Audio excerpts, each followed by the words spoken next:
Hey, what's up, night timers? Welcome to the Alpha Romero channel. Happy Saturday night to you all, and we are just a few days away from Living Dead Weekend 2024. It is creepier, and tonight I'm going to have a very special guest on the stream with me tonight.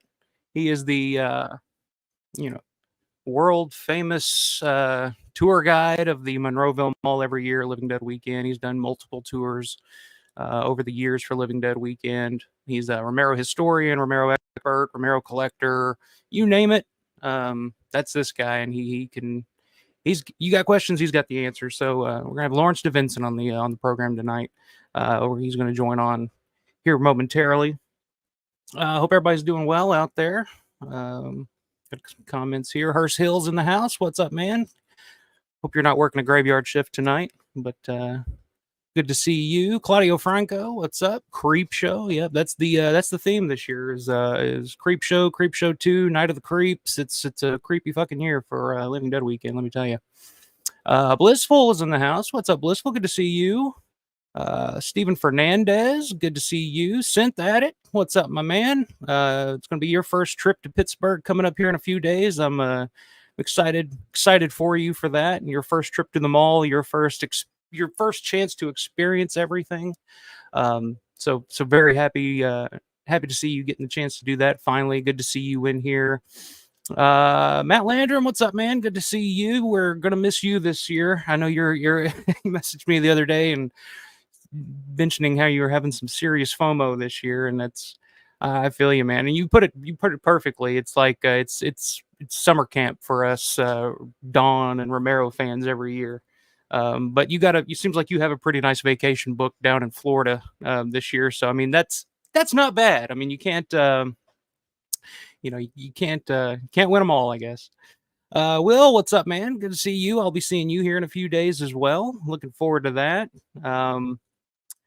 Let's see. Hearst is saying always do, brother. Oh yeah, you always working that graveyard shift, but only catch 1 hour before I leave. Well, man, I hate that for you. I mean, I guess it depends. I mean, I used to work night shifts too. I mean, I was that guy that would, work all night, sleep all day type of lifestyle. So I totally understand. Rich T, what's up? Good to see you in the house tonight. Good evening. Working the graveyard shift as a controller from the mall. Oh, okay. Well, we'll be very careful tonight. And hopefully I can keep you entertained and make your night go by fairly quickly and fairly smoothly.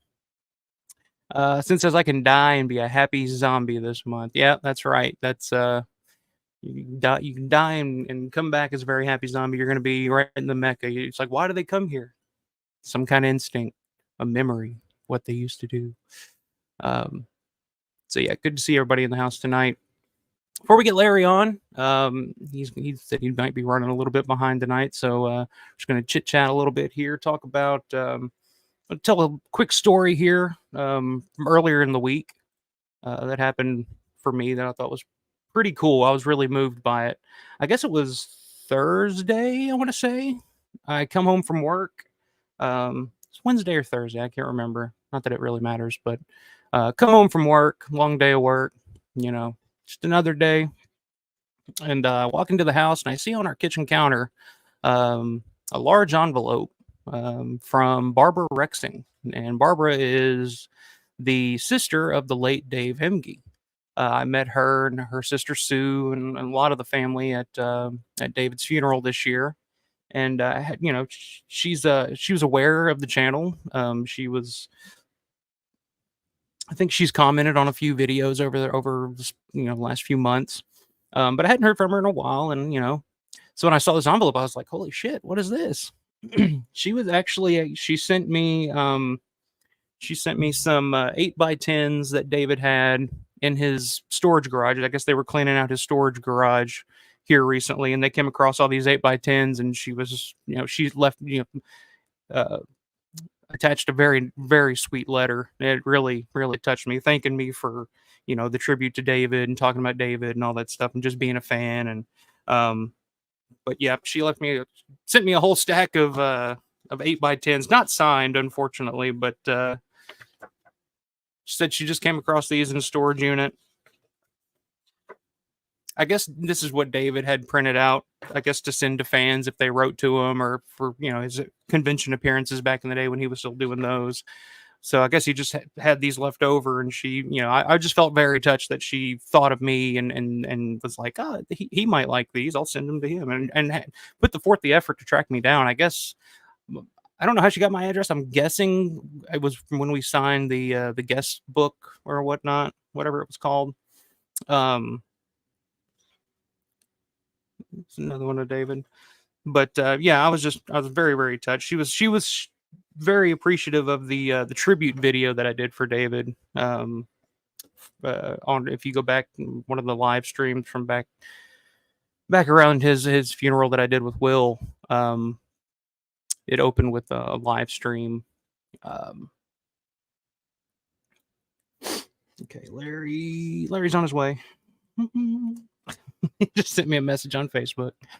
Reply real quick.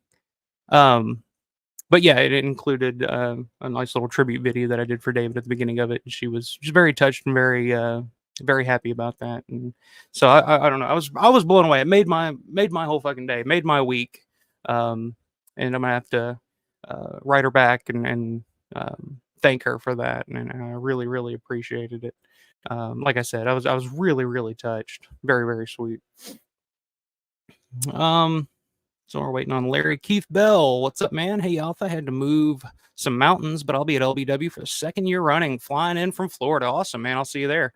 Yeah, I mean, if you see me, if you come across, if you see me wandering around the mall, or I'm bound to be anywhere. I mean, you might, find me at the Evans City Cemetery. You might find me anywhere. We're going to be all over the place. So yeah, definitely come up, say hi. I'm happy to meet. That's one of the reasons. I mean, that's the big reason why I do this channel. It's why I love talking Romero. That's why I love meeting you guys. Synth, I'm looking forward to finally meeting you, man. It's just connecting with people that have this similar taste in movies, that have this love for Romero and Dawn and the whole Romero universe. But I guess is what they call any cinematic universe these days. It's the cinematic universe of whatever, but it's the Romero universe. So I very, very happy to meet any and everybody. It's cool that you made that MG connection. Yeah, I mean, I didn't know. I was just me and Will made the decision to go to the funeral because it was here in Evansville. I mean, it's like right up the road from us, and I was just really moved by, his passing. And I was like, man, I think I'm going to I'm just going to stop by his funeral, just go for the visitation, just pay my respects and leave, But man, that his family you couldn't ask for a nicer, sweeter group of people than the MG family. They really just made us feel like we were a part of the family. I mean, they were just like, oh no, stay for the funeral, come sit with us, that type of stuff. And we were just like, oh, really? Okay. I think they were just, so happy that David's fans, some of David's fans showed up. I don't think they were really aware of how big David's popularity was from around the world. Because in his obituary, you can write down at below. You can leave comments and sympathies and stuff like that. And there were just so many people from every country all over the world. And his sister came up to us and was just like, I was blown away. Like, I had no idea that there were that many people that knew and loved David like that. And I was like, oh yeah, I mean, he's iconic. I mean, he's one of the most iconic figures in horror cinema, period. I mean, it's pretty crazy to think about. But yeah, you couldn't ask for a nicer group of people. I mean, I was blown away by how sweet everybody was. Claudia says, I went to the conventions at the mall the year they uncovered the George Romero bust. That was 2019, I think. I think maybe in 2018. I think that was the 40th anniversary of Dawn, if I remember correctly. Didn't make it to that one. I was fully planning on making it to that one, but life, kind of got in the way, some relationship changes, and it was a busy summer for me, but it worked out for the best, I think. Definitely recommend to anyone that has never been there to go. Unforgettable experience. Yeah, total 100% agree. And there's no better time to, if you've always wanted to visit the mall, if you've always wanted to, visit Pittsburgh, go to all the filming, because I mean, that's the thing about Pittsburgh, is that it's Romero locations out the ass. I mean, there's, because I mean that's where Romero made most of his films. So I mean, you turn down one way, you're gonna come across something. Hell, you come across locations for like Kingpin. Like that's my favorite comedy of all time. And I was on my way to Irwin, Pennsylvania, to see the bus. I guess it's not a bus depot, but it's where they pick up the trucks and stuff. It's in Irwin, Pennsylvania. I was driving there to see that, and I come across a location for Kingpin, and I was like, "Holy shit, this looks so familiar!" And I looked it up, and I was like, "Wow, okay." Um, but yeah, I mean, for a Romero fan, it's fucking Disneyland, and there's no better time to go and do all this than Living Dead weekend, because they do it every year, around this time, June, and you're just surrounded. You're with like-minded folks. You're with people that are it's like I've said before, it's like you're with a bunch of people who speak your language. It's like you go through your daily mundane life, and I'm not saying we're all mundane lives or anything, but you get into a rhythm, you get into your your you just get into the rhythm of your life, and you're kind of it's just kind of the same thing every day. You get up, you do your you do your ablutions. That's a new word that I just discovered, and I'm overusing at this point. I love the word ablutions. I don't know. It's an old word that nobody uses anymore. But and you go to work, you come home, you eat dinner, it's the same thing. But and there's nobody to really talk about it. Nobody really gets it like that. If you're a huge fan, you can't go up to work somebody at your work and be like, "Oh man, what did you think of Season of the Witch?" And they're like, "What are you talking about? The Nicolas Cage movie?" And you're like, "No." Um, so it's that one time a year that you get to go and interact with people um, that speak that language, that understand, what you're talking about when you're bringing it up. Um, so so yeah, fully fully recommend it. Since says who sculpted a Romero bust, that was Christian Stavrakis was the one that sculpted the bust. He's done some other stuff in the past, but I think he worked on that for a really really long time. Yeah, Claudio Chris Stavrakis. Um, let's see. Since got his locations planned out. Um, Matt Landrum says we swung through Mars, Pennsylvania for the first time last year for some crazy locations. There's always a new place to check out up there. Yeah, Mars. Speaking of Kingpin, Mars has a shitload of Kingpin locations as well. A lot of shit was filmed in Mars. I don't know. It's a small little town, like right, I don't know, maybe 10, 15 minutes outside. I don't even know that long, maybe 10 minutes outside of Evans City. And they've done a lot there. But yeah, that's where the church from the Crazies is, where the priest goes out and sets himself on fire in the parking lot. And that church looks pretty much untouched. I mean, it looks exactly the same as it did in the Crazies, 50 years ago now. So James, what's up, man? James Zakaki. That's a new name here. What's up? Good to have you in here. First time attending LDW and first time visiting Pittsburgh. Huge Creep Show fan and plan on visiting the filming locations. Awesome. Yeah, you're gonna love it, man. There's a Fluffy mural in Pittsburgh too, if you want to check that out. It's pretty freaking cool. But yeah, good to have you in here. I'm happy that you're attending for the first time. Hope you enjoy yourself. Yeah, the Creep Show house, the Tom Adkins house, is right next to the old airport from Dawn of the Dead. There's a lot in that little area. Matt, yep, St. Killian's Church. Yeah, it is a really nice little town. That's the thing about Pittsburgh, is like all the little towns outside of Pittsburgh are really, really nice. People are nice. People are cool. It's definitely recommend checking out all those locations. But all right, we got the man himself waiting in the green room, quote unquote. I don't want to keep him too long. He is, like I said, Romero historian, expert, collector. You've probably seen him if you own the Between Night and Dawn box set from Arrow. He does some filming location special features on that, and of course tour guide for Living Dead weekend. He does all kinds of stuff behind the scenes, and he's been gracious enough to take a moment of his time, because it's a busy time for him, let me tell you. And he's nice enough to take a moment out and stop by here and hang out with us for tonight. So, ladies and gentlemen, Mr. Lawrence DeVincentz. What's up, Larry? Hey, how are you? Can you hear me? You sound good. All right. All right. Can And I you like. see me? Yes, I can see you fine. You're coming through fine. Okay, I can't see myself. Oh, it's probably because I'm looking at the laptop and it's like there's a delay. Yeah, there's usually like a 7, 8, 9 second delay somewhere around there. It's probably a 7 second delay, just so I can, if there's any foul language or anything used, we can bleep it out. How you doing? Doing good, man. I'm waiting to get these next few days out of the way. I've never wanted to get a weekend over with as much as this weekend, so I can get on to Living Dead weekend coming up. But yeah, I'm ready. I'm prepared. I'm ready to get back to Pittsburgh. I know you've been a busy man. You've had a lot going on lately. So I'm thank you very much for coming on here and hanging out with us for a little bit tonight. Yeah, sure, of course. I mean, we could spend as much time as you want. All right. Well, I'm going to put you on the hot seat Okay. real quick here. Questions.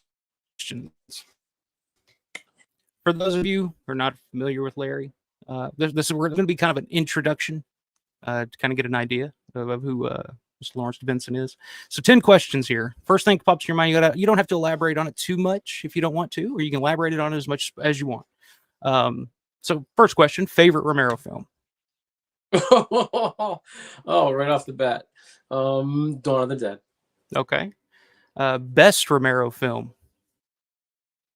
Oh, Night Riders. Ooh, see, I'm kind of with you on that one. Least favorite Romero film? Yikes! I hate when people ask that. Survival of the Dead. Okay. I think that's a lot of people's least favorite Romero film. Maybe outside of Michael Felsher. Felsher will go down swinging for that movie, I think. Right. Favorite performance in a Romero film? You know what? I'm gonna say Joe Pilato. Oh, okay. Like it. Favorite Romero location? Which is your favorite location to visit for Romero?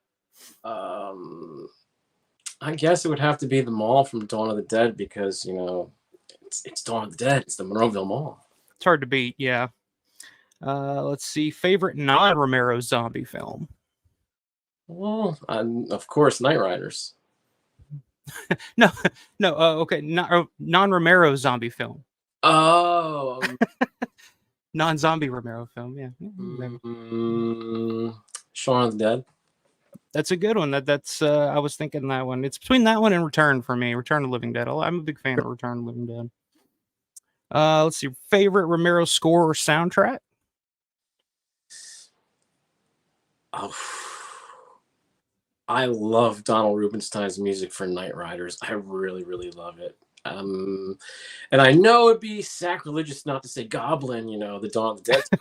I'm gonna go with Night Riders, Donald's score for that. You can't go wrong with it. I think that's a masterpiece of a score that Rubinstein did there. Here's a fun one. Team Ben or Team Harry? Who was right?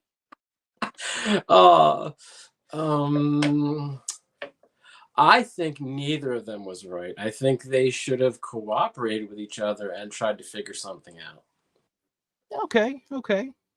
And 10th and final question. This is the most important question. Who the hell is Susanna Sparrow? Ooh, it's unknown.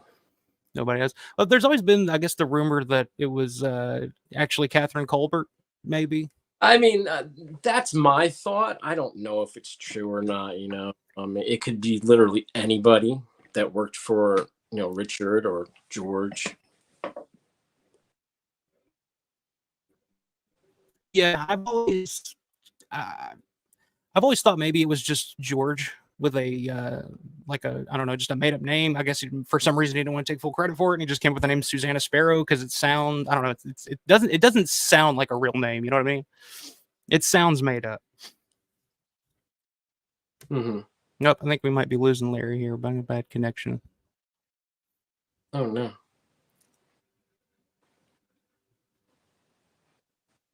All right, Larry's frozen Really? on my end, or maybe I might have a bad connection.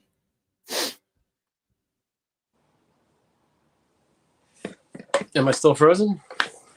Nope, you're good. Okay, now you're back on. I think it may be my connection. It's kind of sucking pond water here.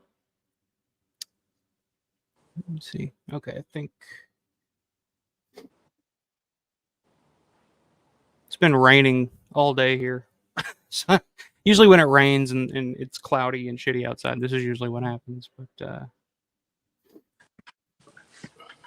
all right. Okay, can you hear me? Am I rolling here?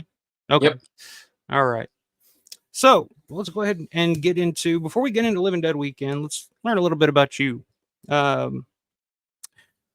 What's your origin story? I always ask people this when they come on the channel. When did you first discover film and horror film in general? And when did you kind of realize, like, oh, this is kind of my thing?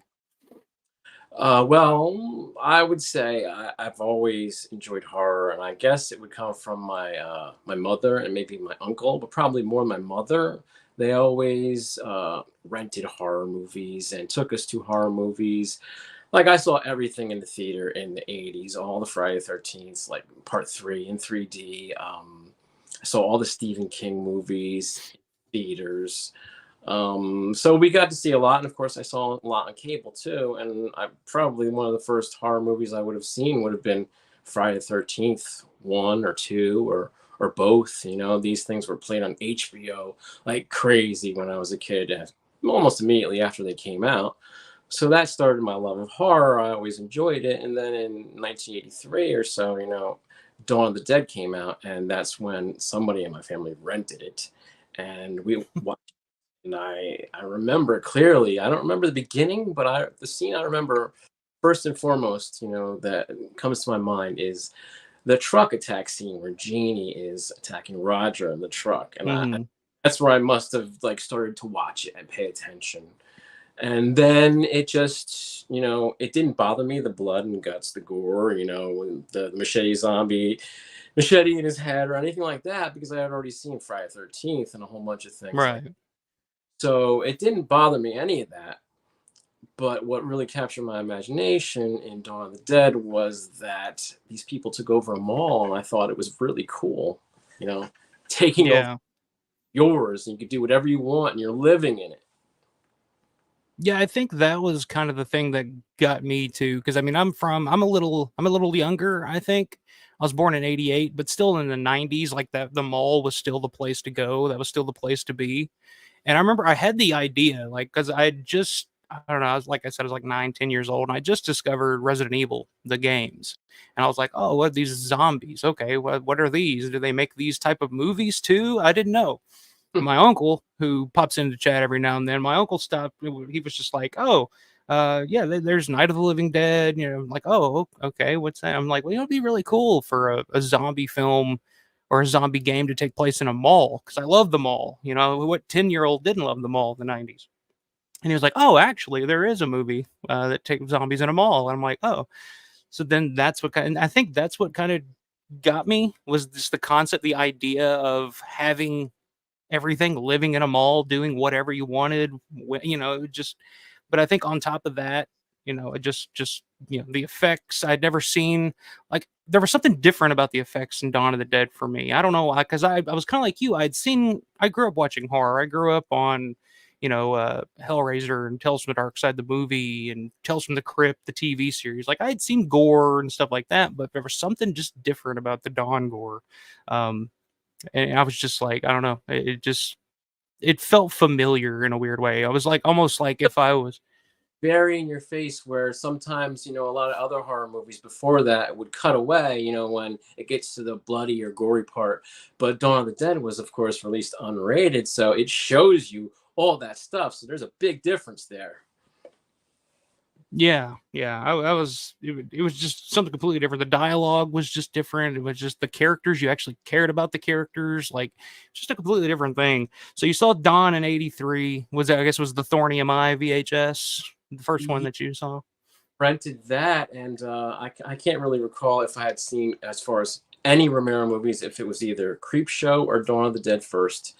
I would assume maybe it could have been Creepshow because that would have been on HBO probably before Dawn was released on video. So I may have seen that first as far as Romero films, but both of them captured my imagination, and I love both of them dearly.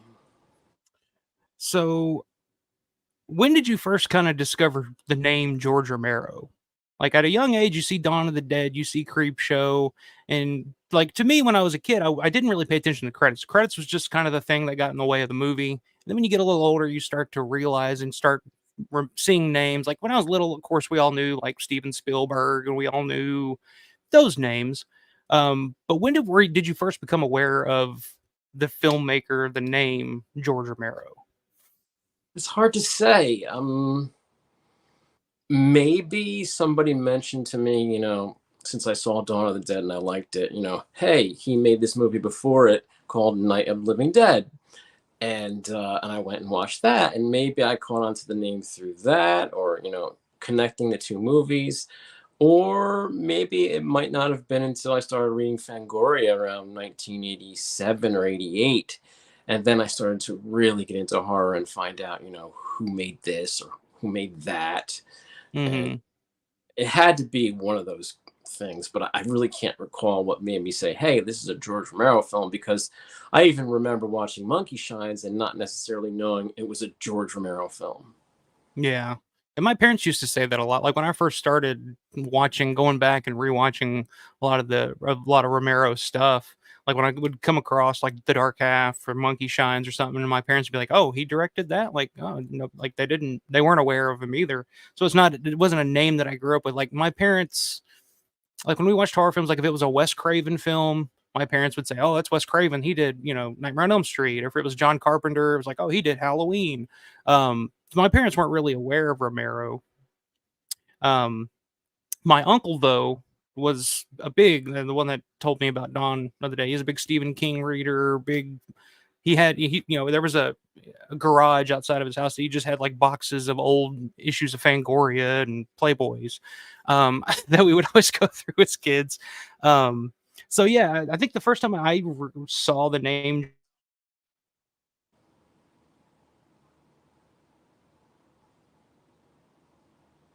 Mm. Georgia Knight, and I saw written by George Romero, and I was just like, okay, that sounds like, I don't know. To me, it just sounded like an older name, like kind of like Arthur Conan Doyle or something like that. I was just like, oh, he must have wrote back in the day. I had no idea his history or anything like that, but that was a name that always stuck with me, and then became what it became. Um, so you saw Dawn of the Dead, you loved it. You became aware of George and the name George Romero in some of the movies, but can you really pinpoint what it was specifically about George's work in particular that you just said that I like this guy? I'm what drew you to him in that way? Well, I think the zombies really drew me in because it was something unique. Um, of course, there have been a lot of other zombie movies. Like one of my favorites is Return of the Living Dead, and of course, they pay tribute to him in that because they mention him and they said, "Hey, you ever hear of that movie, Night of the Living Dead?" You know, so they base it sort of off that. Well, they would have sued his ass off. Right. So there's this reverence to him, and of course, a lot of movies copy his zombies, and other shows copy his zombies. So his also have a different zombies where they have characters. There's a marching band zombie. There's a baseball player zombie. There's a football player zombie. There are all these different things, and they seem to have more character than all the other zombie movies out there. So I think that may have drawn me in, but they were just so interesting. If you watch Dawn, okay, it takes place in a mall, and that's great, and I love it to death. That's very, very interesting and intrigued me. So then I watched Night of the Living Dead, and that was sort of documentary-ish, and it's very real. Like, okay, this really happened somewhere, and they're just showing it. And then Day of the Dead is just like crazy with the gore, and it's more like the real situation, what what would happen if this were a real thing, where there was a zombie apocalypse. There'd be people holed up, underground or in a complex or someplace trying to figure it all out, and they'd be arguing with the military. It's the most realist one to me, Day of the Dead. And I just thought that each of them represented an interesting take on the subject, which he pretty much created, and created Mm. a zombie that, eats human flesh, and you kill it by shooting it in the head.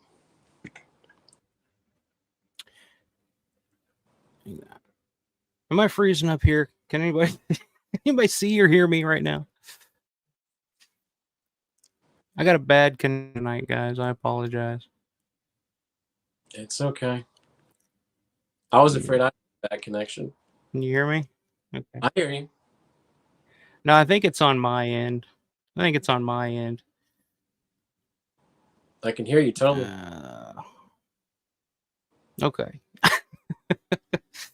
Yeah, to me, I guess I totally agree with you when you say like the zombies have a character to them. I think that's one thing about the Dawn of the Dead makeup. People always talk about the blue face zombies, and it's like, oh, there's not a lot going on there. But I think that was also like one of the things that made it work so well is that they were characters. They were memorable. Because now you look, you see a zombie movie or something now, and it's a lot of makeup, it's a lot of blood, it's a lot of this, and you couldn't pick them out of a lineup. They all just kind of look the same.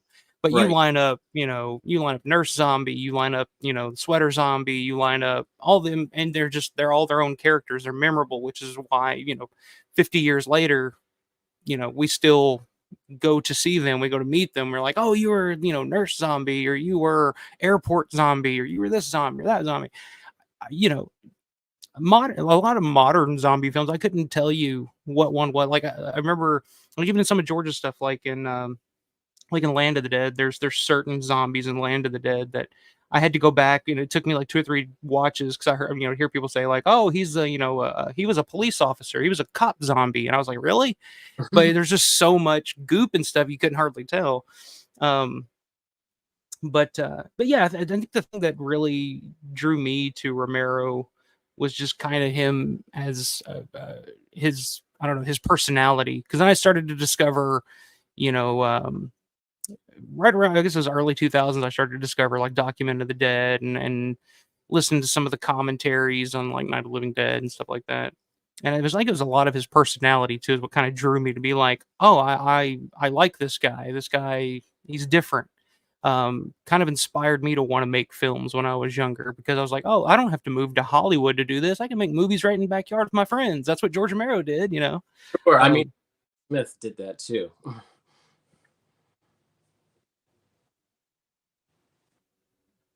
Uh-oh.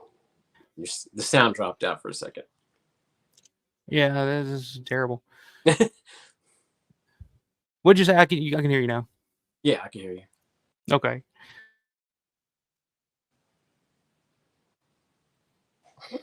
No, I can't hear you. Oh my god. We're doomed. We're doomed.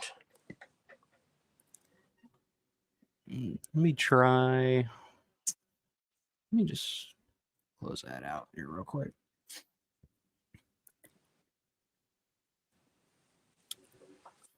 Okay, so what were you saying? What was the point you were saying? Somebody else did that as well? Oh, Kevin Smith also. Yes, Kevin Smith. I'm a huge Kevin Smith fan. Yeah. Place in our lives where he has this really great personality, especially when you listen to the commentaries, early on before he started doing a lot of interviews and different shows. But he has that same quality where you like the guy and you think you can do the same thing, just like George. Yeah, I think that's what, like I said, I'm a big Kevin Smith fan too, and I think that's what attracted me to him as well. Became a huge fan of his podcast. Are you familiar with like Smodcast and all that? What he did with Mosier? I haven't listened to it a lot. I do love Tell 'em Steve Dave with with Walt Flanagan and Brian Johnson and Brian Quinn. I listen to like a handful of podcasts now. I've kind of whittled it down to like there's 2 or 3 that I just listen to on constant. It's Jim Cornette Experience and Tell 'em Steve Dave. Pretty much the main 2 that every week there's a new one out. I'm like first to listen to. Yeah, I'm a huge Walt Flanagan fan. I think Oh, he's yeah. hilarious. Oh, I visited the new location of the TSD General Store about a year and a half ago, and I got to play ping pong with Walt, and he slaughtered me. That's awesome. The thing, Did you meet? Did you get? I think I saw that you met. Get him, didn't you? yeah, I met him twice. No. Yeah, I'm a big Well, fan of that podcast. into the general store and you played ping pong with Walt. If you won, you got 10% off any purchases. So Walt was sweating it. He didn't want to give up that 10%. So he was playing, like really playing. And I'm not sporty, so he's slow. That's surprising. I don't get the feeling that Walt Flanagan's very sporty either. But Oh, ping pong seems like a thing that he might he's a have competitor. mastered at some point. But it's funny though. Comic Book Man. I've always been a big fan of Comic Book Man. In the first episode of Comic Book Man, they had Dawn stuff that a guy Yeah, well, brought in. I own the poster the guy was trying to sell. Really, you bought it from him? I did on eBay. Yeah. Did you pay what he was asking for it? Not even close. He wanted some crazy amount, and I got it for like $45 plus shipping. Wow. It's a Dawn of the Dead Australian poster, but it was originally folded and it was rolled. So, Yeah, but because I think I remember. What's his face bringing that up on like folded and rolled it. Kind of. Yeah. That's hilarious, though. yeah. I had no idea that you'd bought that because he was. I mean, he came in. I remember in that episode, he came in with the briefcase handcuffed to his arm and stuff. Yep. Oh yeah, I know who the hilarious. guy was. The guy's name was Andrew Jones, and he was a Night of the Living Dead sort of expert on the advertising for that stuff. And he wrote a really nice book, well, sort of maybe a pamphlet type of thing, but not quite a book, all about the advertising for Night of the Living Dead. And it's really good, but some of it has errors. There are some assumptions in there, but it was pretty good, and I have it. And yeah, it's the same guy, and I bought it from him. Why was he asking so much for it? And the show was price he had. No, because I mean, it was cool, but the price he was asking for was just ridiculous. Do you think maybe it's yeah? Do you think maybe it was a producer of the show was like, okay, because I don't know how those shows work. Maybe they asked him to do that. Well, yeah, I do know a little bit behind the scenes on that, because Jim Serenella, right? The agent to a lot of the Dawn people and Night of the Living Dead people and part of Image 10 convention agent. Well, he used to own the one of the rifles from Dawn of the Dead. He bought it 20 years ago now. The one that kept in the museum, Kevin bought it from him. Well, somehow the producers were, looking around and asking people, hey, do you want to try to sell something on this show? And they wanted Jim to come in there with his Dawn of the Dead rifle. And he didn't want to do it. He thought it was stupid. But then they found this other guy, Andrew Jones, and he's the one that brought in the Australian Dawn of the Dead poster. And I guess that he had UK lobby cards, I think it was. Yeah, I think it was a UK lobby card set. Yeah, but yeah, they would try to get people to come in and bring something in if they couldn't just have people pop in. So it was set up in that way. Okay, well, that makes a little more sense then. Yeah, I had no idea that they originally wanted Jim to do that. That's pretty interesting. Learned something new already. But speaking of collecting, we can go ahead and get into talking about, because I mean, you're one of the avid collector. I've lost many of auction to you, especially over on the Michael Felsher's Facebook. I guess the big question that I want to ask somebody specifically like you, what is it about collecting? Like, what is like about owning this stuff? Because I think when you get it, like when you get the bug, like it's hard. It just becomes a part of you, I guess. What is it about collecting that just kind of, what is it for you, I guess? Sure. I've always been a collector all my life. Starting as a kid, I started with probably Garbage Pail Kids in like 1985. And I just like to complete sets. I'd buy the next series and the next series. And then I got out of that and I got into comic books. And I have about 20,000 comic books still in my collection.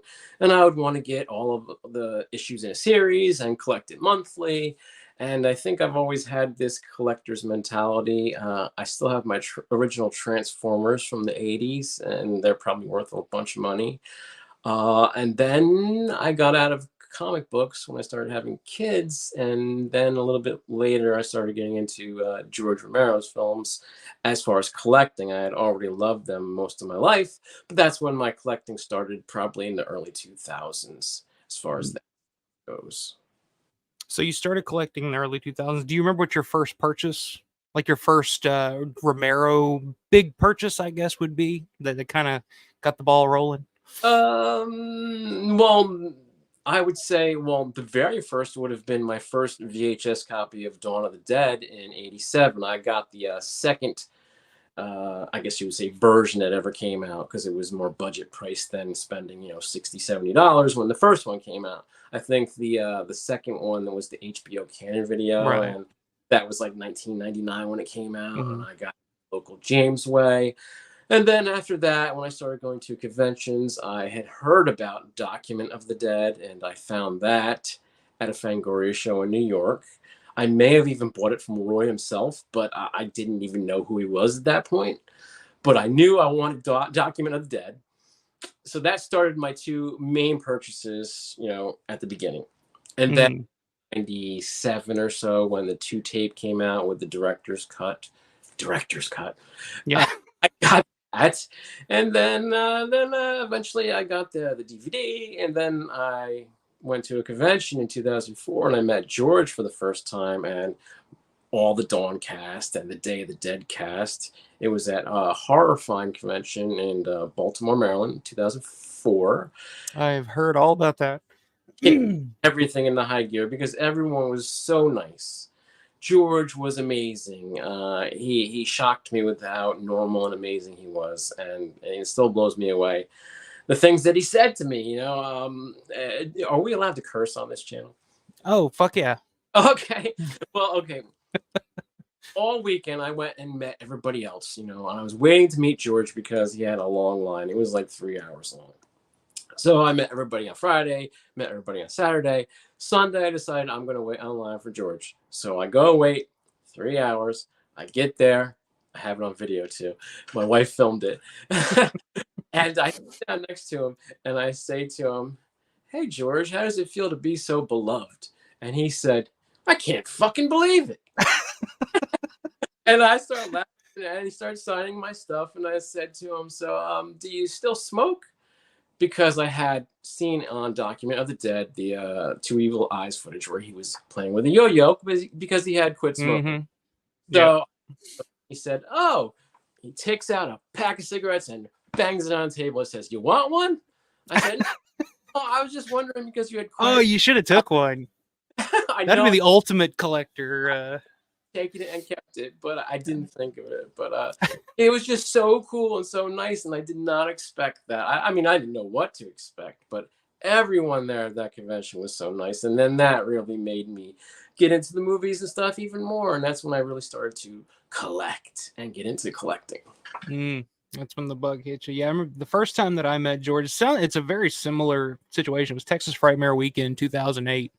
And I'd been a huge Romero fan since 2000, 99, something like that, when I started really seeking out all of his movies and anything I could find, reading anything I could find.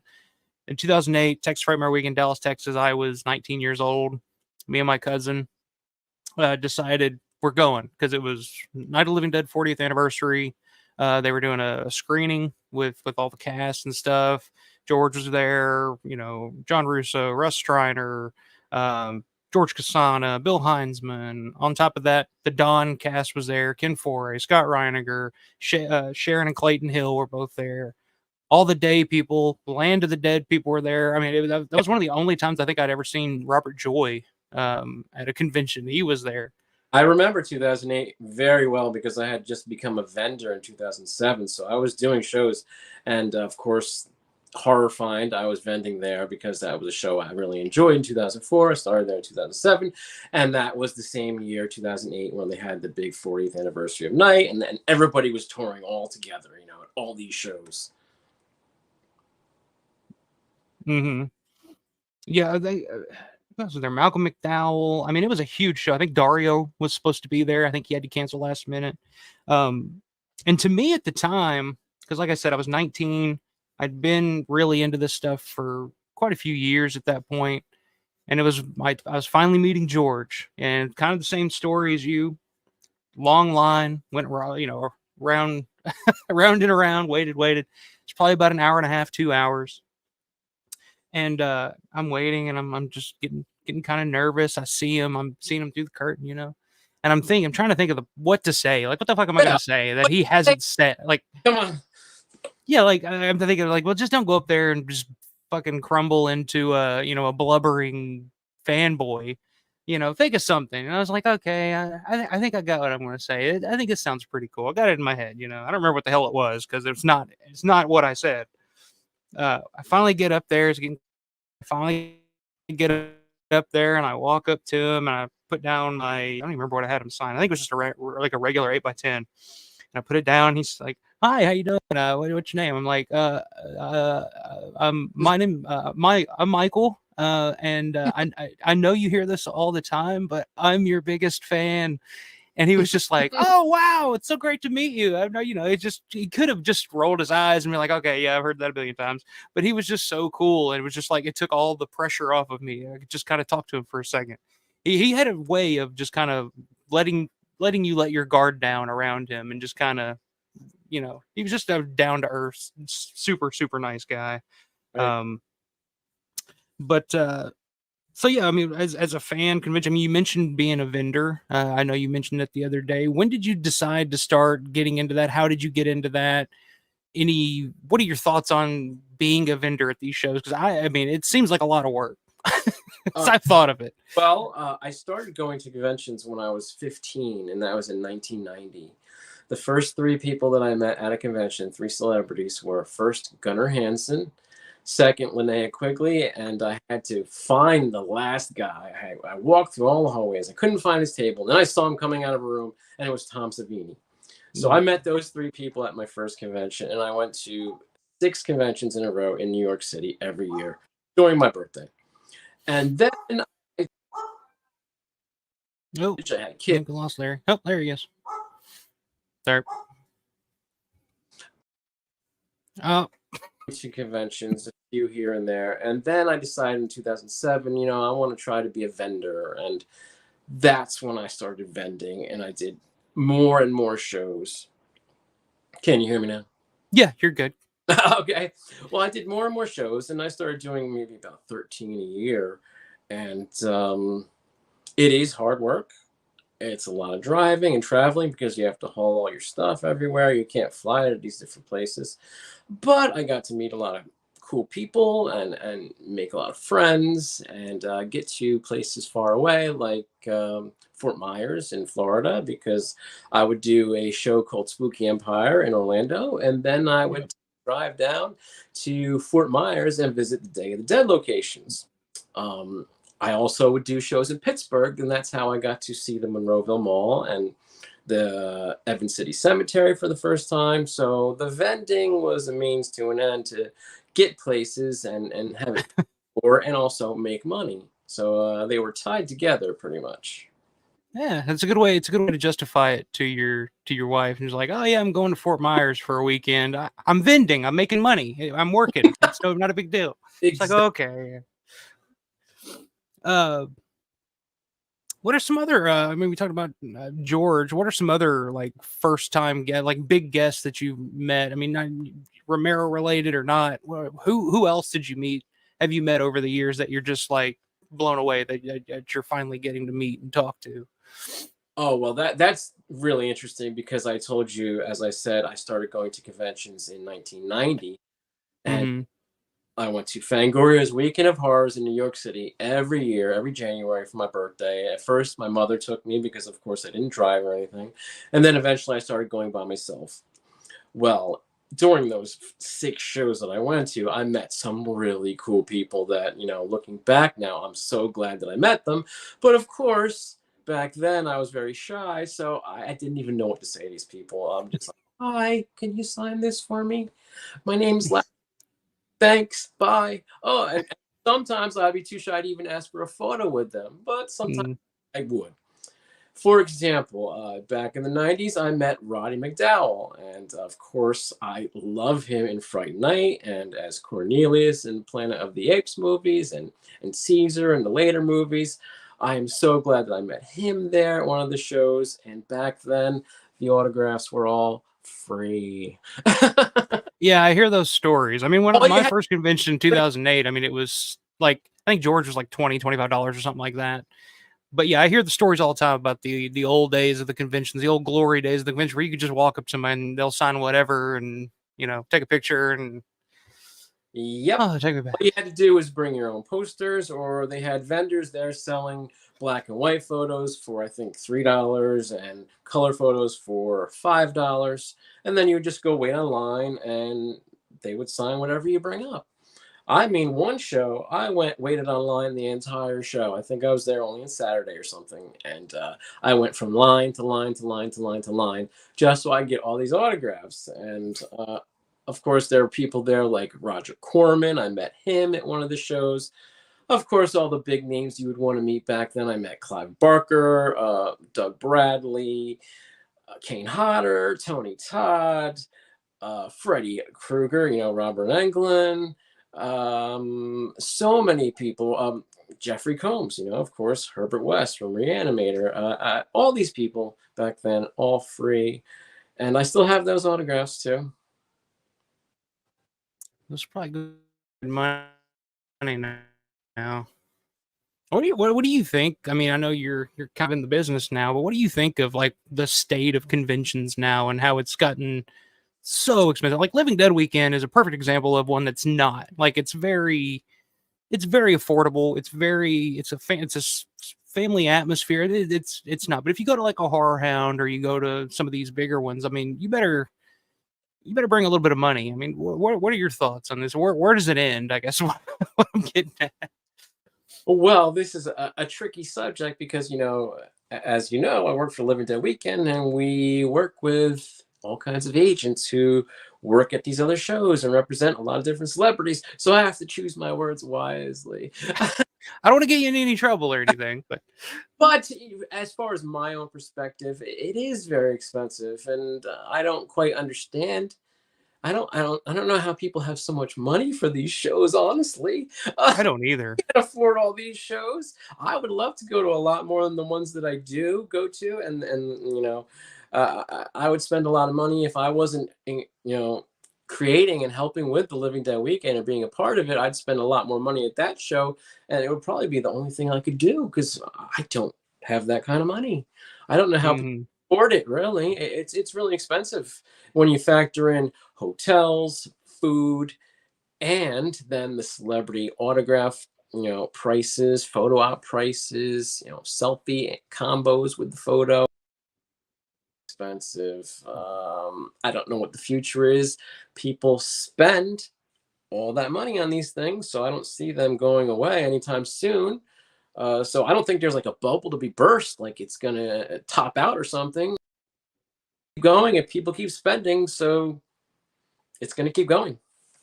Yeah, I think that's the thing. I mean, that you would think like over time, like I'm with you. I'm like, where do these people get this money? Like all this money from? Because you go to a horror hound and some like if you get like an autograph, photo op, and all that. I mean, we're talking, a couple $100, easy. And it's just like people do this all the time. It's baffling to me, but yeah, it doesn't seem because I mean the popularity of these conventions it's not going down at all. I mean, every year they seem to get bigger and bigger and bigger, especially the bigger ones. Um, but yeah, it's just I like. back when like I said, when I went to Texas Frightmare weekend, I think I saved up about $1,000, and that paid for the trip, the hotel, the food, and I literally got almost everybody that was there, even people I didn't give a shit about. I still went up to the table and got paid $10, got an autograph type thing, Wow. Um, so we're backed up on some comments here. Let me check some comments here real quick. We'll see what the chat's saying. See if we got any questions for Larry here tonight. Where was I? Living Dead Cat says, "Hey Larry, what's up, Living Dead Cat?" Oh, I know who that is. That's a friend of mine. Hi, Katrina. Hi, Katrina. Let's see. Matt saying, "Larry, what's up, dude? Good to see you." What's up? Landrum. Let's see. Night Riders is Will's third favorite film. It's a masterpiece. I think me and Will are planning on checking out some Night Riders locations this year. That's some of the locations I've never visited. Just tracking down some of those Night Riders locations because I'm a huge Night Riders fan. Yeah, they're great locations. You can match up a lot of stuff. Let's see. Blake Allen, what's up, man? Glad you can join the stream as well.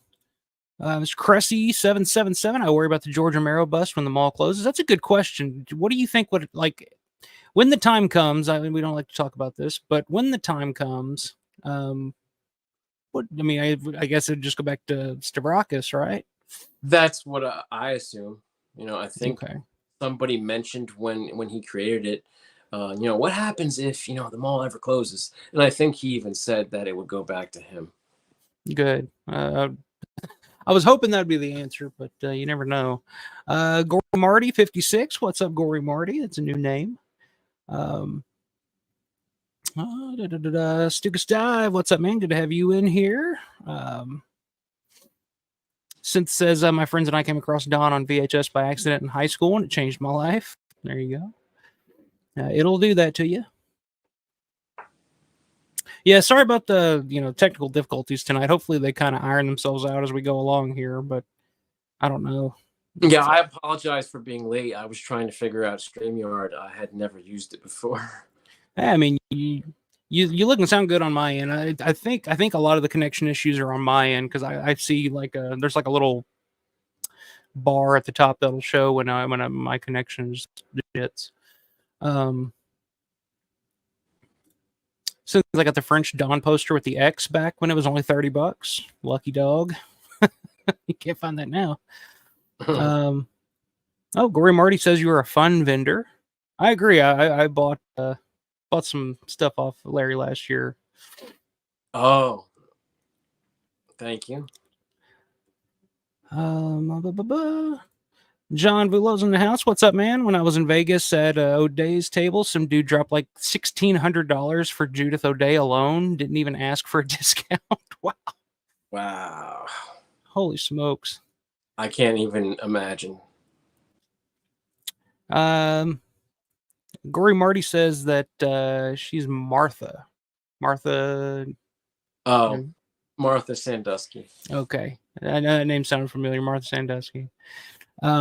Yeah, let's talk about this real quick. Since asking, is that the real Buddha behind Larry from Creepshow? Is that the real Buddha from Creepshow behind you, Larry? Please tell.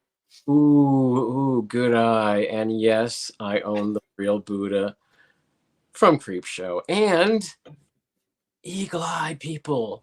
Look what I'm sitting in. I am sitting in Nathan Grantham's wheelchair. This is the real wheelchair from Creepshow. You need the cane. You should have just came on here just hitting the cane against Bedelia! You bitch! They would have given it away. But yeah, how did you come into possession of the Buddha? For those of you that don't know. Well, it starts off with the wheelchair, actually. I guess 5 years ago, I was in Pittsburgh. Actually, okay, it's an interesting story. I was invited to help with the tour of the mall that you see on the second site, limited edition and Blu-ray 4K sets for Dawn of the Dead.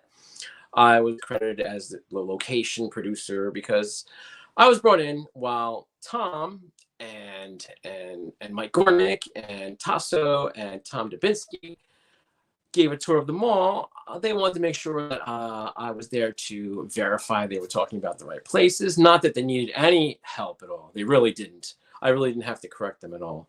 But then I also pointed out things that they should talk about and stuff like that. So I was there to help with that. And then after we did that sort of tour that you see on the set, we interviewed a lot of the people you see also interviewed on the set.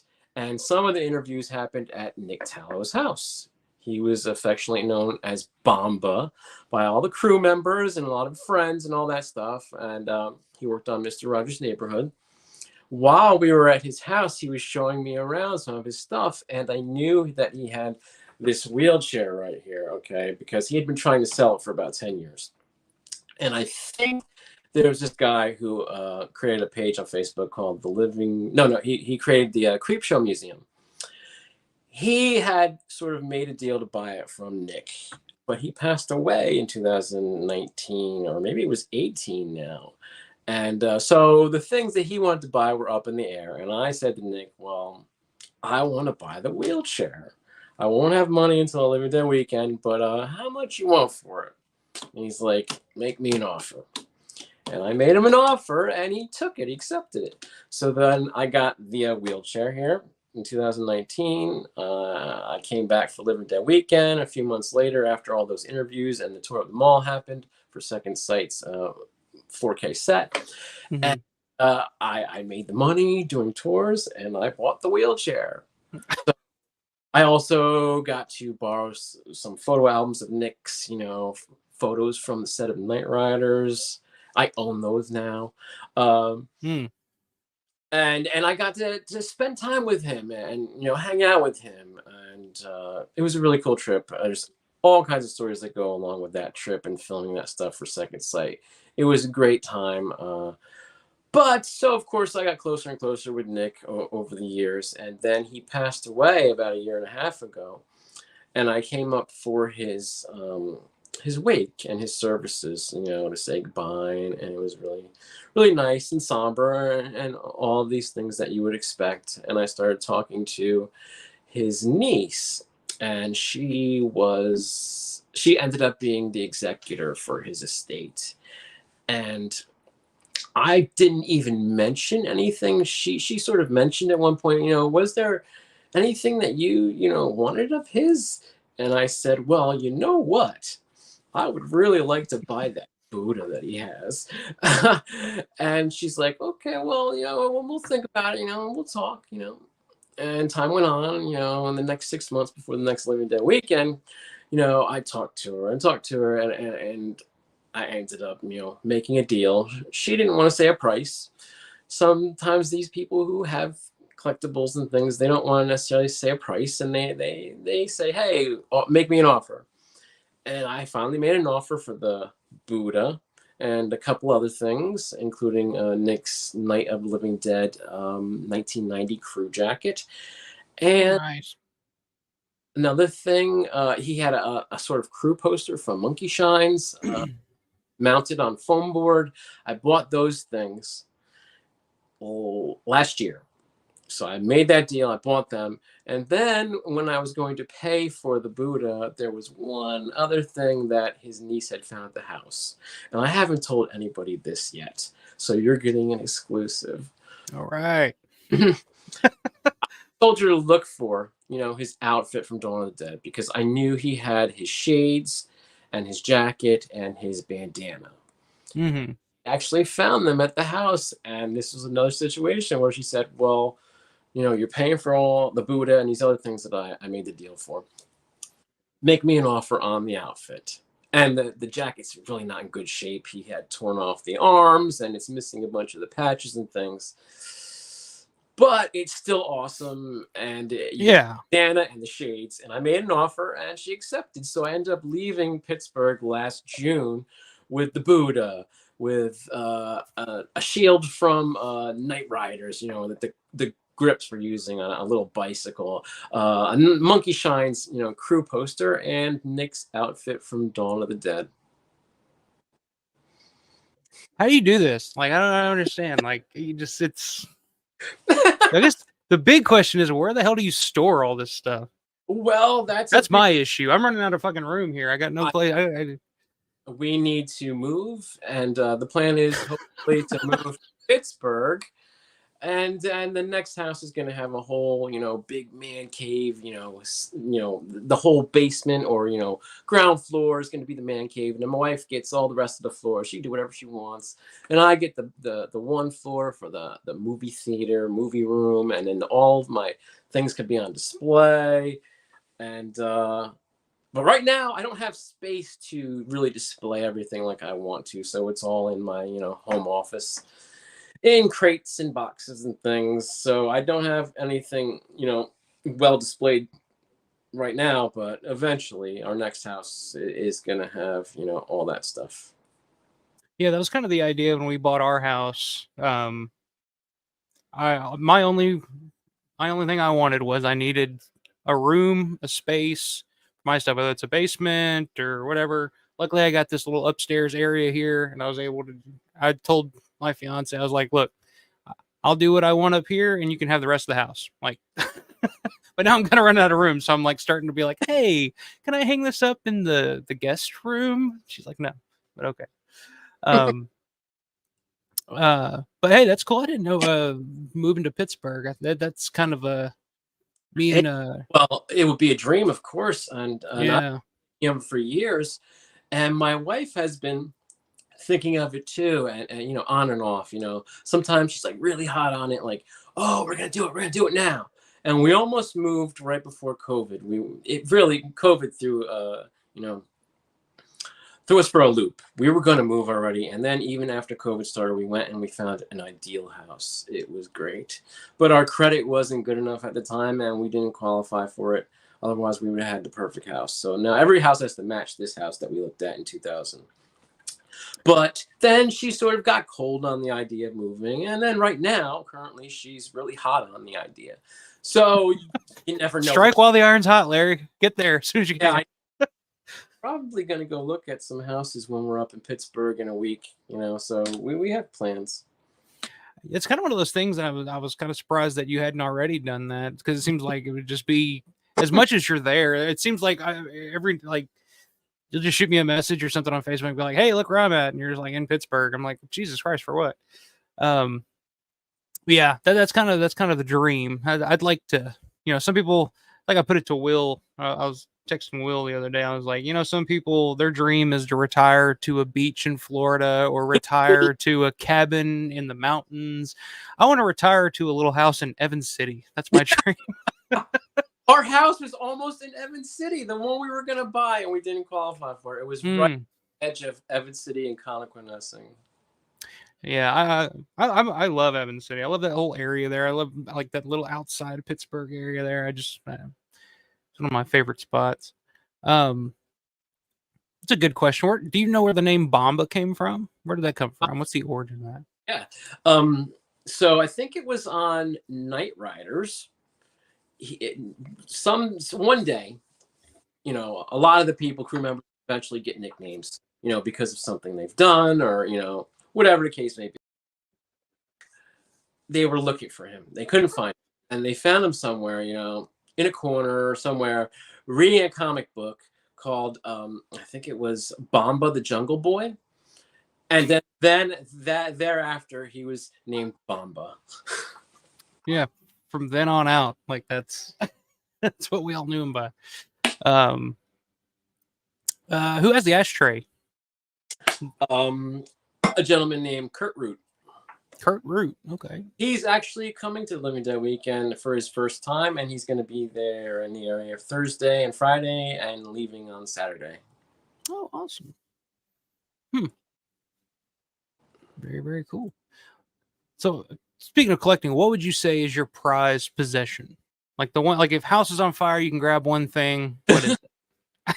Well, I mean, you may be looking at them right here. The Buddha and the wheelchair. I mean, these are pretty iconic to me from yeah. Yeah, it's hard to beat those. I'm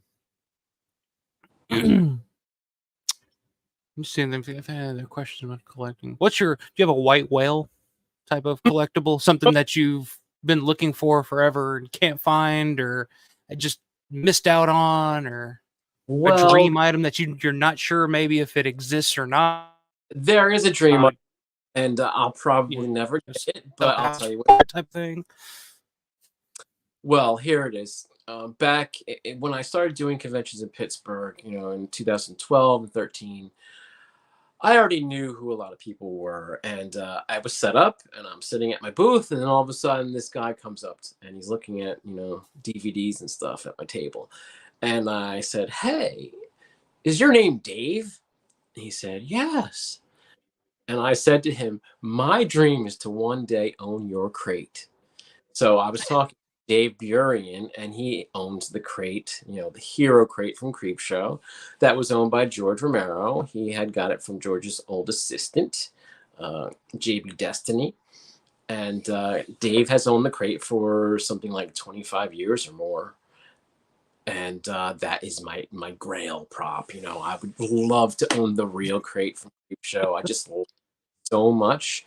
I do have a professionally made replica made by Tom Spina Enterprises, or whatever his company's name is. He does all the really high-end prop restoration for all the original Dawn of the Dead props. You name it, he's restored it. Star Wars masks made by like Rick Baker and things like that. This Hmm. guy, top of the line. What he did was, probably about 12 years ago, he went and met Greg Nicotero at K&B, and Greg owns an original crate. He owns Tom's old crate, which had no blood on it, and Tom had it. And Tom Spina measured it, and he made replicas because a guy, I just mentioned a little bit ago, Kurt Root, had bought, I think he bought the Fluffy. He bought some of the contacts that Daryl Ferrucci wore, as Fluffy. Hmm. Oh, and they needed to create a display for the Fluffy, costume and mask. So they were building crates, and a buddy of mine had actually ordered one of these crates, because they had the exact specifications, and they were making them to look just like the ones in the movie. So my buddy bought it, and a few years later, maybe 4 years later, he ended up having to sell it because he needed money. So I bought it from him, and now I have a replica. But still, my grail prop is the crate. It's just not the real thing. Yeah. And I've been inside of it. I've taken photos around it. I've been to Dave's house, and I got in it. I was like one of the first people to get in the fucking actual crate since they made the movie. I had to get in. You have to. I mean, that you'd be crazy not to. It's kind of like Garth, or not Garth, but Wayne in Wayne's World, and his guitar that he always visits, and he just plays it for a while and has to put it back. And it's like one day it's gonna be mine. But look, if Dave ever sells it, and the way to sell it would be to put it up for auction, that thing's going to go for an unbelievable amount of money. I can never afford it. But It'll probably end up in Sean Clark's basement or something, like most things. When I met him, back to the beginning of how I met Dave, there at my table at the booth in Pittsburgh, he said, as soon as I said, my dream is to own the crate one day, he said, "You're on the list." Well, now the question is, who's all on the list and how long is that list? Yeah, exactly. On the list, I know a lot of people that would want it. I'm friends with a lot of people that have a lot more money than me, and they would buy it. Yeah. But it's a dream. Yeah, that's a good one. For me, I don't know what my dream collectible would be. I've always wanted like an original crew shirt. I've always wanted one of those. Those are kind of hard to find. I have, I guess I have a retail one for Dawn. Mm-hmm. I have 2 Night Riders crew shirts. I have Creepshow crew shirt. Day of the Dead. I have some promo shirts. I don't know if they're crew shirts, but I got a bunch. Yeah, a lot of those T-shirts and stuff now are going for ridiculous money. Like a lot of those old crew shirts or promotional shirts, stuff like that, extras. Like I've seen, I was an extra in Day of the Dead, like the hats or whatnot. Right, I got the I was a zombie in Day of the Dead hat, but I don't have the second hat. It's called the Bat hat. It's the Bat hat. Yeah, it's hat on it or something. don't know if I've seen that before. The Bat Hat. That's interesting. John says Tom Spina. He's out here near me in Long Island. I had no idea. Okay. Yeah, he does incredible work. I mean, look him up if you don't know him. Follow him on Facebook. Look at his website. He's restored the fluffy costume. He's restored the fluffy head. He's restored Tasso's head from Day of the Dead. He's restored the again Tasso or Sledge's jackhammer. I mean, a sledgehammer from Dawn of the Dead. He's got a hold of a lot of stuff, and he does all really good restoration work. James Akaki says he's going to do his best to make sure Sean Clark doesn't end up with the crate one day. Sean's a big fan, and he would love to have it, I'm sure. Yeah, that seems like I was talking to Will the other day. We were talking about Dave, the Flyboy jacket that Dave Engie had at the funeral. It's like, oh, what do you think that would go for? And I'm like, I don't know, whatever it is, it'd probably end up in Sean Clark's basement. So Well, if they never decide to sell it. To be fair, Sean doesn't put stuff in his basement. He's got 2 levels at his house or something, and they're all decorated, and there's props all over the place. So he's got it all on display. He's not throwing things in a basement or a box or anything. Yeah. Yeah, I'm with Matt here. I'd want one of those Romero smokes that you passed on. That would be my. I would have just got him to sign it. I've heard of a lot of people, picking up cigarettes after, Scott Reiniger is smoking or or it's insanity. Or Ken Foree is smoking. I've smoked with Ken outside of different conventions over the years. I never picked up a cigarette, but maybe I should have. I'm really not against it, but I've heard of a lot of people picking up butts. I just picture, I picture, Scotty flicking a butt and people just scurrying over to it, fighting over it. Oh, he's just like, what's going on here? Right there.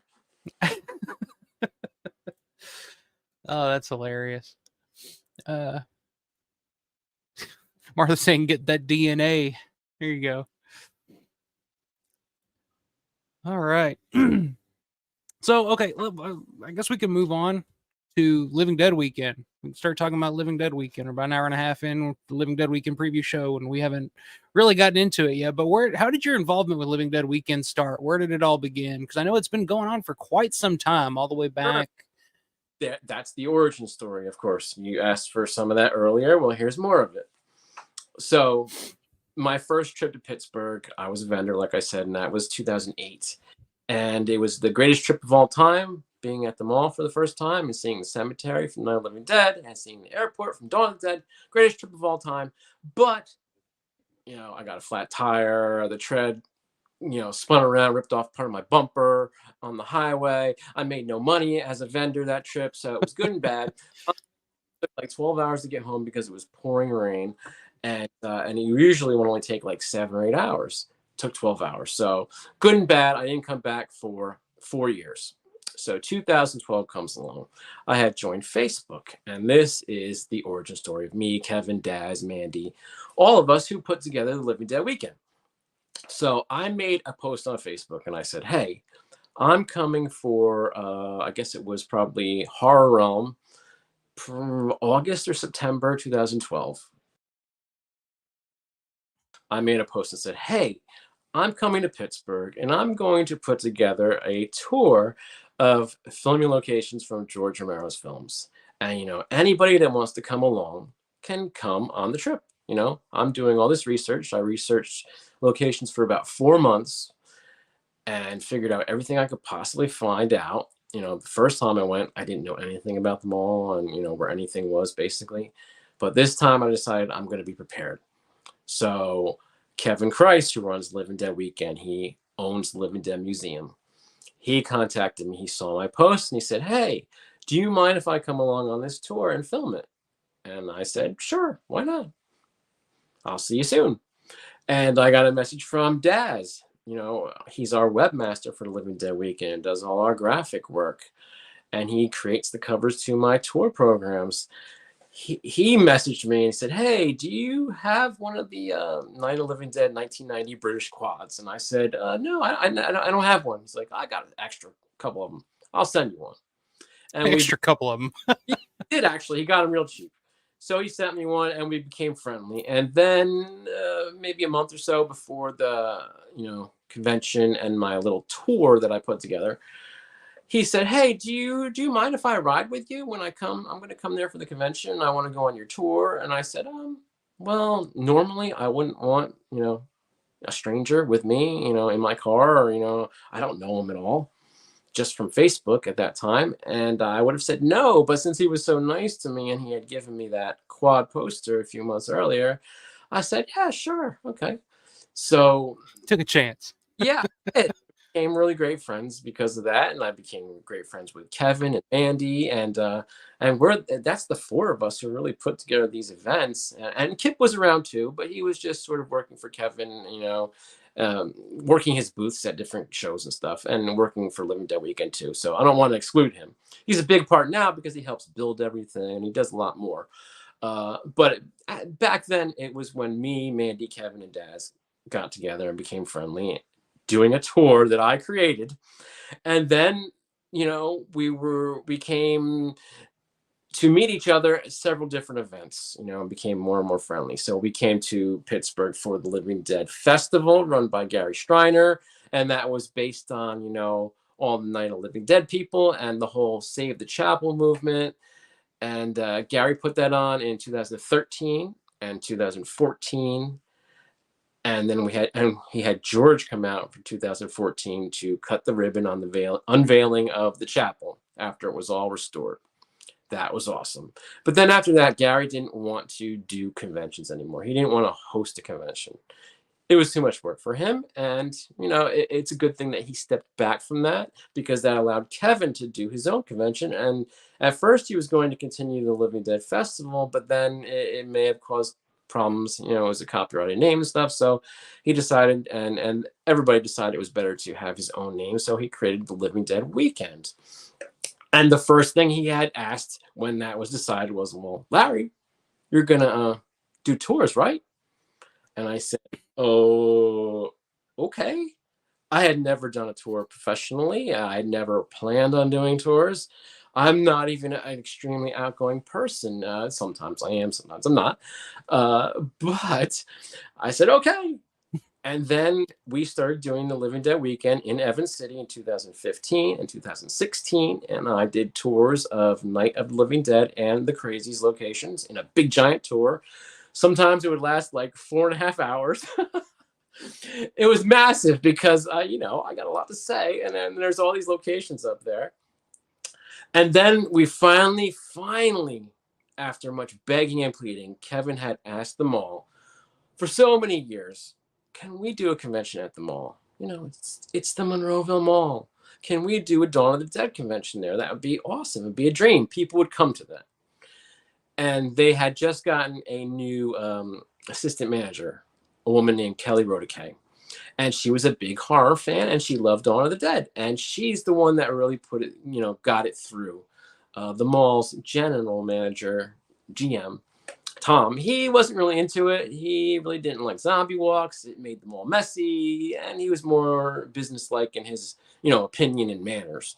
But Kelly was all about it, and she got it to happen. And Kevin had always asked for many years, and he finally was able to do our first, kind of event in conjunction with Steel City Con in 2017. And that's when I did my first mall tours. And that went well, but then Steel City Con didn't want to continue doing things with us because it was like kind of a little combination where we have things in the mall, we have things over there.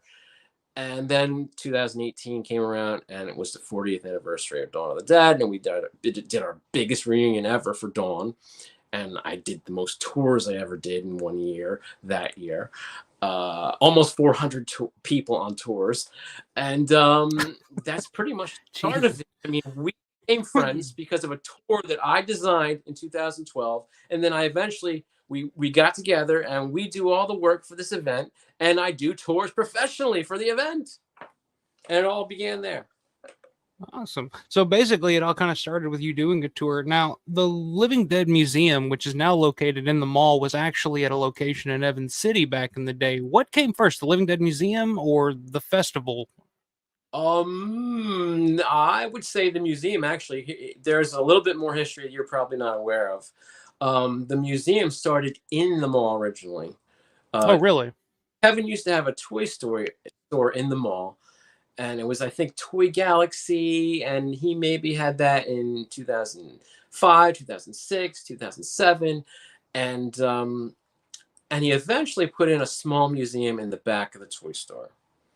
And then in 2008, when they had the big Romero reunion, and when they had a Pittsburgh Horror Hound, Kevin put on a screening of Dawn of the Dead. It was the first time Dawn was screened in the mall. That Wow. Hey, and I saw his toy store then, and I saw the little museum in the back, but it wasn't open for some reason when I was there. I don't know, but he had already started a small museum back then, 2008, and I didn't know him then. And then as the years went on, he kept creating a bigger and bigger museum, and he had Monroeville Zombies at the mall. Probably after Zach and Mary Make a Porno came out, and they had the team Monroeville Zombies. So he sort of used that name, and it became the museum in the mall behind the zombie laser tag, which is still there now. Hmm. But then he had that for a few years, and the mall didn't want him there anymore. They didn't renew his lease, and he had to leave. And I think 2000, early 2013, and that's when he moved up to Evans City and started the museum there. And then, of course, that was there for a number of years. And then during COVID, he started creating the mall museum again because the mall wanted to have him back. And then it became, because of COVID, that he couldn't support both museums. So he had to close the Evans City one and then bring everything down to Monroeville, where it's now the biggest museum he's ever had. Yeah, I highly recommend for any of you guys in the chat watching along. If this is your first time visiting the mall, going to Living Dead weekend, you got to check out the museum. The museum's got so much cool shit in it. But I always thought it started at in Evans City. I had no idea that it started actually at the mall, moved to Evans City, and then back to the mall. Um, which is kind of interesting point you brought up for a second there, talking about the history of Dawn of the Dead and the mall. There was a long period there where I've always heard stories of people talk about like the mall just really didn't want anything to do with the movie.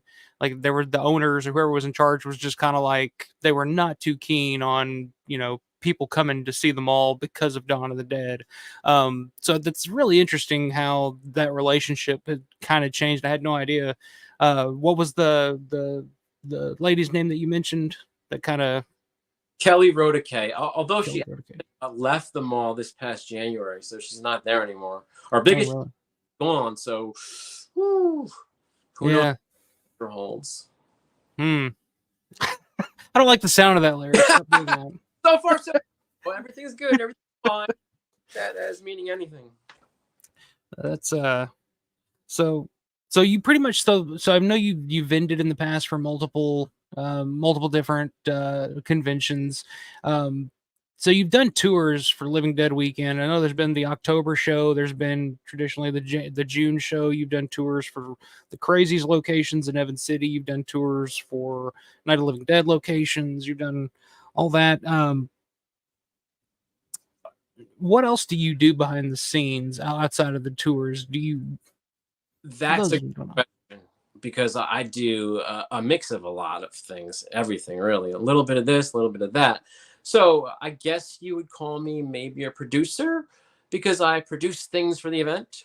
But I'm also, as they say in Hollywood, talent because I do the mall tours. So I'm an attraction. But arrange things. I promote the event all over, social media and different places.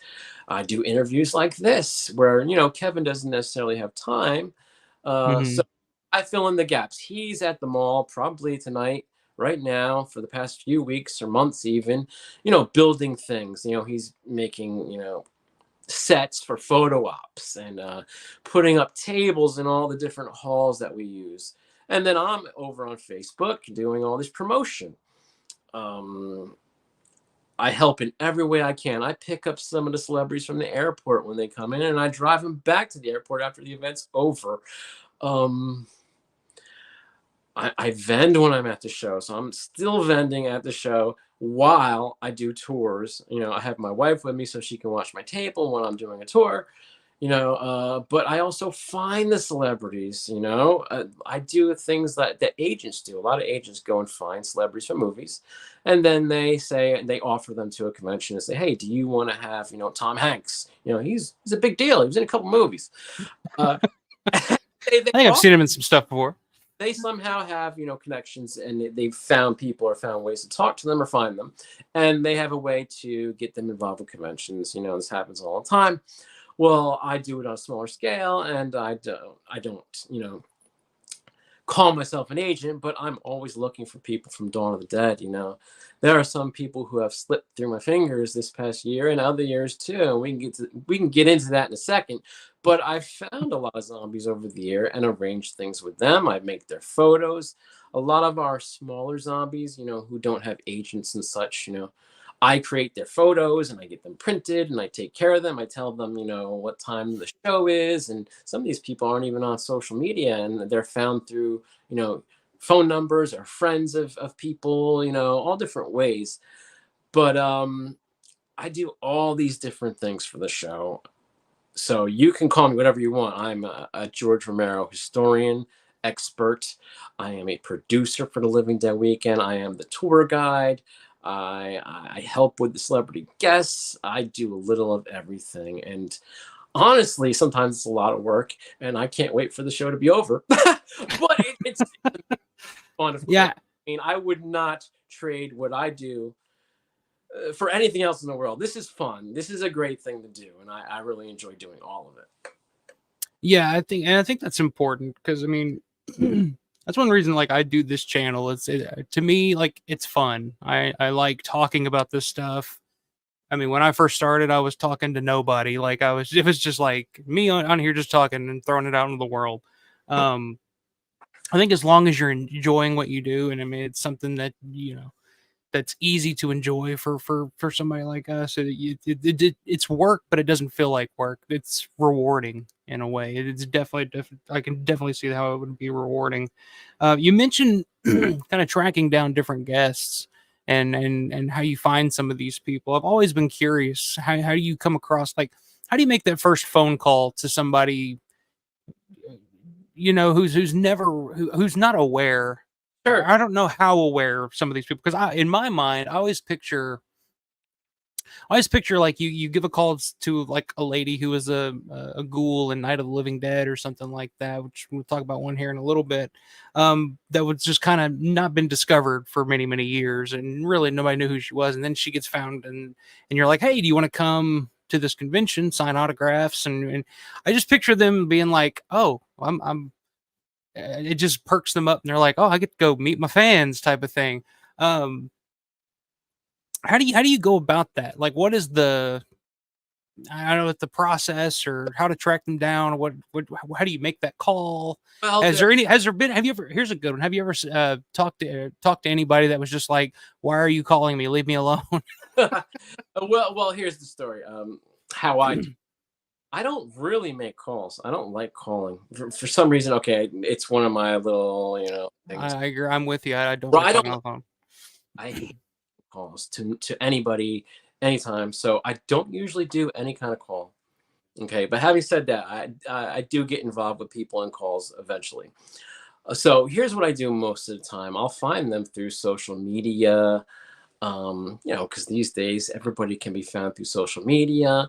I've written letters to people, and I've gotten some interesting responses. For example, when we did our first Creep Show reunion in 2019, there were a few people that I was interested in getting as guests, as you might imagine. So I sent a letter to Ed Harris, because you can look on the internet, and if you're smart, you could find addresses for just about anybody and information, even phone numbers. But again, I don't like making calls, so I wrote letters. I found an address that looked legit. This looks like it's probably Ed Harris's address, so I wrote him a letter. I found a couple addresses for Ted Danson, and I wrote him off a couple letters, even a letter to his wife, Mary Steenburgen, say, hey, maybe in case he doesn't read these letters, maybe she gets it and reads hers and tells him about this.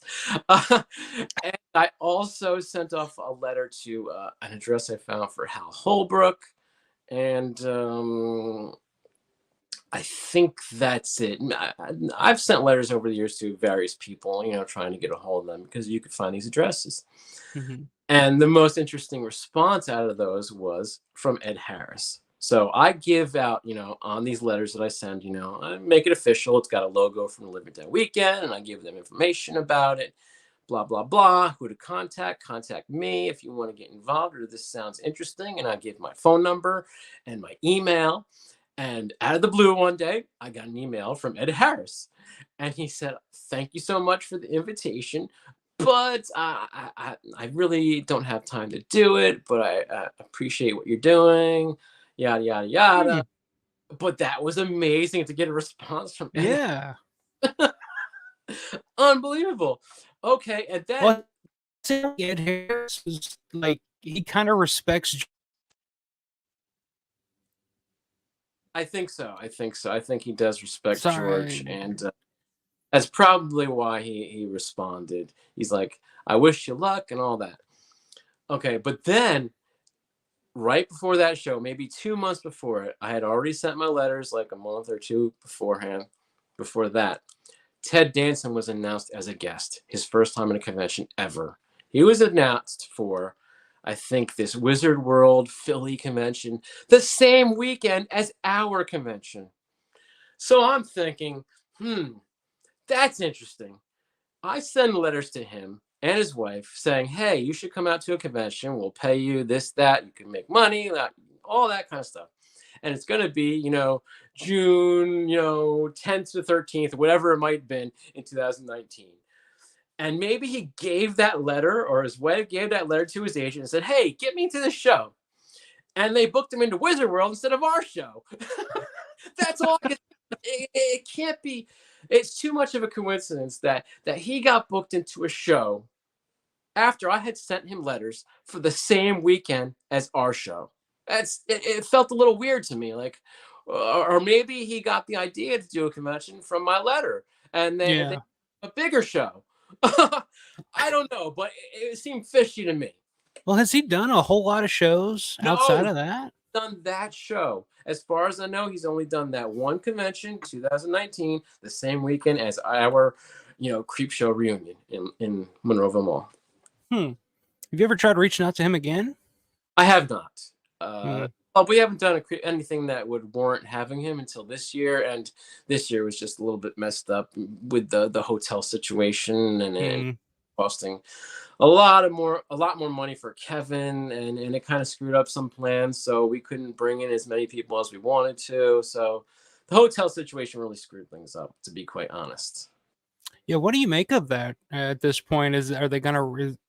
I haven't heard too much about the future of that hotel, but I mean, they got to do something with it. You'd think somebody would buy it at some point, because I mean, it's a pretty big fucking building to just sit there empty, Yeah, I mean, you think, it could be bought, if somebody wants to pay off the debt or whatever's associated with it, somebody could buy it, and we're hoping that somebody does, because it's a great hotel to use for the celebrities and for, all the people who come to Living Dead Weekend. So it needs to be there. It's there. Somebody should come in, fix it up, and you have a great hotel with clientele already waiting to take it over, from Steel City Con being right next door to it, to Living Dead Weekend, every year. There are all kinds of things going on around there in Pittsburgh and Monroeville all the time. So, it's a no-brainer. Fix it up, and you got a hotel. It's right there. Yeah, I mean, the hotel, as the hotel was, it was in need of some renovations, I think, at the time. But yeah, there's only one. There's only so much.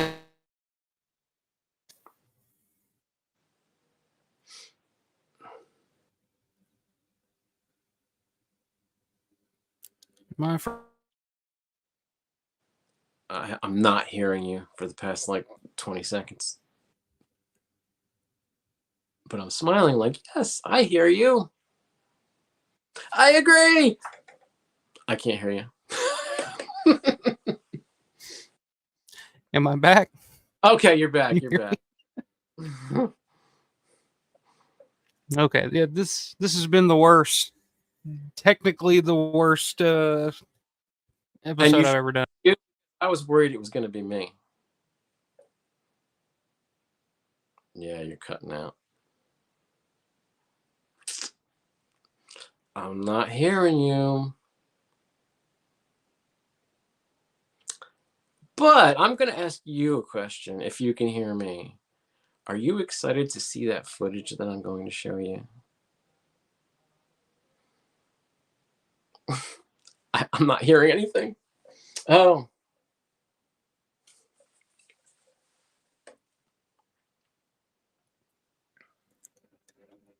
Yeah. I don't know if this is working or not. My lord.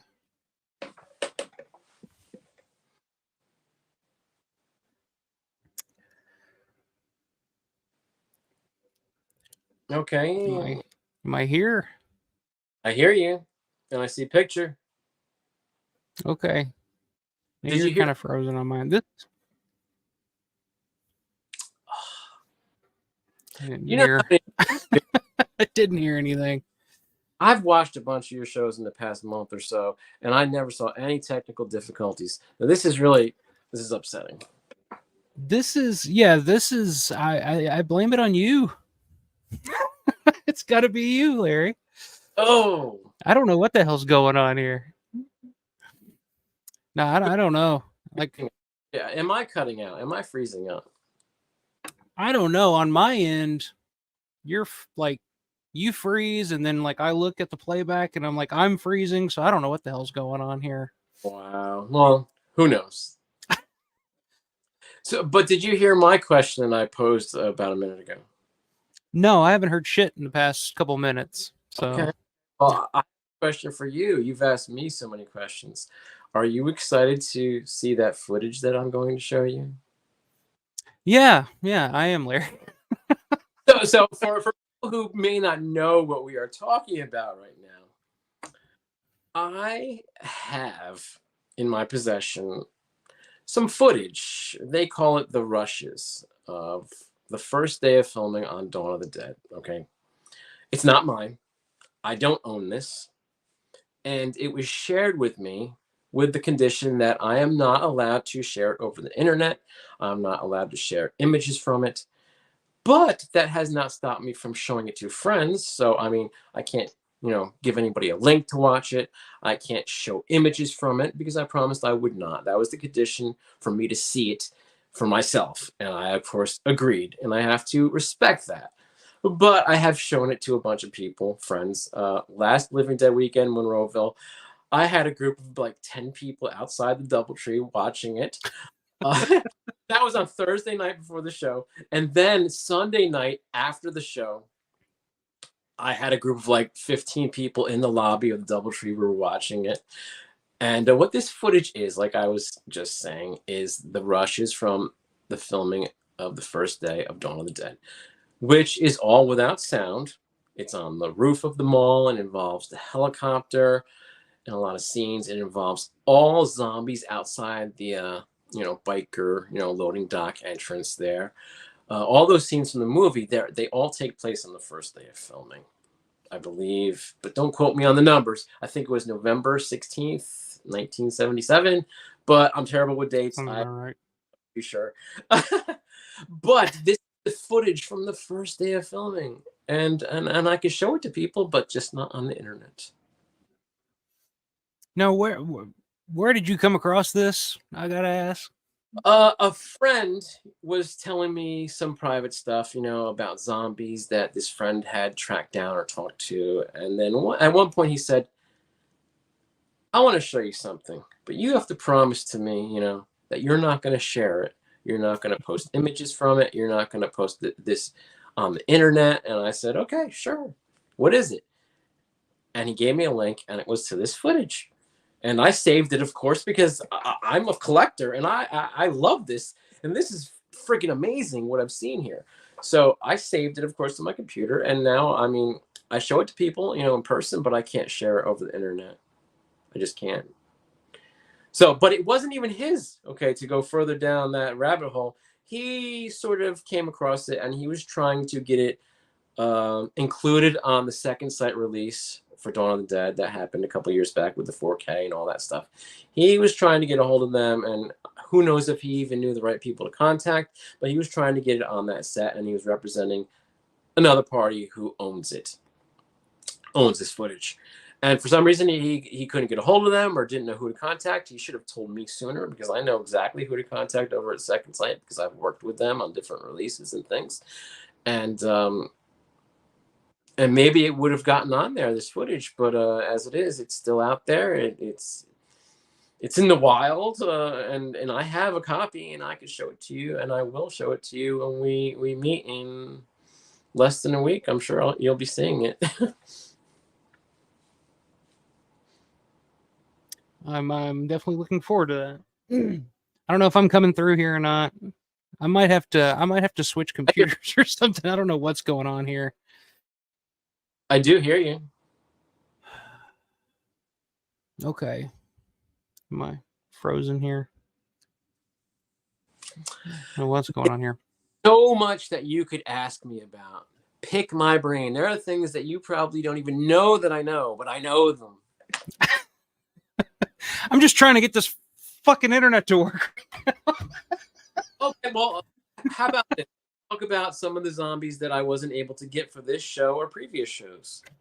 That's a good question. I was wanting to ask you about that. There's a couple of names in particular that I've always been curious about. I've asked you about Carl Augenstein and before. Any idea? Does anybody know where Carl Augenstein and Liz Augenstein are?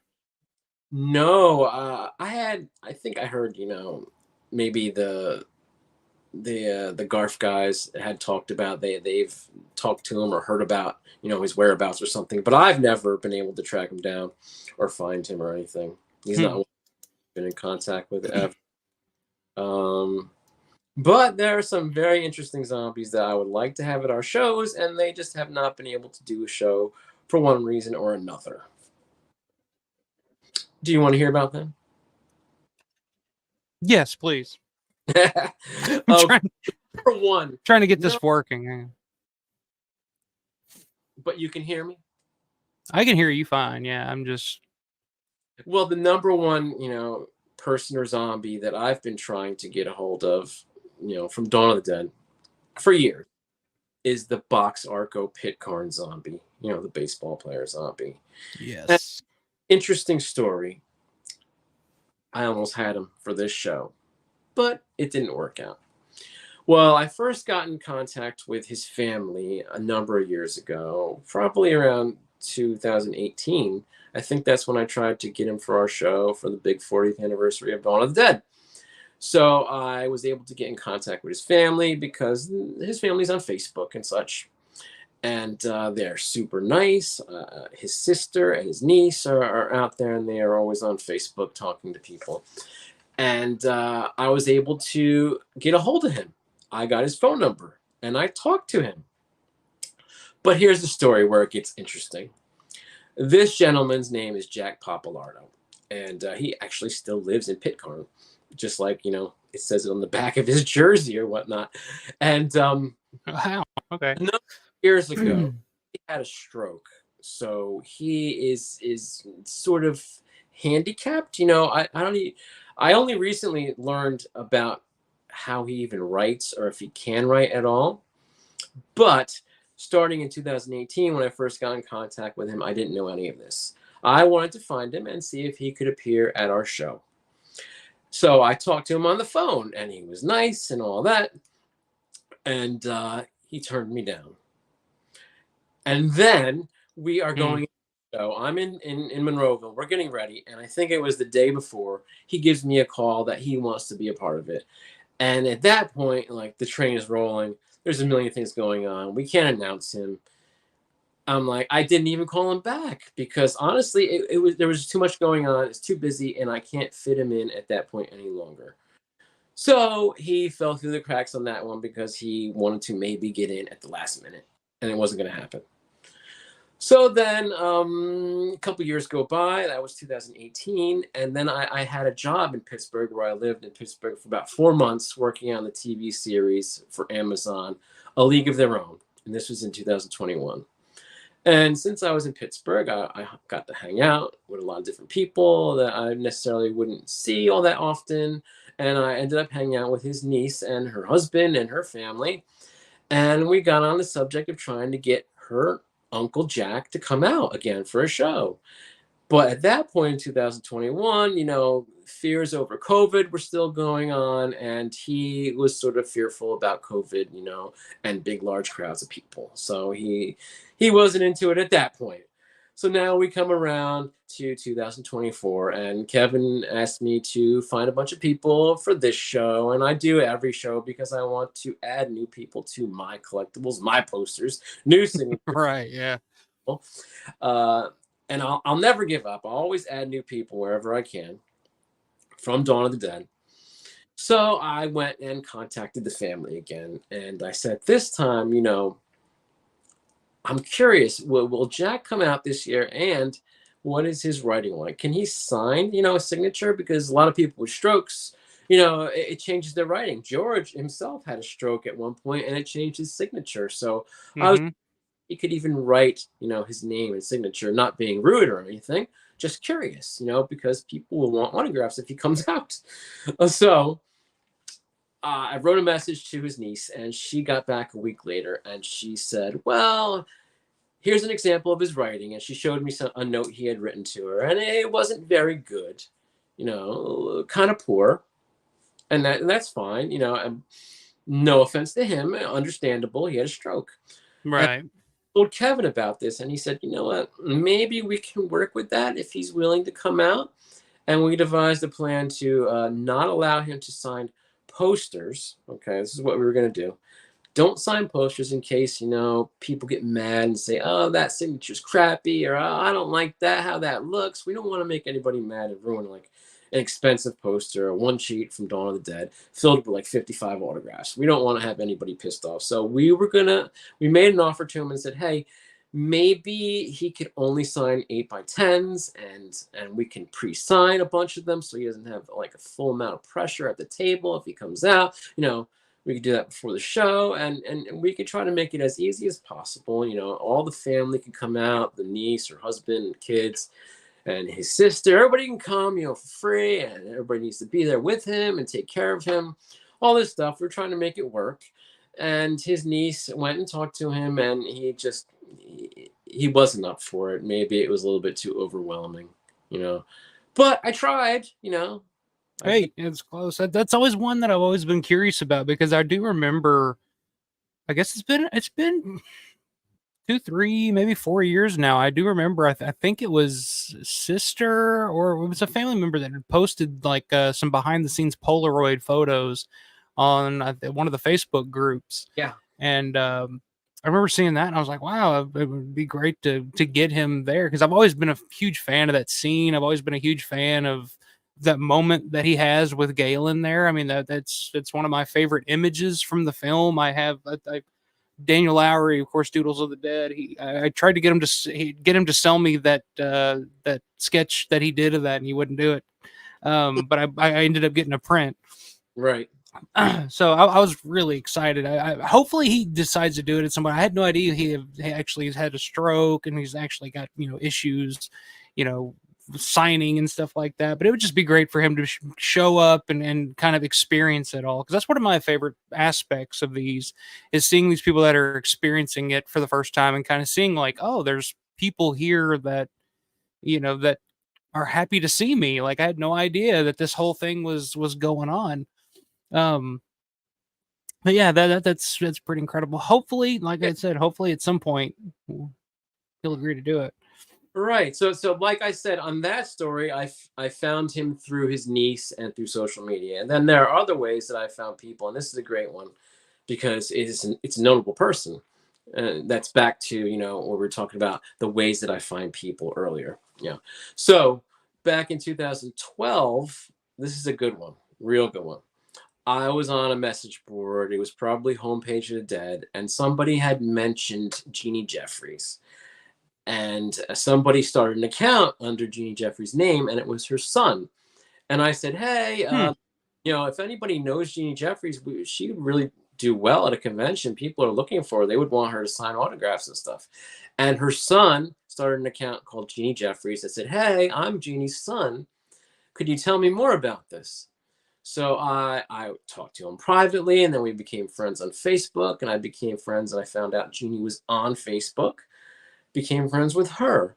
And I started talking to her about conventions, and I said, hey, I do this show in Pittsburgh called Horror Realm.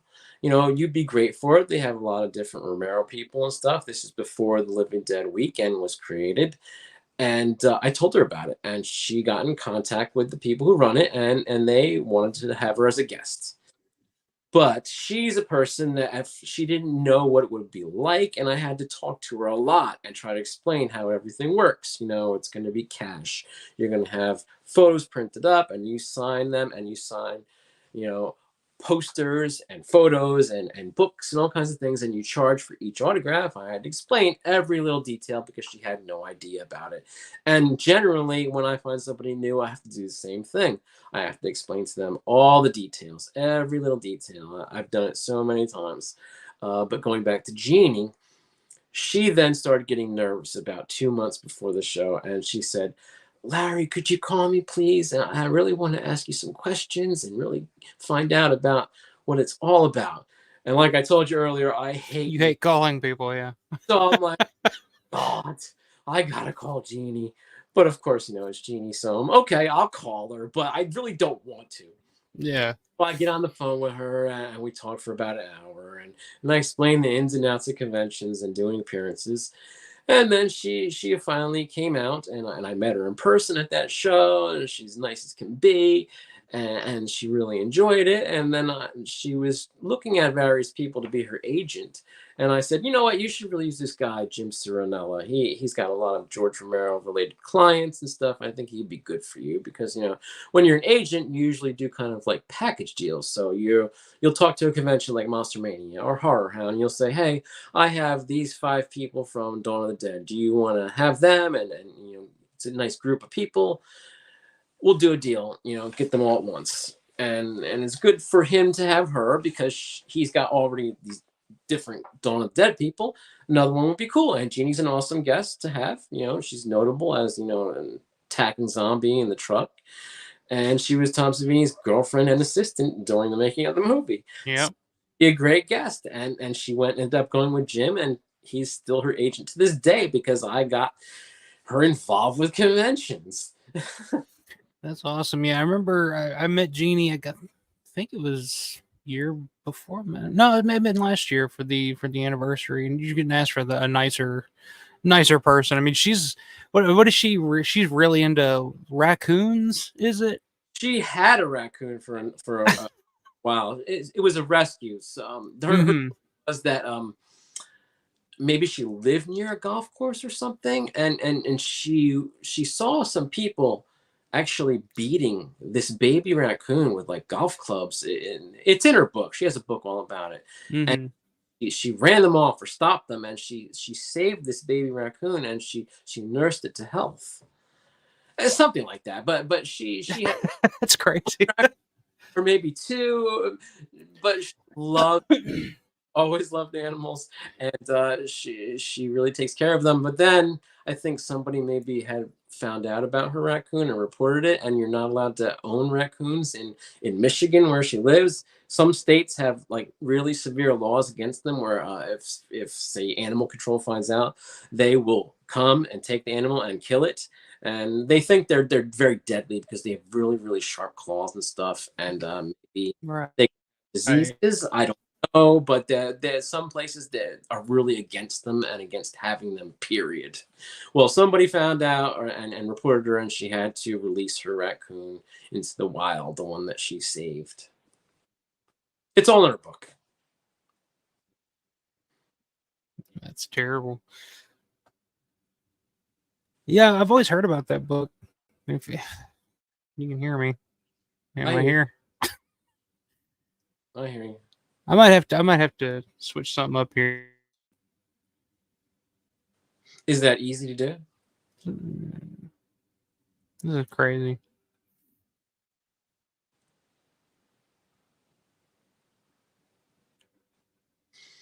But over the years, so many people, I've got in contact with a lot of people, and then because I'm not an agent, I end up turning them over to Jim. Yeah, he does. So he's kind of like managing or whatnot. I mean, he does Gornick, Ferrucci, Christine Romero.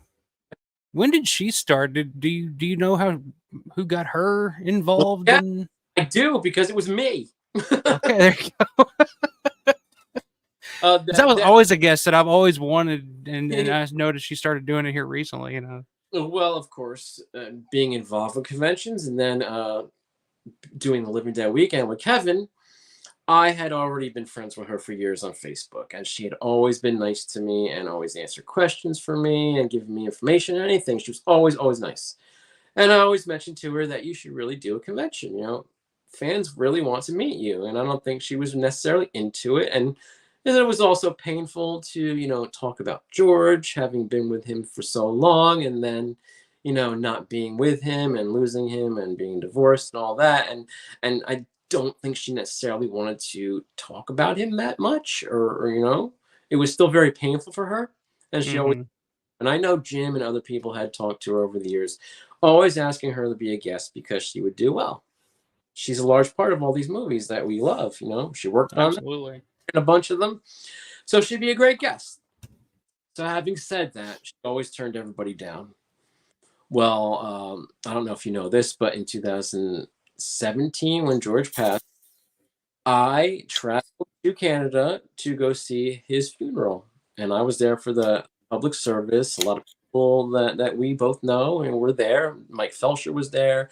Uh, Various people were there, and I ended up talking to George's daughter Tina, Mm-hmm.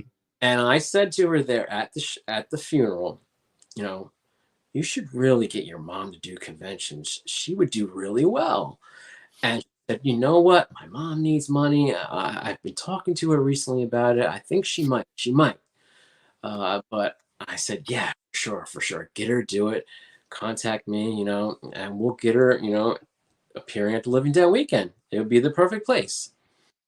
So that was July when he passed, 2017. And then I think the next year would have been 2018's 40th anniversary show for Dawn of the Dead for the Living Dead weekend. And maybe about 4 or 5 months before that, Christine sent me a private message on Facebook, said, hey, I really want to get into, conventions, and I'd love to do the Living Dead weekend. Okay. And then I told Kevin this, and various things happened. And then all of a sudden, she was Jim's client, and she wasn't talking to me, but she did come to me.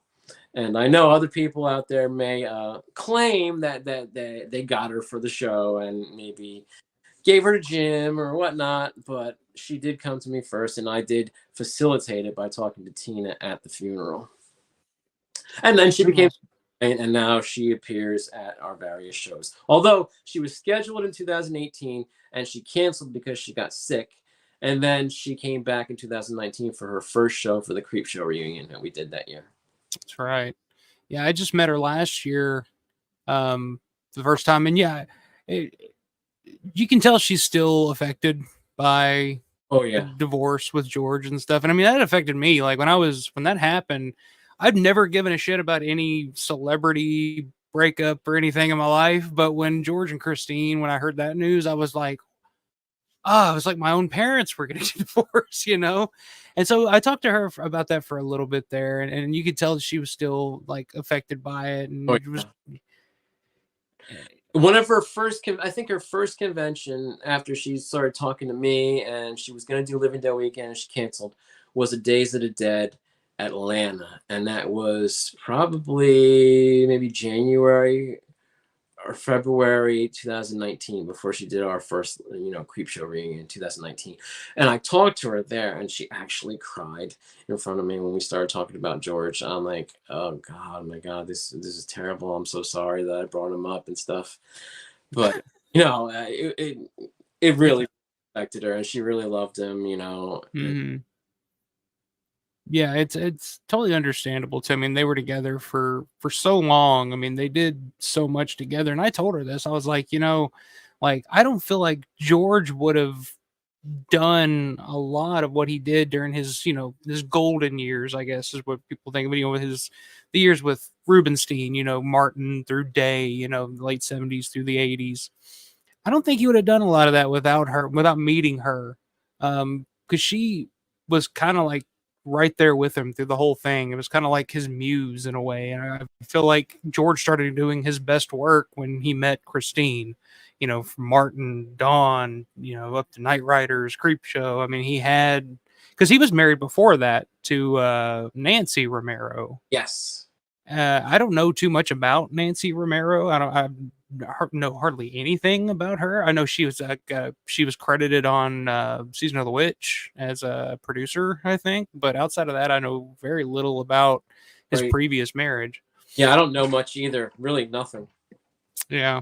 So I don't know. I told her when I met Christine, I was like, you are just as important to Oh yeah. these films as anybody. Oh yeah. And I was so happy to see that she's doing conventions now and kind of benefiting from it somewhat, financially, or getting some kind of validation, or whatever it is. I hope she feels that and understands that she is appreciated and loved by so many for what she contributed, what she did. I mean, her performances and Martin and Monkey Shines, and you know uh, I hope she realizes how important she is, and doesn't, I don't know, I'm trying to say, feel like she's been forgotten because her and George split up or anything, or people just cast her aside. Um, but I noticed she was at Scarefest in Lexington last year. I think it was last year. Done a lot of shows now. Yeah. Once you finally started to do them. Yeah. Another name that I think would make big bucks at a convention if he started doing conventions. I'm curious if you've ever reached out or know why Jim Bafko. Oh, Uh, oh, okay. I got you an exclusive story about that. all right, do tell, do tell. Okay, that's one that okay, of course a lot of people want to meet him. I want to meet him personally, and I'd love to have him as a guest at our show. Well, last year I wanted to get him out real bad because it was, the 45th anniversary of Dawn of the Dead show, with as many Dawn of the Dead people as possible at the show. So I ended up trying really hard to get a hold of him because I had seen, if you scour eBay, there have been a lot of autographs in the past year and a half or so from Jim Baffico on eBay. So people have been getting a hold of him. Mm-hmm. So I know he's out there. And years ago, I had written a letter and I never got a response. A bunch of people over the years I've written letters to and didn't get any response. But I decided last year before the show, I'm going to try really hard. So I wrote a Facebook message to like some of his kids and different relatives. I'm trying to get through some way. And again, I do have an address and I do have phone numbers, but I don't like to make calls. So I'll try anything before making a call, and hopefully I'll never have to make a call. So I Yeah, think that's me. I found an email for him and I got through. And he responded, okay? And I had been trying, so this is a triumph, getting a hold of Jim Baffico. Mm-hmm. People want to get him at the show. People want to represent him.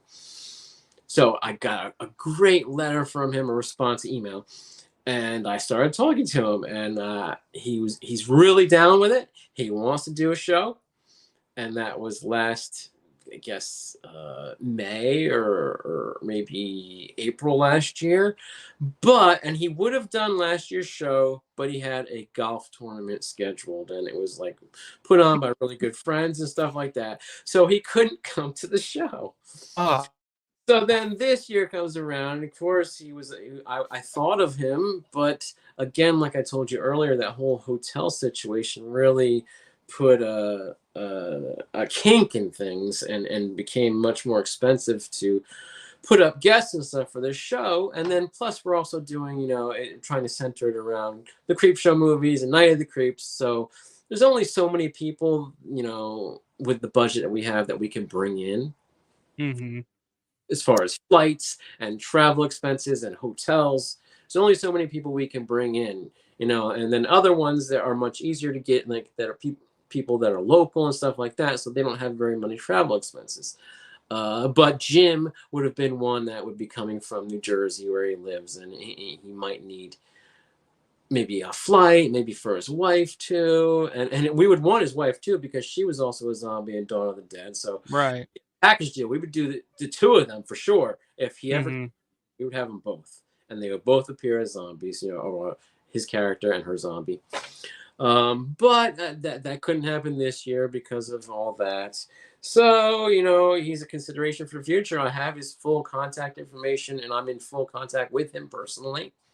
And he knows me from my messages. So it's a possibility now. We just have to find the right time. Although I don't even know if next year will be the right time, because, there are plans for next year that would kind of preclude having him.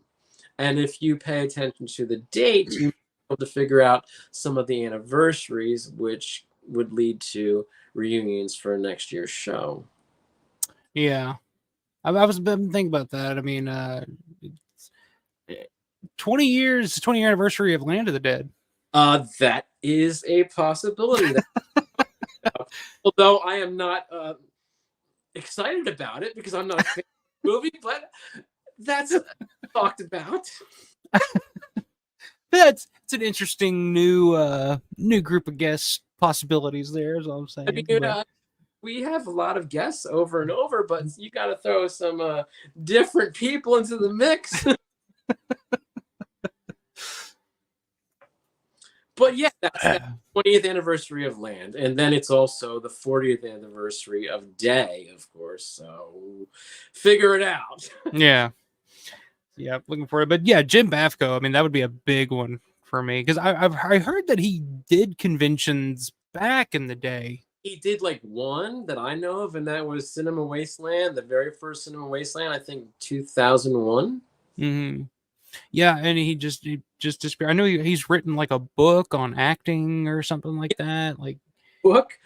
He's been he used to direct soap operas. He's worked in film and TV a lot over the years. Mostly, actually, instead of acting, he did various parts in the 80s. He was in All the Right Moves, and he was in Silver Bullet and various things. But he went into directing, and he directed a lot of soap operas, and he's been doing a lot of that all through the years. I know he's directing soap operas. Yep. Let me see if I can hit some of these chats up real quick. Sure. We're a little bit behind. Since there's no Braddock tours, you're gonna need a flak jacket for that one. That probably won't happen. Although I would love to do it, because I've found more Martin locations than anybody else in the world. But that's another story. Oh, I love Braddock. I'll definitely take your Braddock tour. I'm fascinated by Braddock. I'm such a big Tony Booba fan and all that. There are a couple things that make it not possible. It's not like a great area, number one. Number two, it would take people away from the convention for much too long. And you want people to come to the convention and see the celebrities and stuff. So it would also kind of be expensive because of the buses that would be involved.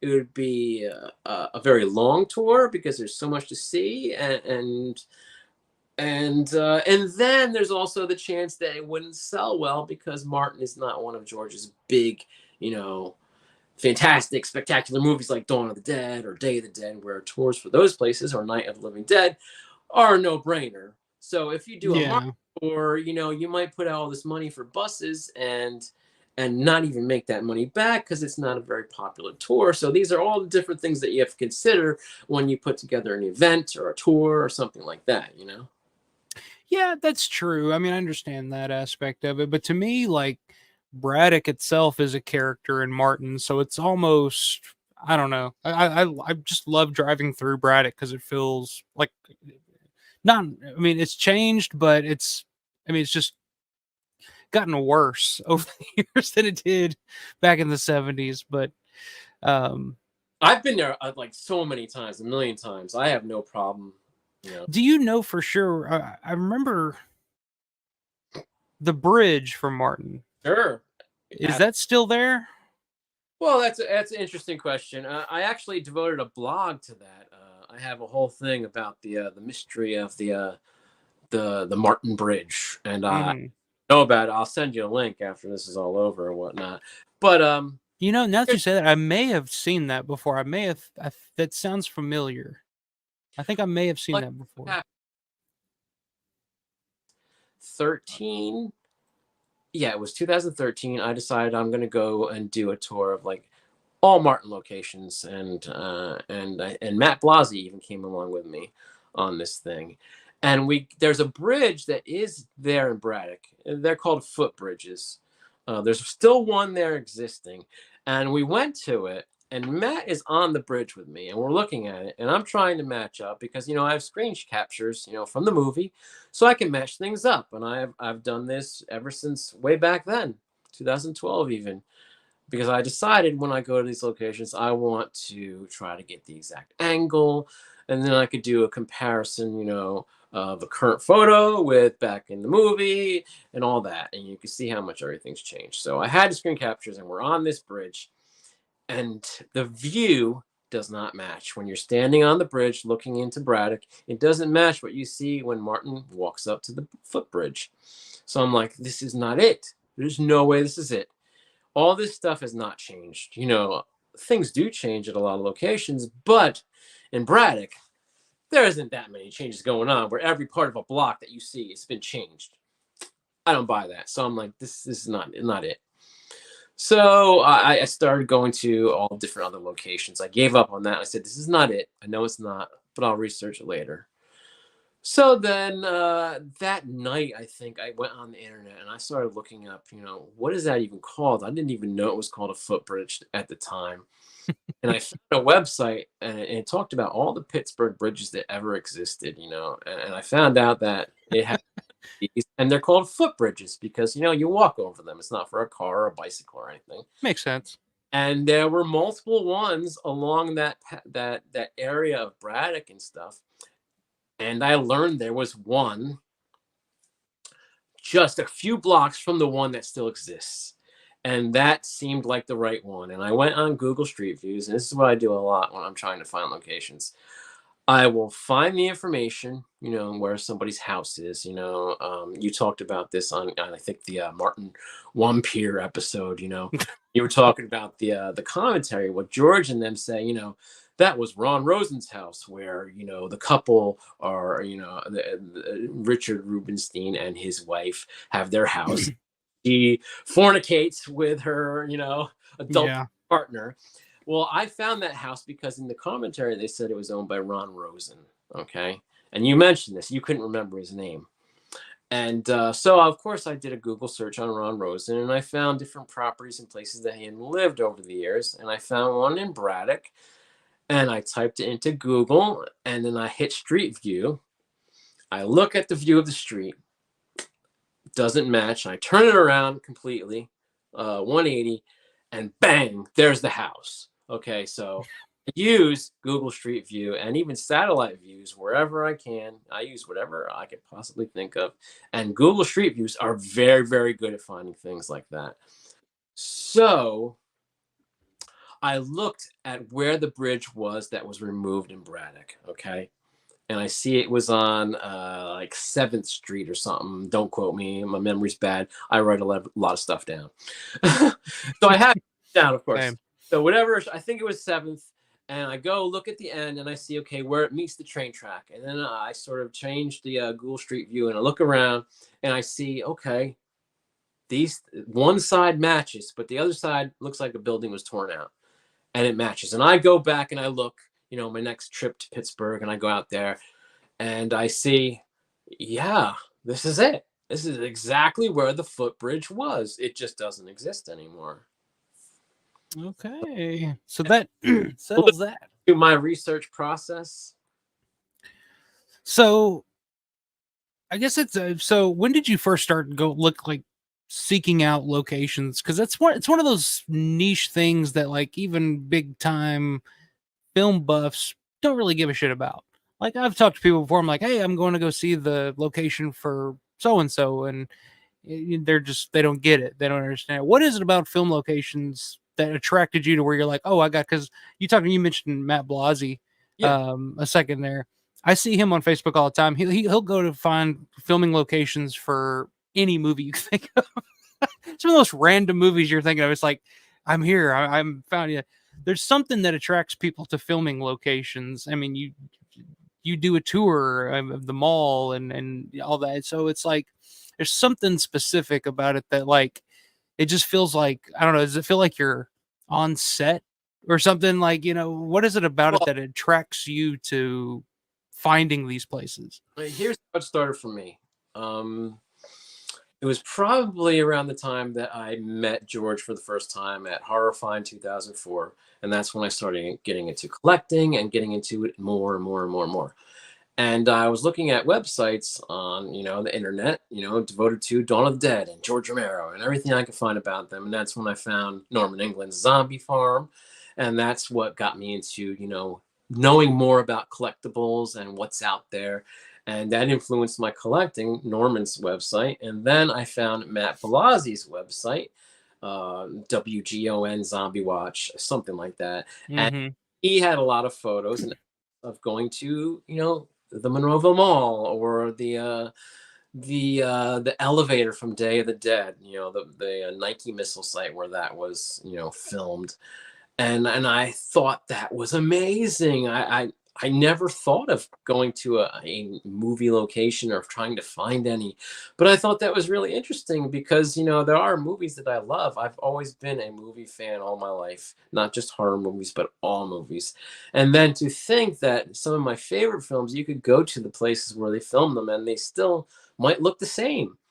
It just blew my mind, and that's what really made me think about it or think it was possible, to go to film locations.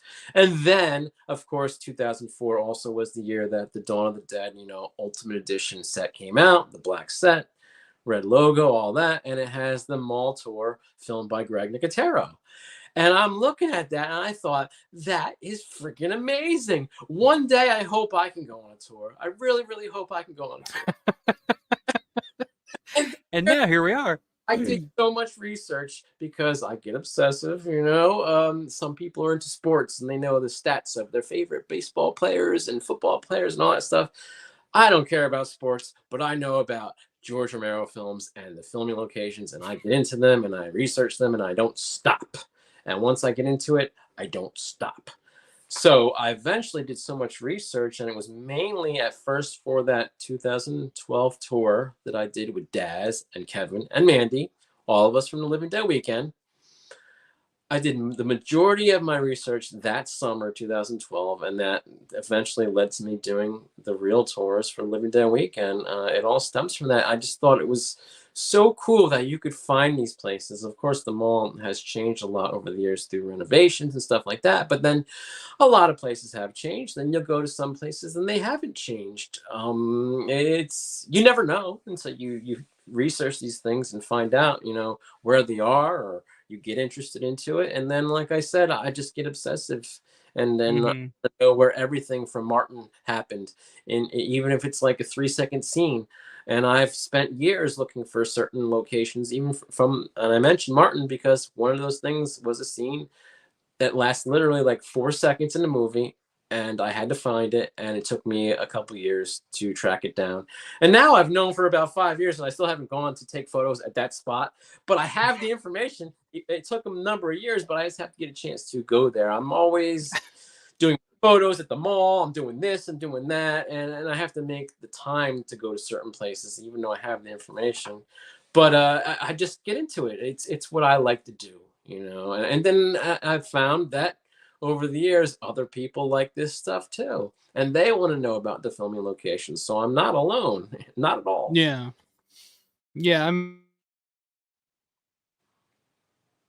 it comes to your tour for the mall, if it's your first time going to the mall, take the tour. Like if you're going to Living Dead weekend, it's your first time going to the mall, take the tour. It's because the mall has changed a lot over the years. Yeah, As I mean, it's a mall. It's got to update. It's got to update with the times. A lot is gone from the mall that was there when they shot Dawn of the Dead.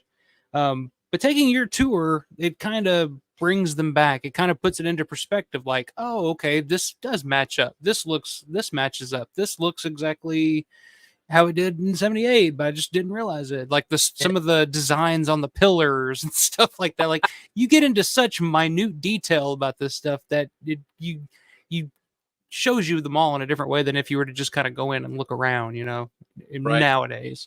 And like I said, I had done most of my research to figure out where things happened in the movie back in 2012. But then when Kevin said you're going to do tours in 2017 for the first Monroeville show, that's when I went and buckled down and I said, okay, I'm going in with a mission. I came up to meet with Kelly from the mall and give her my plan for the tours in the spring of 2017. And I came with a ton of screenshots, of different patterns and things that I might want to find.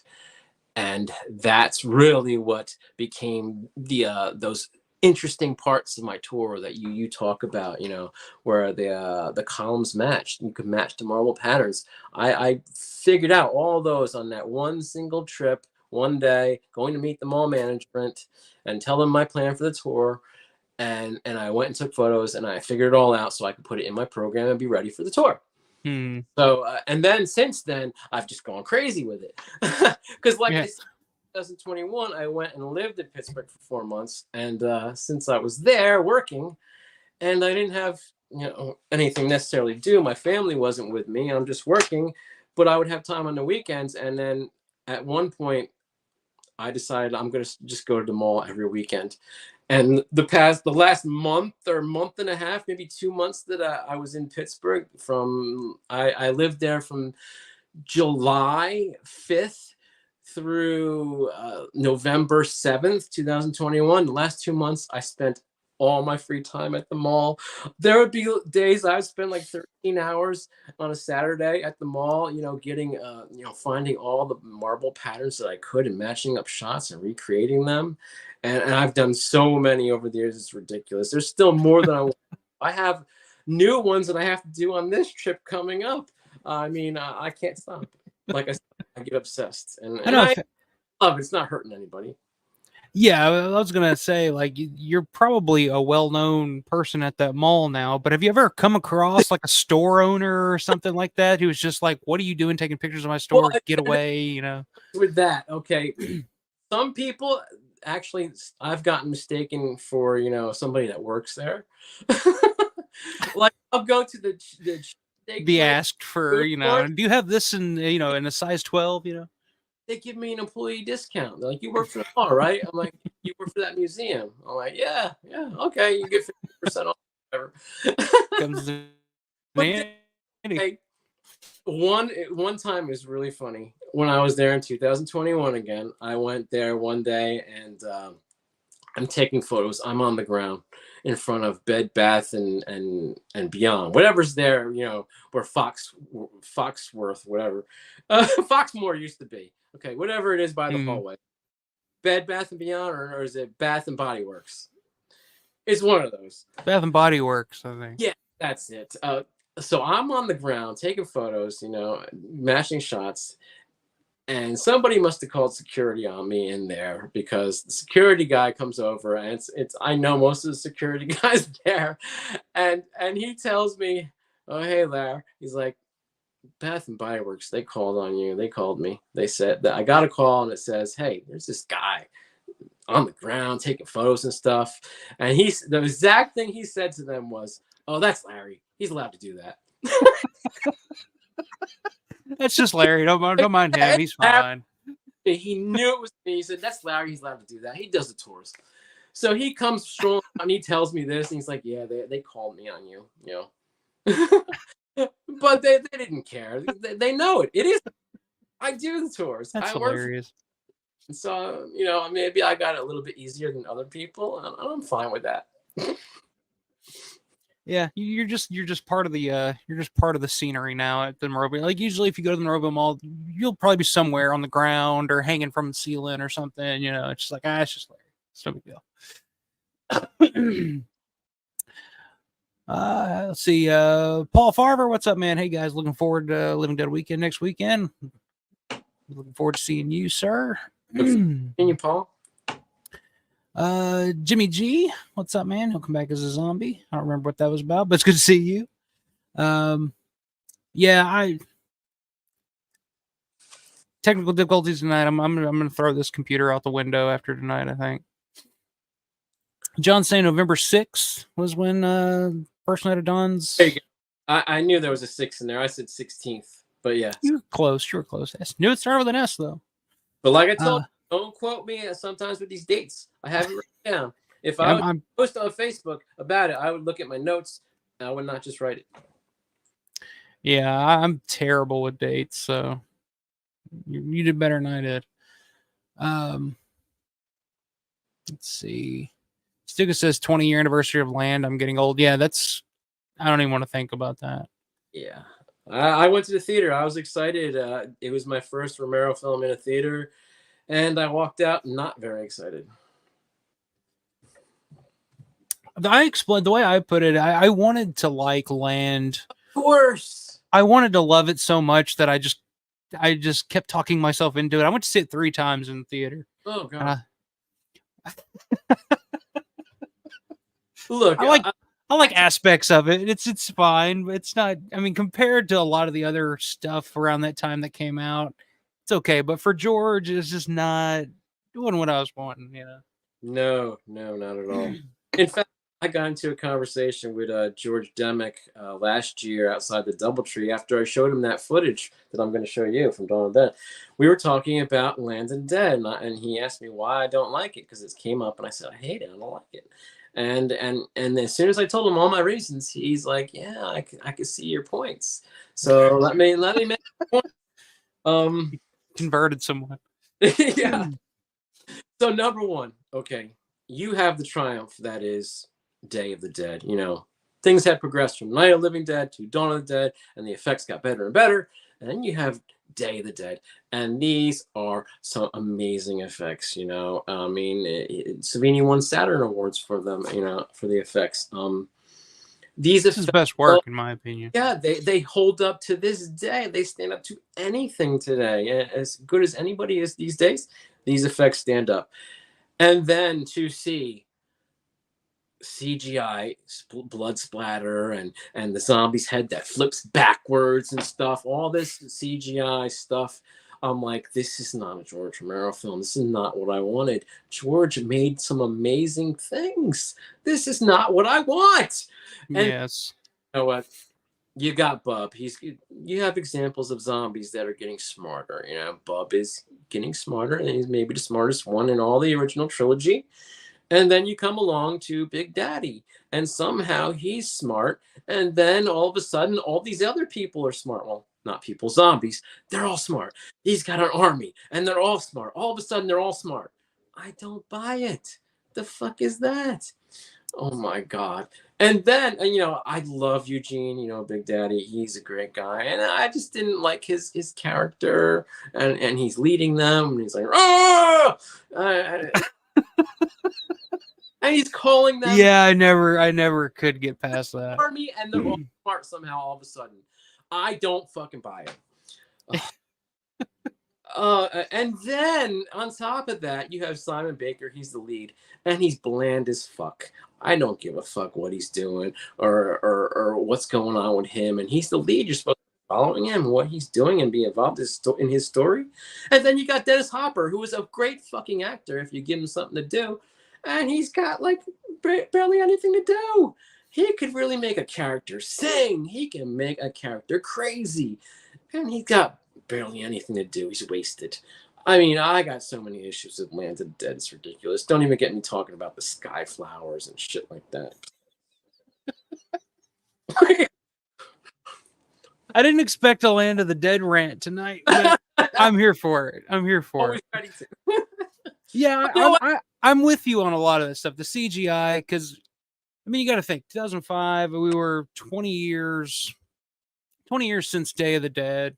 George had been talking all these years about wanting to do another zombie movie and just always shitting on CGI. And it's like, I don't want to use CGI. I don't like CGI. And then I go see. And there's a CGI Pittsburgh. It's not even filmed in Pittsburgh. Get the. Yep. I'm just gonna solo that out and just make it a clip that I just drop every now and then. It's not even Pittsburgh. Get the fuck out of here. But like you, I wanted to like it, but I walked out not liking it. Like, what the fuck? And I went with my brother-in-law, my wife's brother, and he's like, what the fuck? And then I tried watching it. I own it on DVD. I own it on Blu-ray. I own it on Blu-ray again, and I keep watching it. I've watched it like 4 or 5 times at this point, and I still don't like it. Still can't get No. past it. There are aspects that I like about it. There's definitely aspects that I like, but I'm with you. It just didn't feel like a George film. It's not what I was wanting at the time. Like it felt too big. I don't know, but I mean that goes to George's talent. I mean, because the budget that he had on Land was not that much in comparison to a lot of the other things that came out around that time, but he made it feel so much bigger than it was. But I just feel like there was too much going on, too many characters, too many, I don't know, a bit of a mess. But yeah, and yeah, the big daddy, they just. And the funny thing is, I own a bunch of props from Land of the Dead. Oh, I know. You have the fucking jackhammer from. Better. I have, okay. When they filmed Land of the Dead, they created 3 jackhammers, 1 hero one and 2 stunt ones. Matt Blasie's got 1 stunt one. I have 1 stunt one, and I have the hero. Oh, so you have 2 jackhammers from I Land did. of the Dead, but you hate that movie. But you know, I have Charlie's. I guess it's a stunt sweater for Charlie, and I have an outfit for Asia Argento. I forget her character's name. Slack, is that it? Yeah, I think so. I have her. She has a gray shirt and a blue pair of jeans. I have those. I also have Manilow's gloves. I've got ID badges, and the reason I have them is because I got them pretty fairly cheap. Yeah, I remember seeing. I think it was the ID badge that Sean Roberts' character had in the movie. I saw that on eBay maybe a couple of years ago, and among some other stuff. I don't know if that's where you got it or not, but no, I got them in an auction. I got the jackhammers and the badges and the gloves through an auction website, not eBay. But then I got the 2 outfits from eBay. I've seen it's been on my watch list forever, but it's the jacket that John Leguizamo wears in the movie. Yeah, and I guess it's autographed by him too. I've seen it. It's been on eBay for like 2 years. Yeah, it's like they want like 7 or 8 grand or something like that. Yeah, crazy. Let's see. Claudio Franco says, I recently saw a pic of George and Stephen King in Sunset Boulevard in front of a creep show marquee. I went to that place the other day. The old building's still the same. Oh, that's cool, man. I didn't know you were out there. Yeah, it's a famous photo. Will with a request: get us on the roof and into the basement of 247 Pitt Boulevard. Oh, those are difficult requests. I've been on the roof 1 time, and that was a year and a half ago with Sean Clark. I've been in the basement twice over the years. First time was 2012, and then also that same day with Sean Clark about a year and a half ago. Yeah, I walked into 247 one time and tried to use the elevator. It wouldn't work without like a key card or something. So I was like, damn it. Right. I was just like, fuck it. I'm gonna just see if this elevator works. And it didn't. But okay, since Will asked about, getting in the basement or the roof, Kevin tried to make a deal to have a special photo opportunity event a few years ago. Oh, really? Listen to this. I put him in contact. I told him who to talk to at the building, because it's still owned by the original owners, but uh, the guy's son, I should say, and he's a lawyer, and he has offices on the top floor, which used to be George's main offices too, the fifth floor. Uh, I gave him the phone number and stuff. I said, call this number, because Kevin wanted to do photo ops with Kyra in the basement. And Kevin was going to pay her to go down there, and we'll do photo ops and do a from the Evans City event and bring people down there. And I would do a whole thing talking about the whole place and have her down there.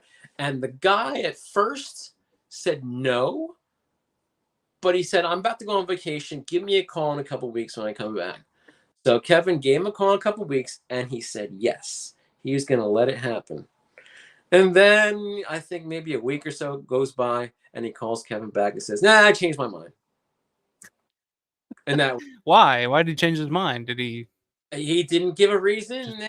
just He yeah. just didn't want a bunch of people going down there and having this event go on there. But we almost had Kyra going down there doing photo ops. She agreed to it. I think it was discussed with her, but it just happened. It's one of those things that we've thought of and just didn't happen. And that goes along with, the Day of the Dead Mines too. That's something that we would really love to have an event there, or do something there, or offer a tour.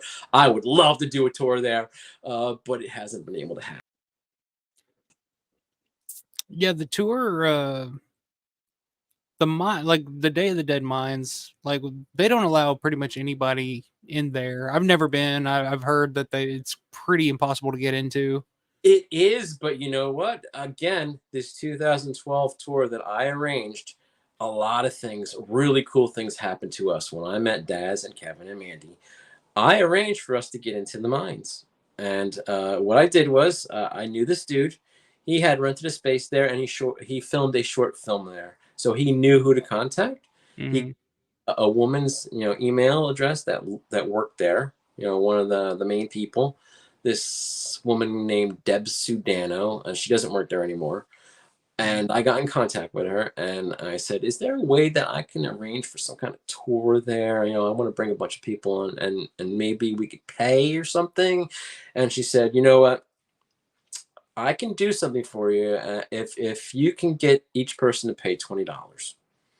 So I'm like, sure. So this became a part of my tour in 2012. I said, anybody who wants to come along, we're going to be doing this on these days, and we're going to go to the Day of the Dead Mines on this day, and we have it arranged. So we all got in there, and we all had to pay $20, and actually the money went to our tour guide. There was this gentleman named Skip, and then there was a special feature on him on the 2013 Scream Factory release of Day of the Dead, and he's on there doing it's talking about his retirement and stuff, but he had worked there during the filming of Day of the Dead, and he's the one that gave us a tour. And wow. He came in on his day off or whatnot. But if you just go there and try to get in, they refuse you. Any fans, they know the fans are trying to go there and see the place. But in the meantime, of course, I was there that time for the tour with this guy Skip, who worked there. And then in the meantime, I got a map from the production. So I have a complete map of where everything took place that points out all the spots and things that you might want to know from Day of the Dead. So of course, I want to do a tour there. And Kevin has tried over the years to arrange it, but they're just do it. We had wanted to do it during the Evans City event for various reasons, because Monroeville is its own thing and it has mall tours, but Evans City in there, and we did Day of the Dead reunions up there. So we tried a couple times in the fall, but it's always a bad time for them because it is a working business and they have storage there for boats and cars and things. And they would not even think about having a tour there in the fall, because it's one of their busiest times when everybody's bringing in their boats and classic cars and things like that. Right. And then some of the areas that we want to see are actually very privately owned, with storage for paperwork and all kinds of various things. So some of the places are hard to get into, some are not, some are easy. But I would love to do a tour there, and I'm sure Kevin will keep trying. Even if we could just do a one-day event, have the celebrities there and a tour for just one day. That'd be fine. Doesn't have to be a whole weekend or anything. But he's tried, and I'm sure he'll try again. And so you never know what could happen. But if we Hey, get, I'll be there. oh, yeah, I'll do the tour for sure. I'm dying to do it. I'll be there for that one. Have you ever like found a location and the owners of a house or something wanted, to, I don't know, arrest you or come out, chase you off? Or Yes, I've heard some nightmare stories about the farmhouse from night 90. exactly. Again, on that same 2012 tour, I go out and Daz and Mandy and Kevin couldn't come out that day or something. I think his kids had something going on. But me and Daz went out there to, the area and the farmhouse property from night 90. We went out to the cemetery, all this. Well, I think the first place we went was the farmhouse. Okay. So I'm driving up, and I had actually written them a letter, maybe a couple months beforehand, and it got returned to me. Maybe I had the wrong address or something. So I tried to write them, and nothing happened. And it comes time for the tour, and we drive up the driveway. Okay. And I'm driving. Daz is in the passenger seat, and I'm pulling up. We're all alongside the house, and Daz says to me, "He's got a gun." And I look, and there's this guy on the porch, and he's got a radio in his arms.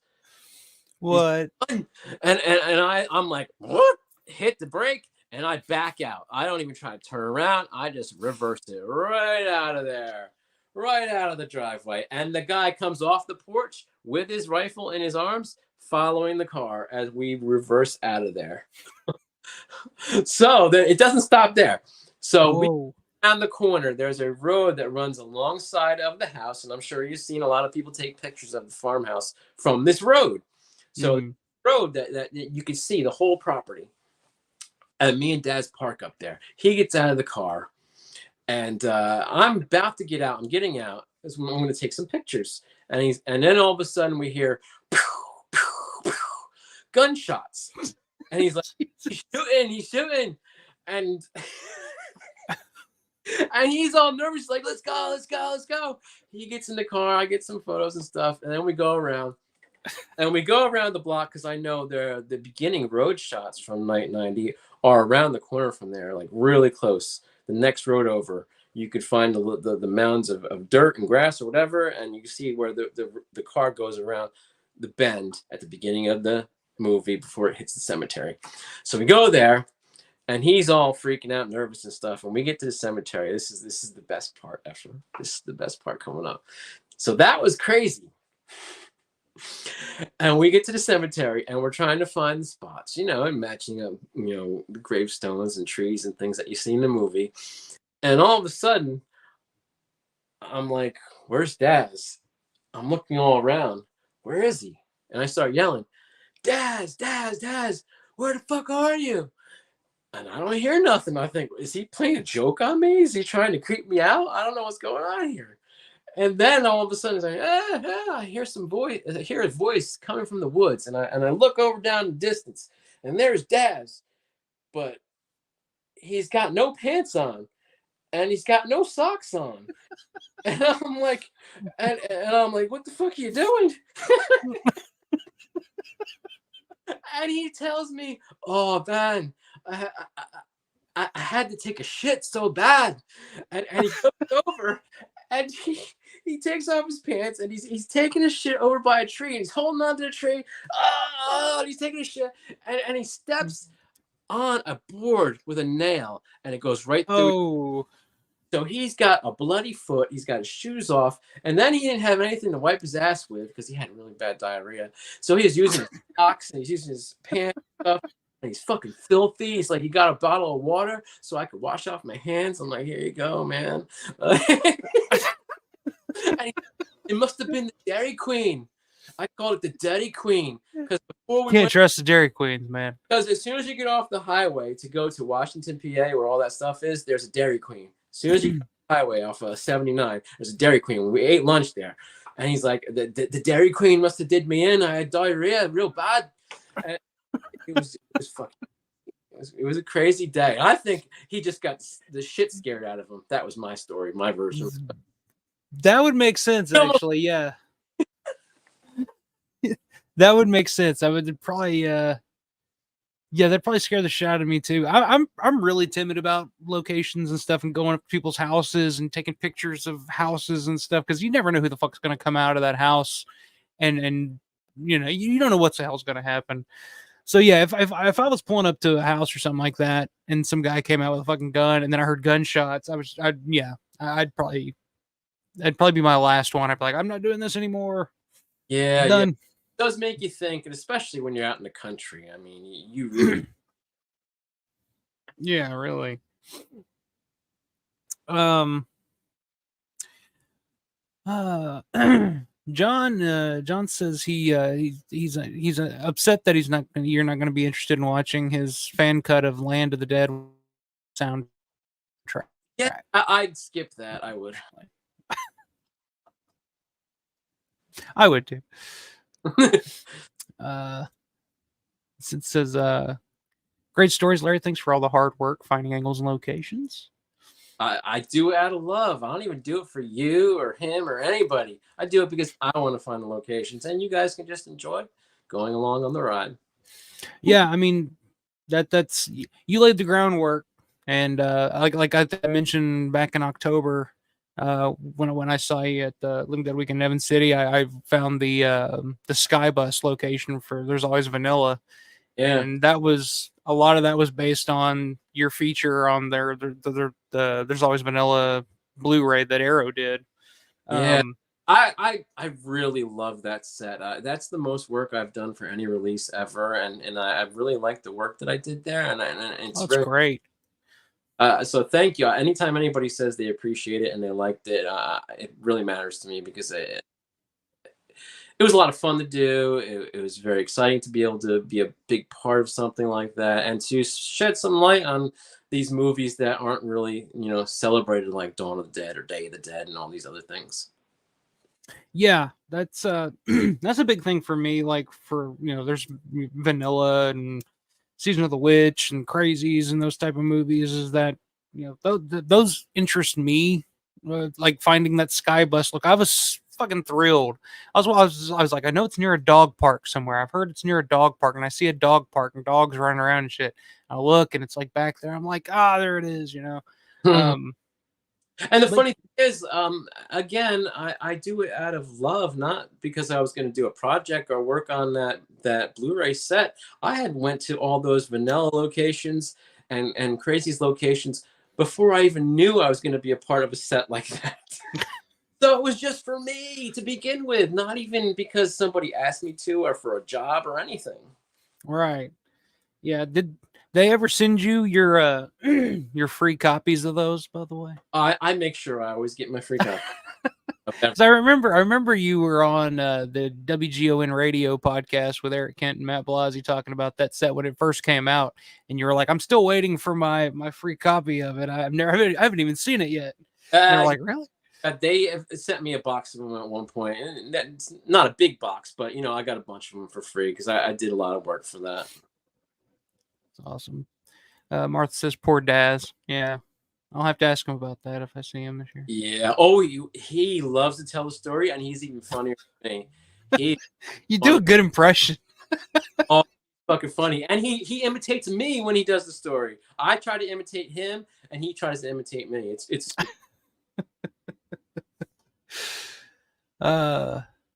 Question from Eerie Guts. That's an interesting name. Larry, what do you vend at the show? Well, at conventions when I did it full time or a lot. I stopped vending pretty much in 2019, except for the Living Dead Weekend. I saw a lot of bootleg DVDs, rare, hard to find materials, things that you can't get anywhere, things never transported over to Blu-ray or 4K. And I always sold, collectibles, Romero collectibles and stuff. Now I don't sell the DVDs anymore. I only sell pretty much Romero type stuff. So currently my newest thing is I make these light up cell shadow boxes where I have 35 millimeter cells from trailers and prints for say Day of the Dead, Dawn of the Dead, Creep Show, and they're 8x10 shadow boxes where you plug them in and they illuminate the little mini poster and the 35mm cells. And I have different versions with different theatrical poster art or other art on there, and they're pretty cool. I just got into doing them in the past year and a half, and I have a lot of them. I have 20 made for this show, and I'm in the process of making 13 more right now to be finished in the next day or so to take with me on the trip. And I'll have those plus a lot of different Romero type stuff at my booth. I always have Romero stuff. If you go to a convention and there is legit old Romero posters and VCDs and CEDs and all different kind of things, original posters, that's my booth. Nobody else ever has this original stuff when you go to a convention. It's all newer stuff and fan-made stuff and jewelry and things like that. I'm the only guy that ever has Candles. Yeah, it's all there. I'm the only guy that ever has the cool shit. Yeah, I can vouch for that. I bought a stack of VHS tapes of the Winners documentary series that George did. I bought off Larry back in October at the Living Dead weekend. So Larry's got all kinds of those the light up film cell things that you do. Those things look fucking awesome. They sell pretty well too. Yeah, I mean, I'm making a lot of them because I hope they sell. I got bills. I pay for all these collectibles that I got because I'm crazy with this shit. Yeah, definitely good shit. What happens though? The reason I sell Romero collectibles too is because I do collect them and I see them all the time. And if I see something cheap, I pick it up. Also, I do a lot of upgrading. So let's say I had just for example, a green logo Dawn of the Dead theatrical poster, and I got one, say, 10 years ago. Mm-hmm. And then maybe, say, 6 months ago, I get a new one, and it's in great shape. So then I will keep the great shape one, and I will sell the rough shape one. And I've done that a million times because you never know sometimes if you're going to find something again. I mean, it's happened with records, everything. I might buy one just because I got it cheap, and I don't know if I'll see another one again, if it'll ever pop up. And then late years down the road, I'll find another and it's in better shape. So I'll keep the better shape one and I'll sell the one that's in lesser shape. Yeah, I do that too. I'm really bad about selling my shit though. I just keep it. I'm like, I have two now. Well, yeah, I'm getting that way too, because now I'll say, okay, well, I can have one signed and I'll have one unsigned.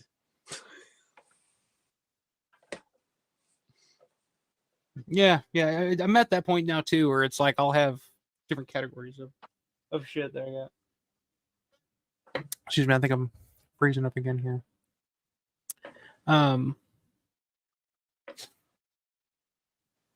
Yeah, Will saying that's how he met you back in 2007, 2009. Bought some DVDs off of you.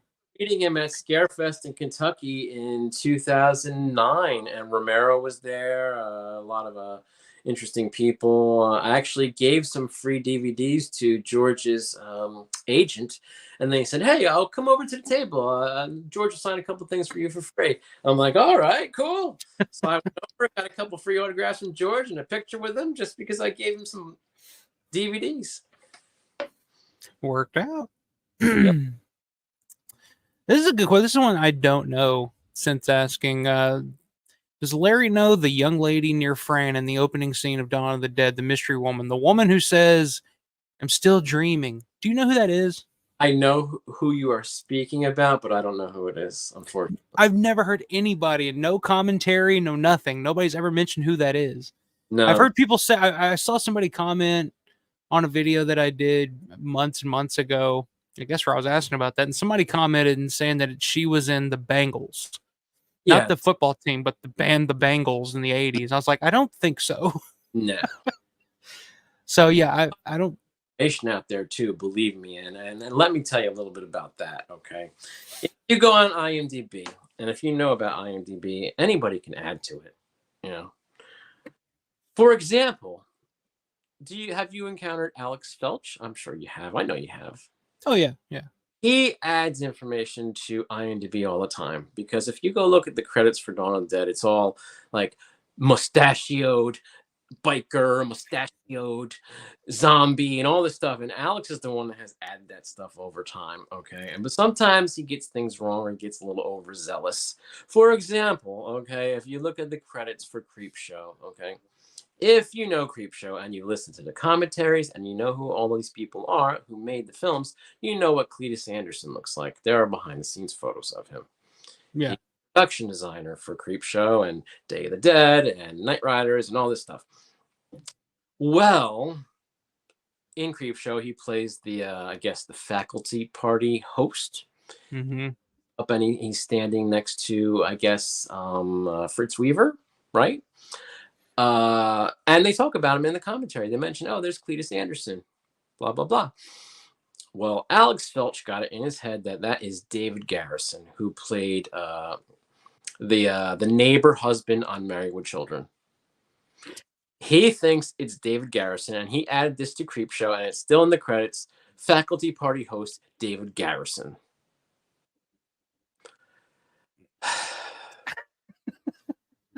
I mean, Alex is pretty good about. It goes further, okay? If you know the nun zombie, her name is Kathleen B. Okay, for many years, Alex was trying to figure out her name. And if you looked on IMDb over the years, she had different names. One time it was Conchita Gonzalez or Alonzo. It had all these different names because people were making shit up. And I think he made some shit up. And he would change it every time he heard a new name. Alex is adding shit on there all the time, whether it's right or wrong. It's interesting. I remember. I don't remember. I don't think it was him, but I saw somebody at one point. This was a while back. Somebody shared a photo of Tom. It was from Creepshow, and it was Tom and John Amplis as, the zombie at the beginning, and then the background was Cletus Anderson, and it was they quoted it was like, oh, here's Tom Savini, John Amplis, and George Romero in Creepshow, and I saw Tom commented on it. Tom commented on it and just very blandly was just like, "That's not George, that's Cletus Anderson." Right. I was like, "Oh yeah." So, I mean, I give it to Alex. He has, identified a lot of people and things through the years, because he's all, obsessed about the bikers and stuff like that. And that's fine. He's found out a lot of that information. That's cool. But once in a while, he gets a little overzealous and adds things that don't belong. Well, that's a lot of IMDb though. I've seen some pretty out there shit on IMDb. So,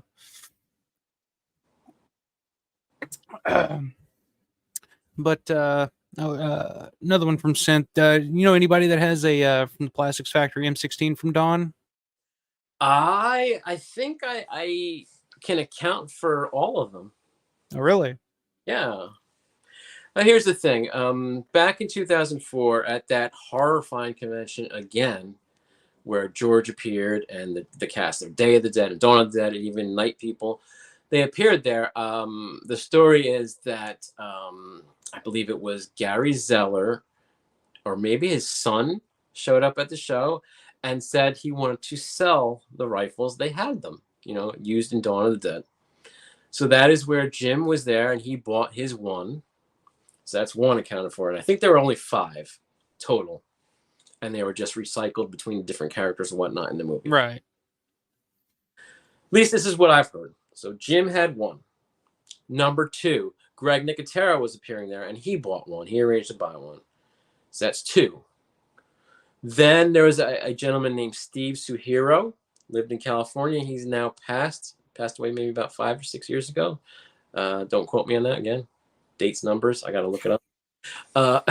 He was at that show. So that's 3 accounted for. And then I believe the last 2 were still owned by the Zellers. So his dad had one, and the son had one. I think 5 of those are the ones that are accounted for. And like I said, Steve passed away, so I don't know what happened to his. Jim sold his to Kevin, I think right before COVID or maybe during COVID. Or maybe right before it. I saw it at Kevin's house before he ever put it on display or anything, and he just bought it from Jim, and I think it was 2019. but maybe later. But I think that's it. But so that's my accounting of the rifles from Dawn of the Dead.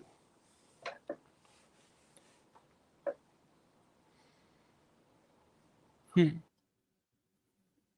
wonder what happened to the one that that Steve had. I don't know if I'm coming in or not. I hear you. Thing. Okay. I wonder whatever happened to that one though. I don't know if you just because I hate to think about that shit. Like sometimes when people, collectors, they'll have something if they pass away, like it just gets tossed, or Yeah, you never know. You never know. But Larry knows where every goddamn one of them are. Well, let's talk again with my research.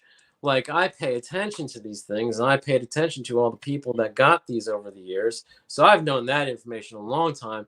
And recently, I just decided, okay, I'm going to make a list of all the known Dawn of the Dead props out there, and who has them and where they've been.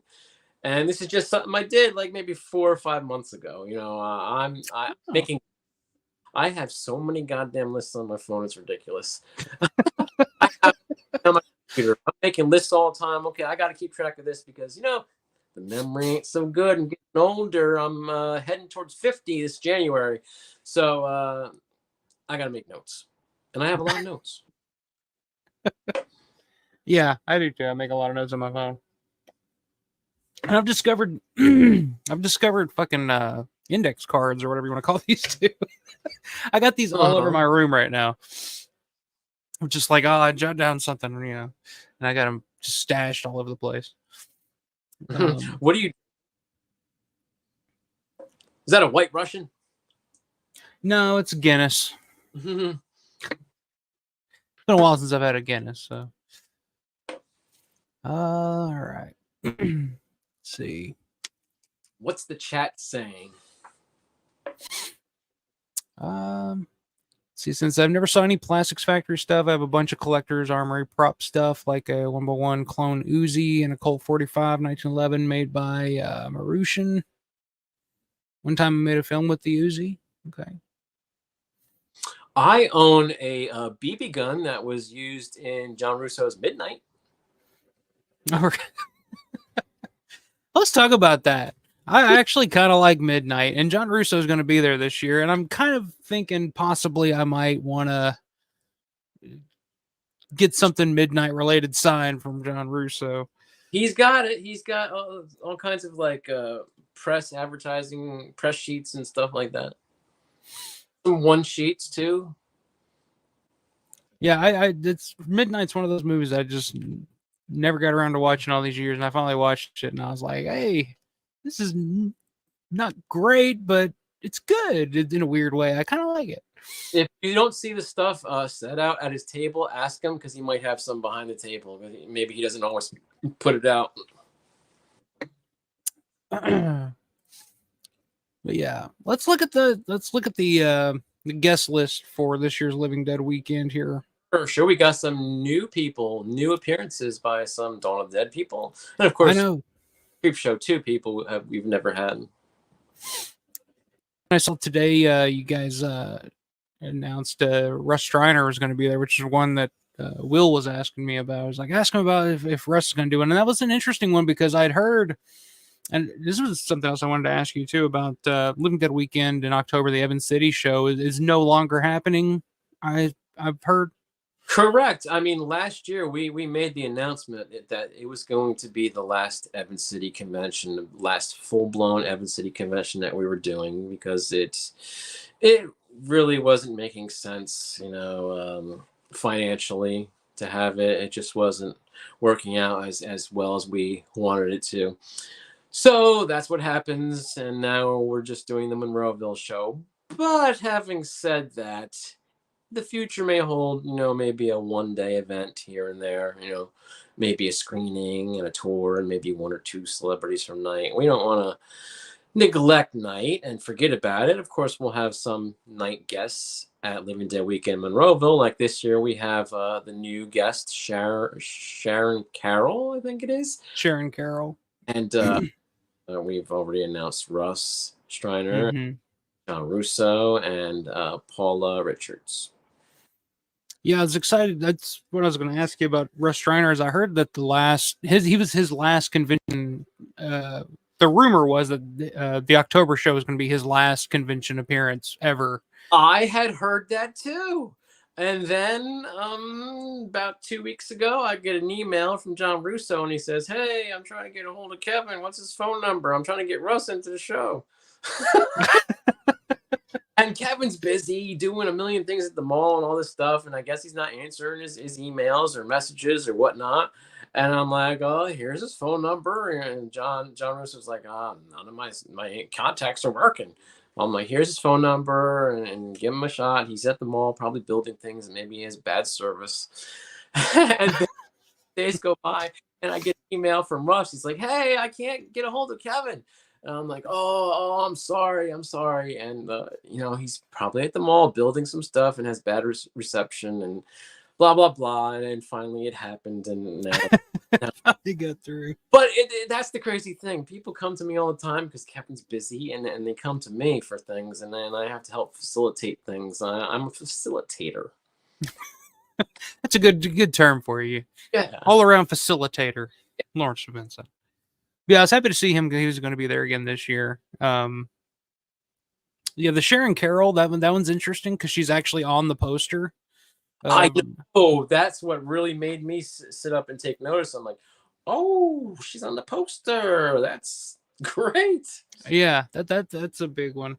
But yeah, I was curious about the October show, if there was anything planned in the future for that. No, there's nothing planned. If anything, there could be a one-day event, but that's not even been told to me yet. No, there's no plans as far as I know. But Yeah, it can change. yeah, because last year was the first year that I actually made it to the October event. It's smaller, of course. It's in the outskirts, Pittsburgh. It's closer to Evans City. When Kevin had the museum there, we had Mm-hmm. stores that we used. We had the museum, we had the park, and then it became the park didn't want us there anymore. And then Kevin moved the museum out, and we couldn't do it in Evans City, so we tried this new Steam Fitters Event Center last year, and it wasn't very popular. And then we No. again this year, and it wasn't terribly popular, and that became the end of Evans City, unfortunately. Yeah, I enjoyed it. I actually really enjoyed the smaller setting, and it felt more relaxed. Like I could actually have a conversation with Mike Ankus. Like I stood and talked to Mike Ankus for like 30 minutes. We were just talking about this and that. It felt more relaxed. It wasn't as crazy as a lot of conventions and stuff are. So I was just Over the years, we had a lot of fun in Evans City. We had some great shows. I mean, I can't tell you if they were extremely successful or anything like that, but we had some great times. And we started Living Dead Weekend up in Evans City in 2015. So it meant something to us, and being a part of everything Night of the Living Dead and having screenings up there at the Strand Theater, and just having so many things go on up there in the home of Night of Living Dead and the Crazies, and doing my tours. I mean, the first year I did Night of the Living Dead and a little bit of Crazies. Second year, 2016, I did Night of Living Dead and a little bit of Crazies, but mixed up with new crazy stuff. And then 2017, I did an even longer tour. I think it went like instead of 3 hours, my tour was supposed to be 3 or 3.5 hours up there. I think it went to 4 by accident. And then 2018, no, it went to 4.5 in 2017. And then 2018 was the 50th anniversary of Night of the Living Dead, and we only did a night tour with no crazy stuff on that one because it was the screening at the Byam Theater for the 50th anniversary, and we didn't want to have a long tour, and we wanted to devote it to just Night of the Living Dead. But we had VIP parties up there in different places, and we had a good time. We a lot of fun up there, especially at Sports and Spirits. Everybody would gather there for wings and drinks and karaoke and stuff. We had a lot of fun up there. Yeah, I've heard stories about Sports and Spirits, but I've never been there. Yeah. that was one of those, like, I always heard about that over, like, listening and watching, different stuff and hearing, like, yeah, I guess like WGON or WGON radio. I think the podcast Blasey and Eric Ken. I think I remember them talking about sports and spirits at one point. So, Right. See, Matt Landrum wants to know either of us going to swing by the airport location this year to see what it looks like now. I don't think I could. Yeah, I don't have a plan to. I mean, it was gone last Monroeville show, and I did drive by. I was up in Pittsburgh, and in October I didn't go by. I was just less than a mile from it a month ago, and I was driving in the area, and I didn't go by. I think I'll be too sad because I had a lot of good times there. I've been there so many times. It's been a part of things for so long. And got to do a tour there for the fans in 2019. The only time I ever got to do a tour there, and it was phenomenal. We had Paul Musser dressed up as his zombie there. We had Jim dressed up as his zombie. I was in my SWAT outfit giving a tour inside the airport, office. It was amazing, and I'm glad that we got to do that. And now it's gone. It'll hurt me if I go there. I don't know. I don't know if I'll cry. Maybe I would. I don't know.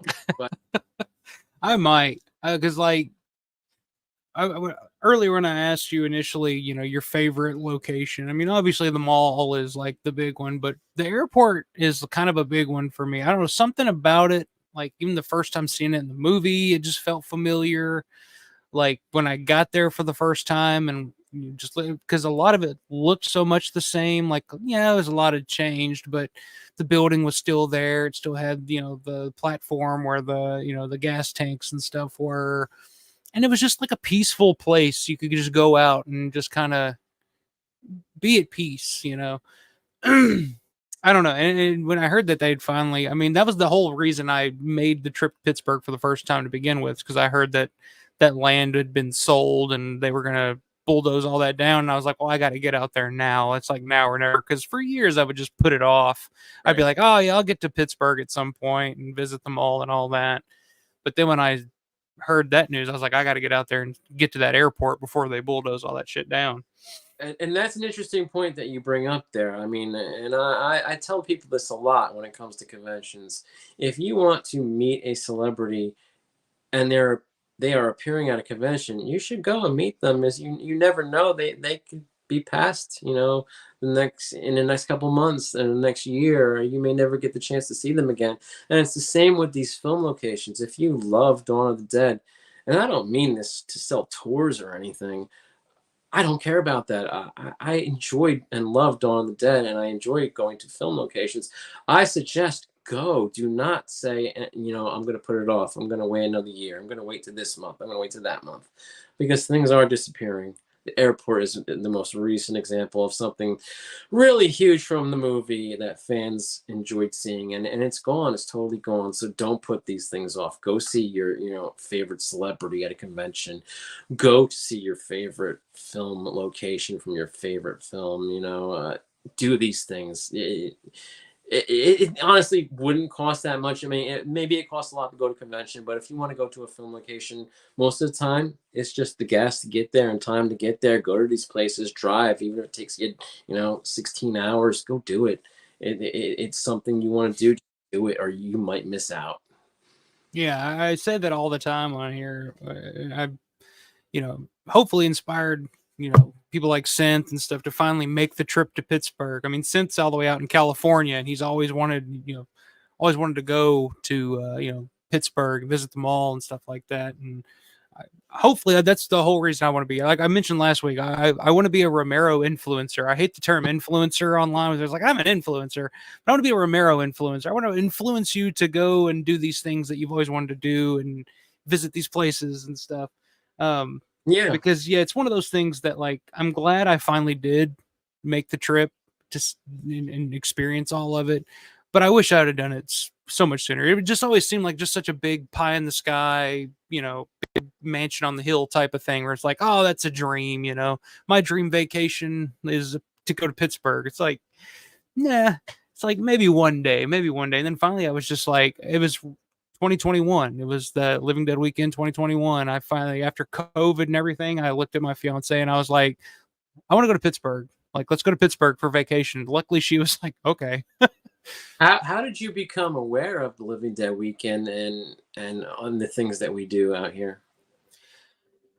I don't remember where I first heard of it, but I remember 2018 was the first one that I was going to go to. Mm. Because it was the 40th anniversary of Dawn, and I was prepared. I bought tickets for it. I had bought hotel, like I was ready to go. And that over that summer, I had a relationship change, and I moved out, and it was a whole thing, and it just didn't work out. So then I put it off again a few more years. Then after COVID and everything, I was just like, all right, I'm ready to get out of the house, get out of here, and go do something. So 2021 it worked out. And I'm glad it worked out the way it did because I was actually able to go with my daughter for the first time, and that was our first family vacation was to Pittsburgh to the mall, and my daughter was like not even a year old at the time, you know. So it worked out a whole lot better than if I would have gone in 2018 and in that situation, I guess. Um but yeah, it would have been you know, because like I said, the mall has changed so much over the years. It would have been nice to, you know, go to the JC Penney's and all that, but I totally missed out on all that stuff. Yeah, yeah. I was fortunate, of course. I mean, I missed a lot, before I eventually journeyed there in 2008. But I had went on that tour and did that whole thing in Pittsburgh in 2012 for Daz and Mandy and Kevin, of course, again.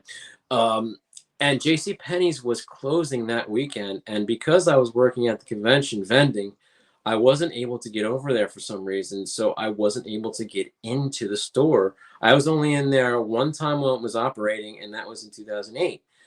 As I wanted to do a whole bunch of pictures and stuff. So it closed that weekend when I was up there. And then a couple weeks later, I was home and I heard they were selling the fixtures. So I'm like, okay, this is my chance to go. And Lee Carr had told me that they were selling the fixtures. And if I came down on the Monday coming up in 2 days, that I would be able to get in there and check everything out and do videos and photos and things like that. And I'm like, okay, I'm off on Monday. I'm going to go. I'm going to drive all night. I'm going to spend all day there in JCPenney's and do whatever the hell I want. And I did. And then I drove home that night. So I get in there into that original spot where JCPenney's was with the escalator. And that day I slid down that escalator about 7 times. I got 5 of them on video. I even wore my full SWAT outfit, it was amazing. And I kept steps, I kept, railings and the sidewalls from the escalator. I kept a sign that was hanging at the top of the escalator. When you look up, if you see old videos and photos, you'll see a sign hanging above the escalator at the top. I got that sign. I got a ton of stuff there, and it was totally worth it. It was rough, being up like, I think I might have been up like 30 hours or something, 32 hours, but it was an amazing trip and it was well worth going there. I even got blueprints. Imagine. Oh yeah, I think I've either heard you talk about it or seen them somewhere, but you do have the blueprints of the JC Penney's, yeah. But yeah. I was in there, but of course I never got to see. I didn't get to see, the railings and stuff. That was all replaced in the major remodeling of 2003, 2004, when the fountain and everything was removed, and a lot of the foliage and things in the middle of the mall. Yeah, I missed a lot. Even the bridge. There's like a big story about the bridge too. About I think what museum owns that now? I tell the whole story on the tour. You don't remember? That's right. Yeah, I remember. I remember, but I can't remember what the museum was about the bridge. No, I'll tell it again. It's fine. Tell it again. It's spot where the last remaining bridge was. I call it the light rail bridge, light brown. I'm saying exactly what I say on the tour because, like, in my mind, I always say it the same way. I'm in tour mode. So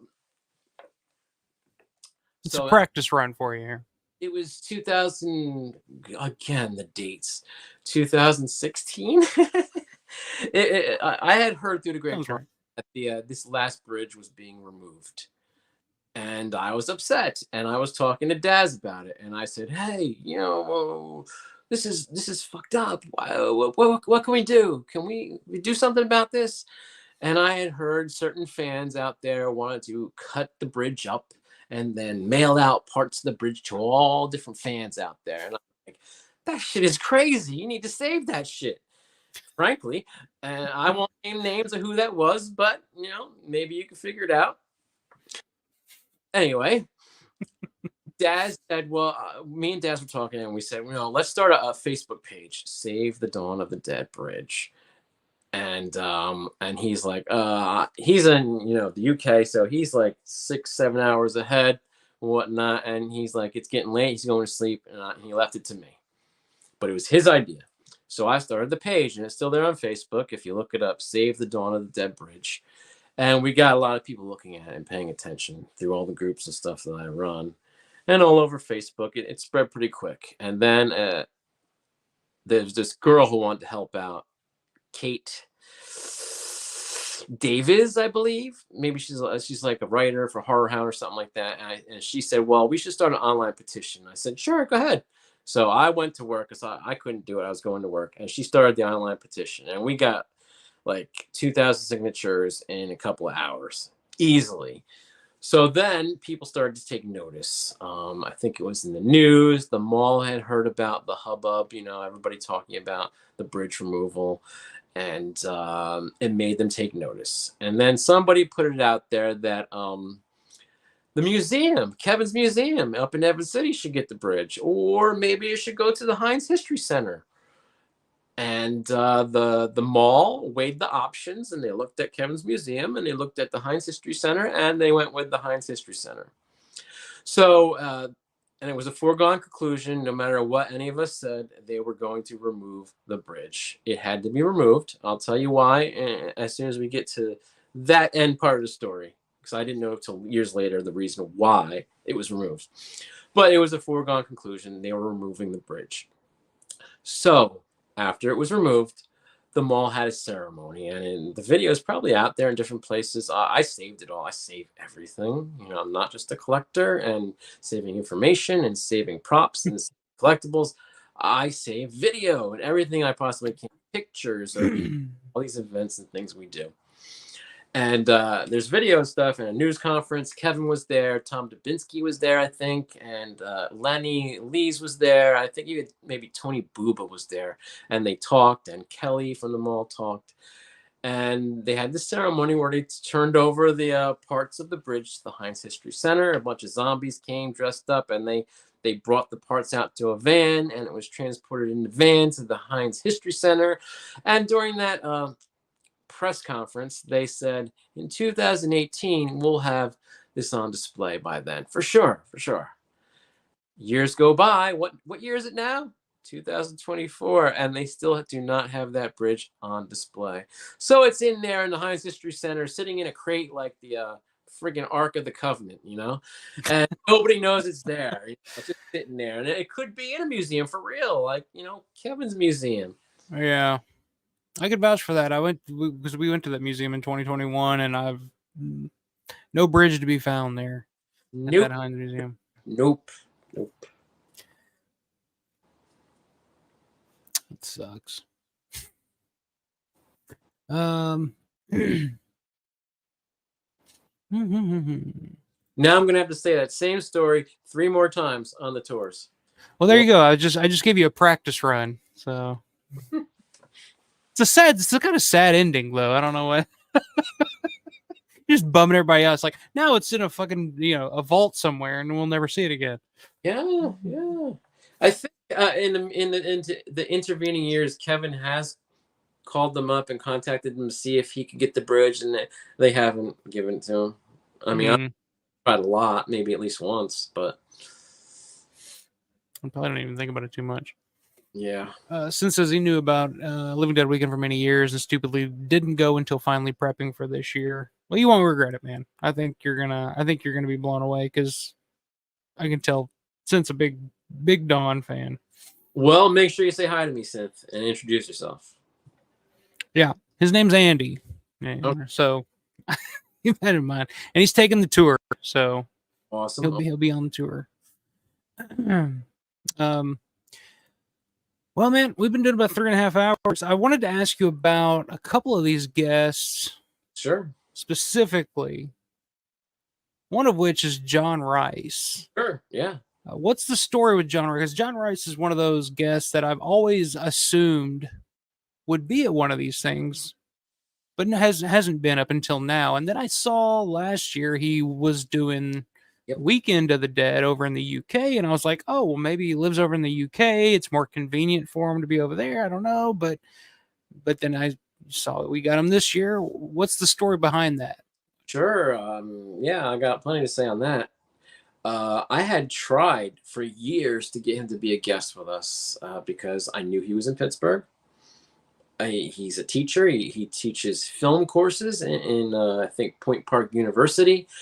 And I had asked him 3 to be a guest with us. You know, I found his website and I emailed him.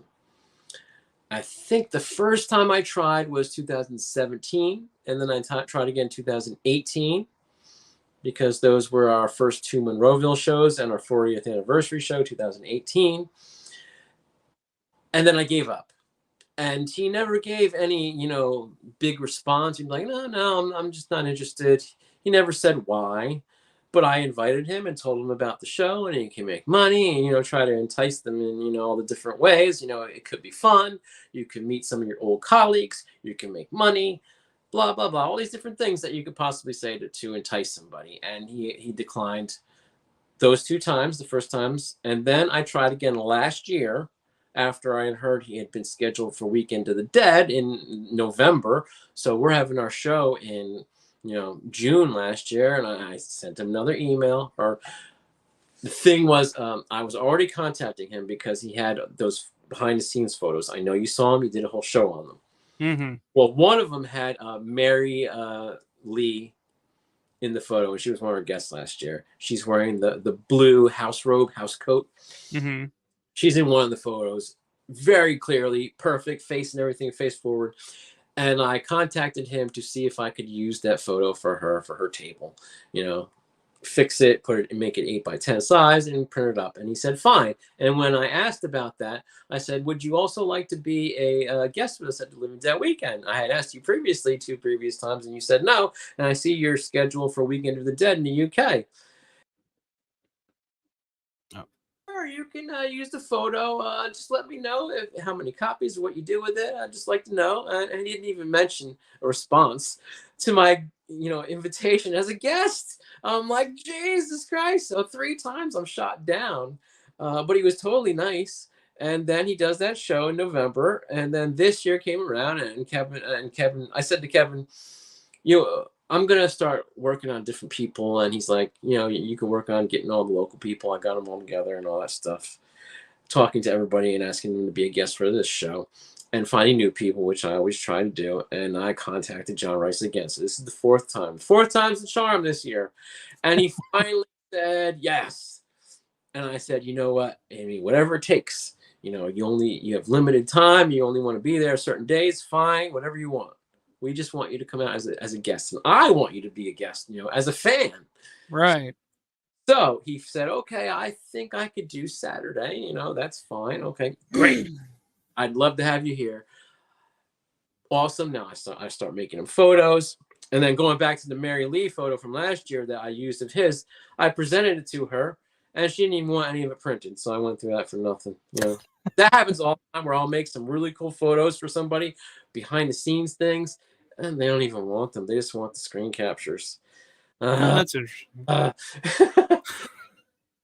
anyway, I give them the choice. I make options, and they choose the photos they want to get printed.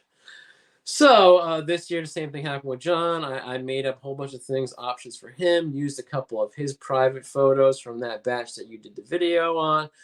And he just wanted to screen capture us. He didn't even like the behind the scenes ones. It's funny how that works out, ain't it? There's one I There's love. one with him and Dubinsky and Gornick from Knight Rider set that I think looks really fucking cool. I mean, it'd be a perfect one to get He signed by did. all three. He didn't want it printed, but you know what? I printed some for myself, and if you want to get one, I'm just gonna sell the photos for $1. You know, I I'll have take it. ones that I like and they didn't want. And you want to get it signed? Just come buy it from me for $1. I'll take it because I love that photo of Yeah, those three together. hell yeah! Get all three to sign it. Yeah, that's good stuff. And Dubinsky's another guy that's going to be there. That's if you're interested in Don history or Romero history, I mean, Dubinsky is like an encyclopedia of knowledge. Just go ask him about anything from Martin to Dark Half, and you know, Well, here's the thing: Dubinsky doesn't even necessarily care so much about the signing. He wants to do as many panels and talk as much as he can. He told me that. I'm like, okay, we know you got a lot of information. You're full of information. We'll put you on as many panels as we can. Okay. yeah, I mean that's perfect for him because I mean I mean a panel with him, Gornick, and John Rice. That's what Hmm. I want. I would love to see that. Um, Gornick's another guy that's loves talking about his work and his time working with George. Um, can't recommend those guys enough. Yeah. And just to have them all on that one photo, I think would be awesome. I'm surprised that he wasn't interested in And getting then, that. like I said, John Rice wasn't interested in having that photo made. And then I offered it to Tom Dubinsky, and he doesn't even want any photos made. Dubinsky doesn't want to do. He doesn't want to fucking make any money on signatures. He just wants to fucking tell people what it's all about. Talk about the movies. That's about it. Yeah, Tom's awesome, but That's cool, though. I mean, yeah. that's great. Another guy that doesn't do a whole lot of conventions that's going to be there this year that I was very surprised to see is Howard Berger. Now, is Howard Berger just going to be there? Basically, I mean, is this a who facilitated Howard Berger? I guess is what I'm trying to. Is this a Greg Nicotero thing? Well, it's me and it's Greg. I talked to Greg, and Greg made it happen. Because I feel like I've never seen Howard Berger do one of these things. He's done very few conventions, just a handful, maybe 2 or 3 over the years. Really, not much. That's pretty awesome that he's going to be there. Yeah, he's been one of the ones I've been hoping for a long time, and of course we've had Greg at a ton of our shows, so he's one step away, one Yeah. generation from Howard Berger, so it's only a matter of time before we can get him, and Greg offered him this year, said, hey, you want to have Howard out? I'm like, yeah, please hook us up. Yeah, that's big. Greg's awesome too. I mean, Greg, he was it a couple of years ago. I think he just showed up and just started signing for free or something like that, if I remember correctly. He was just there, and he was just like, oh, "I'll pull up a table and start signing." I think it was maybe in 2021 actually. But Greg was actually the first guy that I ever met. He Like, was scheduled that year. yeah, he was the first guy that I met in 2008. He was there at that Texas Frightmare weekend, and I saw him walking into the hotel, and it was just like, holy shit, it's Greg Nicotero. And couldn't ask for a cooler guy. I mean, he was just, hey, what are you doing? You here for the show? What's your favorite movie? Blah, blah, blah. And I was just like, 19-year-old me was just like, hi, Mr. Nicotero. Yeah, Greg always actually amazes me. He amazes me how nice he is, particularly to us. And of course, I think it's because of the George connection, and we're all about Dawn of the Dead and George's movies. And Greg loves George and loved those films. Yes. I mean, he Part of a bunch of them too. So I think he really has maybe a little bit of affection for us, more than maybe other shows or anything, because of where we are and what we do. Yeah, I mean, to me, it feels like he's just as much of a fan as we are of these movies. Like, he would just be there as a fan if he wasn't there as a guest a lot of the times. His own theatrical one sheet to get signed when we had Richard France for the first time in 2000, I think it was 18. He was going around with his own poster getting it signed. Yeah. Yeah, Greg, so cool. And I mean, he's got more money than all of us combined at this point. And he doesn't have to be this cool. He could just be like, I'm Hollywood now, guys. See you later. But he's just like, no, I'm here to hang out. Like, I'm here to have a good time because I'm still a fan like all you guys. So he's a great guy. He really is nice to us, and it's really appreciated. So the Night of the Creeps reunion's an interesting one because Fred Decker's going to be there, and that's a guy who doesn't do a whole lot of conventions either. Right. I wanted to meet him because here's the funny thing. When I got on Facebook, it was maybe like 2010 or something, and I started a bunch of groups. One of the first groups that I started was my Day of the Dead group. It's called Dr. Logan's Chop Shop, the best Day of the Dead group. I don't give it enough attention, so it doesn't have like a big following like it should. I don't. It's a great name, though. Like, I don't do enough for it, but one of the first people to join was Fred Decker, and I said, "Hey, are you the Fred Decker, the director of Monster Squad and Night of the Creeps?" He's like, "Yeah, it's me." Oh, I didn't know me except for a few zombie nerds. Yeah. Hey, nice to meet you, sir. And I've been friends with him on Facebook ever since, but I've never met him. But he is a big Romero fan, of course. His character in Night of the Creeps. Chris Romero. He's got director names in the movie, but he's a big zombie and Romero fan in particular, and that's pretty much why he agreed to do this show, so we could finally see them all. Yeah, I asked back at Horror Hound in Cincinnati a few months back. I asked Michael Felsher about that. We were talking about Living Dead Weekend. I was like, Fred Decker's going to be there. Yeah, that's surprising. He doesn't do a whole lot of conventions. And he was like, hey, he's probably just wanting to see them all. It's like, oh, okay. I think he on Instagram. He's like, yeah, he probably wants to see them all for him. I'm going there to see them all.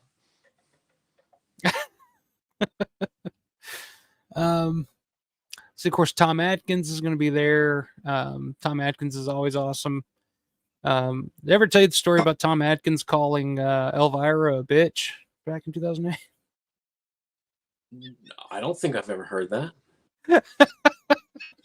So 2008 is Texas Frightmare Weekend. Tom Atkins was there, and his table was right next to Elvira. Elvira was one of the big guests, and she would show up late every day. She'd leave early. Like, she's very diva-ish about it, and she always had a big line, and she'd leave people hanging. And I guess it was like the second day there, she shows up late again. And me and my cousin were at Tom Atkins' table, and we're just talking. And Elvira walks in, and there's a big commotion. It's like, Elvira has arrived, after 2 hours or whatever. And Atkins is interrupted because we were talking about something. And he was interrupted by it, and he just looks over, looks back at us, looks back over at her as she's walking to her table, and she's like, "It's about time you showed up, you bitch."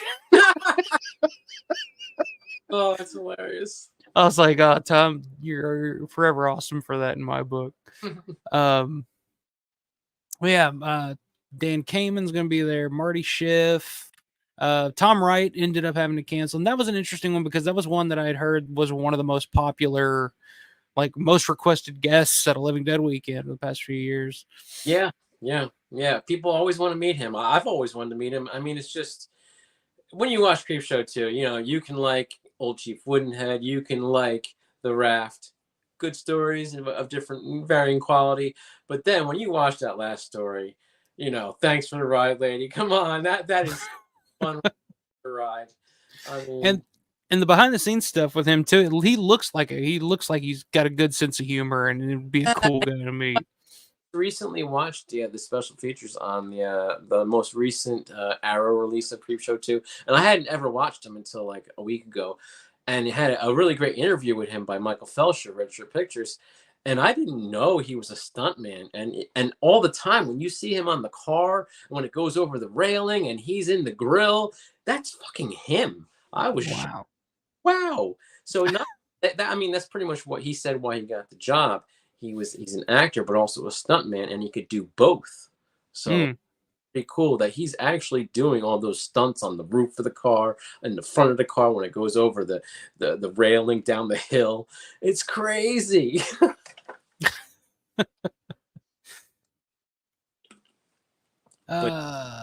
Brandon Salisbury, what's up, man? Good to have you in here. He says good evening.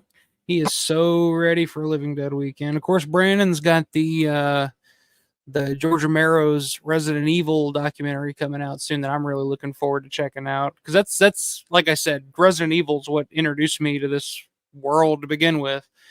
So I've always been really interested in that screenplay and what George's vision of that would have been. So looking forward to that, man. Well, guess what? I hear there are 2 documentaries on it. There are 2 documentaries on it. Ooh, the drama ensues. Well, I'm all ears if you want to spill that.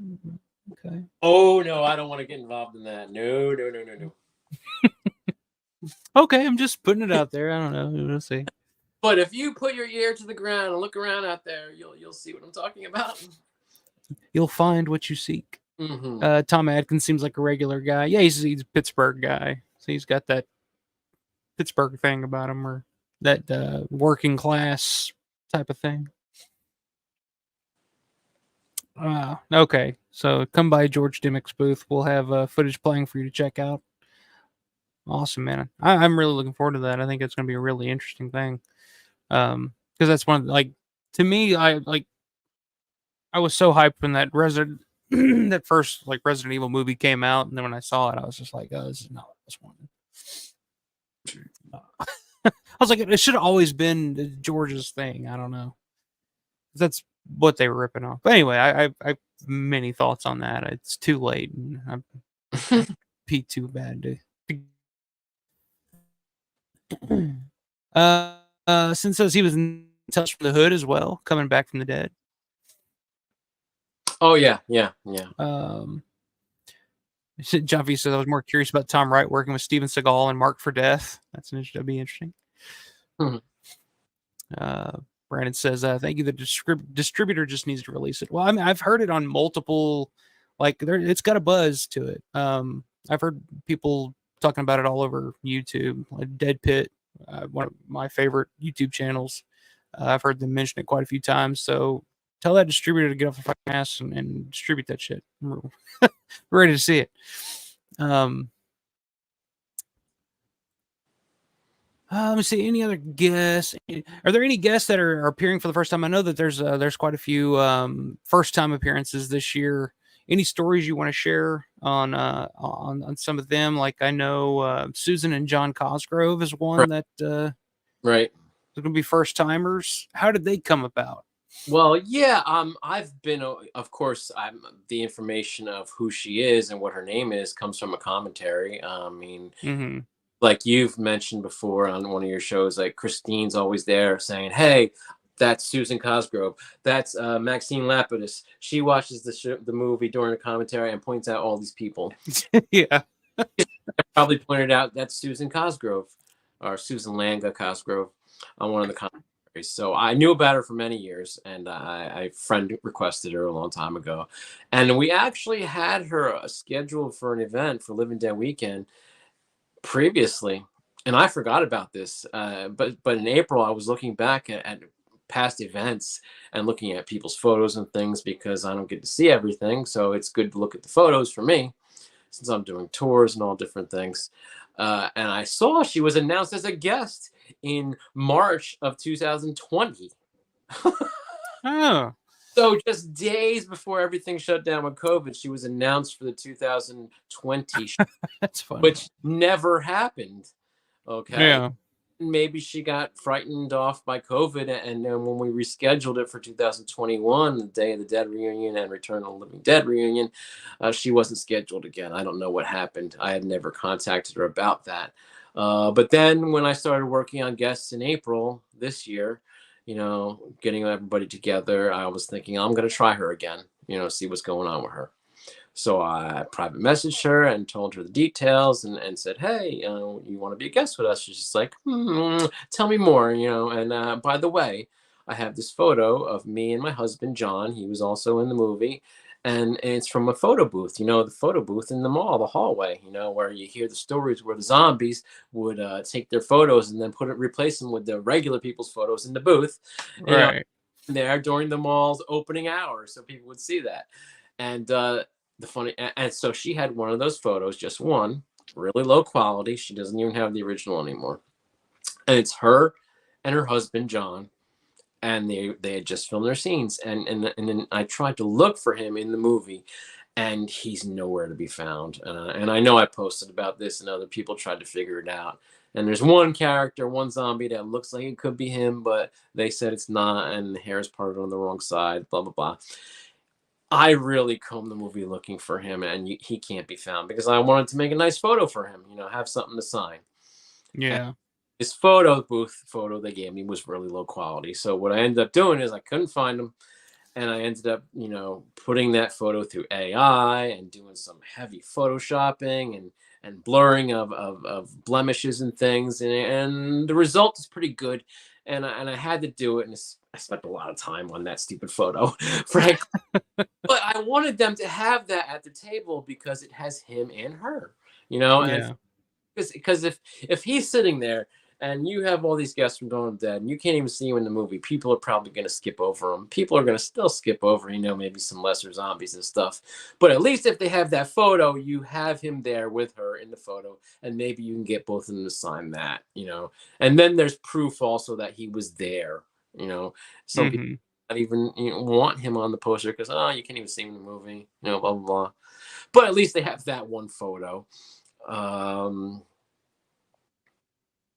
So that was cool, and I just got the photos in the mail like 2 or 3 days ago, and it came out good. That's awesome. So yeah, he's not in. There's no footage of him in the movie whatsoever. You can find. I tried and tried, and I saw that there was a little back and forth online on the Facebook page about that. So I don't know if that was ever settled or. No, he can't be found. He's not there. Let me see. I know the Sharon Carroll. I know John Vulo put in the work to track her down. That'd be an interesting story to hear at some point. Yeah.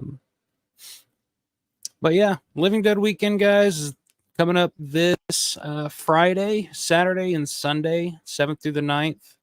Monroeville. If you're on the fence, you're in the area, stop by. It's totally worth it. Like I said, I know Sin's going to be there for the first time. So I'm looking forward to finally meeting him, coming out from the West Coast, finally making the trip to visit the Dawn of the Dead Mall. And it's like I mentioned earlier, it's like Matt Landrum texted me the other day and was having some serious FOMO about missing out this year. It's like, man, it's like summer camp for us. It's like, and I'm missing out this year, He told me he's going to the beach. I mean, the beach is going to be there next week, next month, next year. But yeah, is it going to be there? Are these guests going to be alive? He's like, it's at some point I got to take the family somewhere other than a mall for vacation. I'm like, yeah, it's understandable. Go yourself. But yeah, that's basically what it feels like. It's summer camp for Dawn fans, Romero fans, and it's literally, like I mentioned earlier, it's somewhere where you can go and everybody speaks your language. Yes. It's you can have conversations about what, like me and Larry are having conversations about. I could talk to Larry for another 4 hours if I really wanted to. You certainly could. Because I'm just as fascinated with these stories and shit as anybody. You know what the funny thing is, I've, like I said, the past month or so, I've been watching a lot of your old shows and paying attention more and more. And the reason is that I generally agree with, a lot of your opinions. And sometimes I get, I hear opinions and thoughts on many different podcasts. And after a while, I get maybe tired of some of their opinions, or I don't agree with them too much. But I've seen and heard a lot of things from you that we're generally in agreement with a lot of things, at least with this George Romero stuff. So I thought it'd be cool to talk to you on this show, and I'll talk to you in the future too. Whenever you want, I'll come back on. Yeah, man, I'll have you back on anytime, man, because this has been a blast. Like I said, we've been going about 4 hours here, and the only reason I'm going to cut this off at this point is because I have to take a piss really, really, really, really bad. And I apologize for all the technical difficulties that we've had tonight.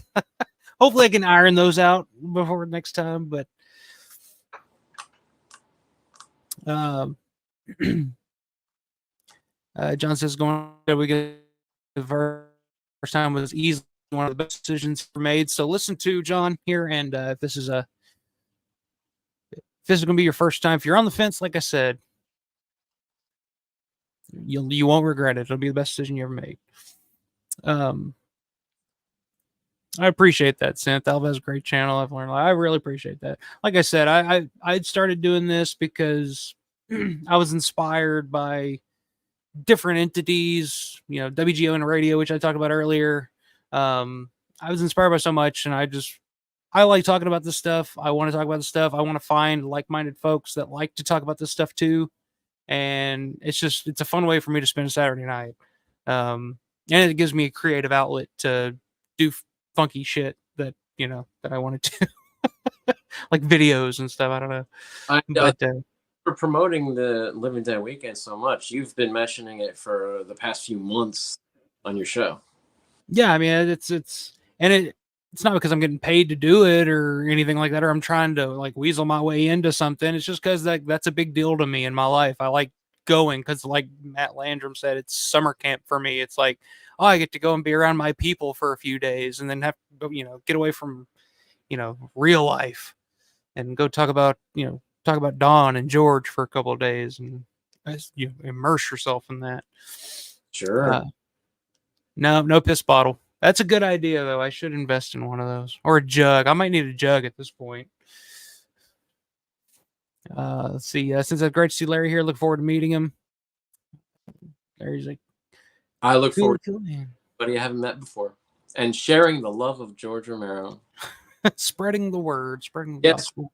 Sure. First time is the best time, man, to experience Living Dead Weekend again for the first time. Yeah.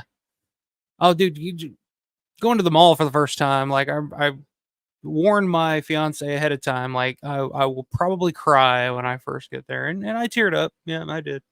Mm-hmm. It never gets old for me. I've been there over and over and over and over again all these years now that I've been going. And like I said, when I was there in 2021 working for 4 months, I would spend 13 hours a day in the mall sometimes, and it never gets old. It really doesn't. I still get nervous when I pull up to it. Like, I'm still just like, oh, it's here. I'm here. My wife's like, don't you get tired of that? Why do we got to go to the mall? You're like, no, I'll never. You take that same photo every time you go out by the biker dock entrance. It's the best entrance. That's the best entrance. That's the one I always go into, even because I know like all the convention stuff's on the complete opposite end of the mall, but I'll still go into that entrance. That's the entrance I go to because fuck it. I'll walk, But Larry, I mean, I really appreciate you coming on tonight. I know you've had this busy time for you getting ready for tour, Living Dead Weekend, everything going on. Well, all the things around it are busy work. I got a lot to do, but the tours, that's easy. I've been doing them for so long. I have it all in my head. It's all the same things. I say the same stories pretty much. But, yeah, it's kind of like satisfaction to the Rolling Stones at this point now. Right. Don't even have to think about it. I just my tour like it's nothing. Well, man, I appreciate you hopping on tonight. It's been fun. Like I said, you're welcome to come back on anytime. Like I said, I could go another 4 hours talking about George, but thank you. I'll let you hop off here. I appreciate everybody in the chat. Everybody watching along, make sure I never say this enough because I'm not a professional YouTuber, but like and subscribe, folks. That's do the right. thumbs up and all that stuff, and go subscribe to Larry's channel, WGON TV. Yeah, maybe I'll add some more shit because I don't add enough. Yeah, and the stuff you do have on there is pretty fucking amazing. I have a lot that I could post from all the years I've been doing things, but I just don't have a chance. I'm busy all the time with all different kind of things, and I just have to work at it. I have footage from different locations in different years. There are different photo projects I could do. There's so much I could put on there, and I just don't have a chance. Yeah, I mean, it's really fucking cool. So if you haven't subscribed to Larry's channel, WGON TV, I got the link down in the description. Just click that, hit that sub. He amazing stuff that you won't see anywhere else. So check that out. But appreciate everybody watching along. I'll see you guys Living Dead weekend here in a few days, and Larry will see you there as well. Yes. And until then, you have a great rest of the night, great rest of the week. And one thing, everybody, stay scared. That's right. Stay scared. Good night, everybody. Good night.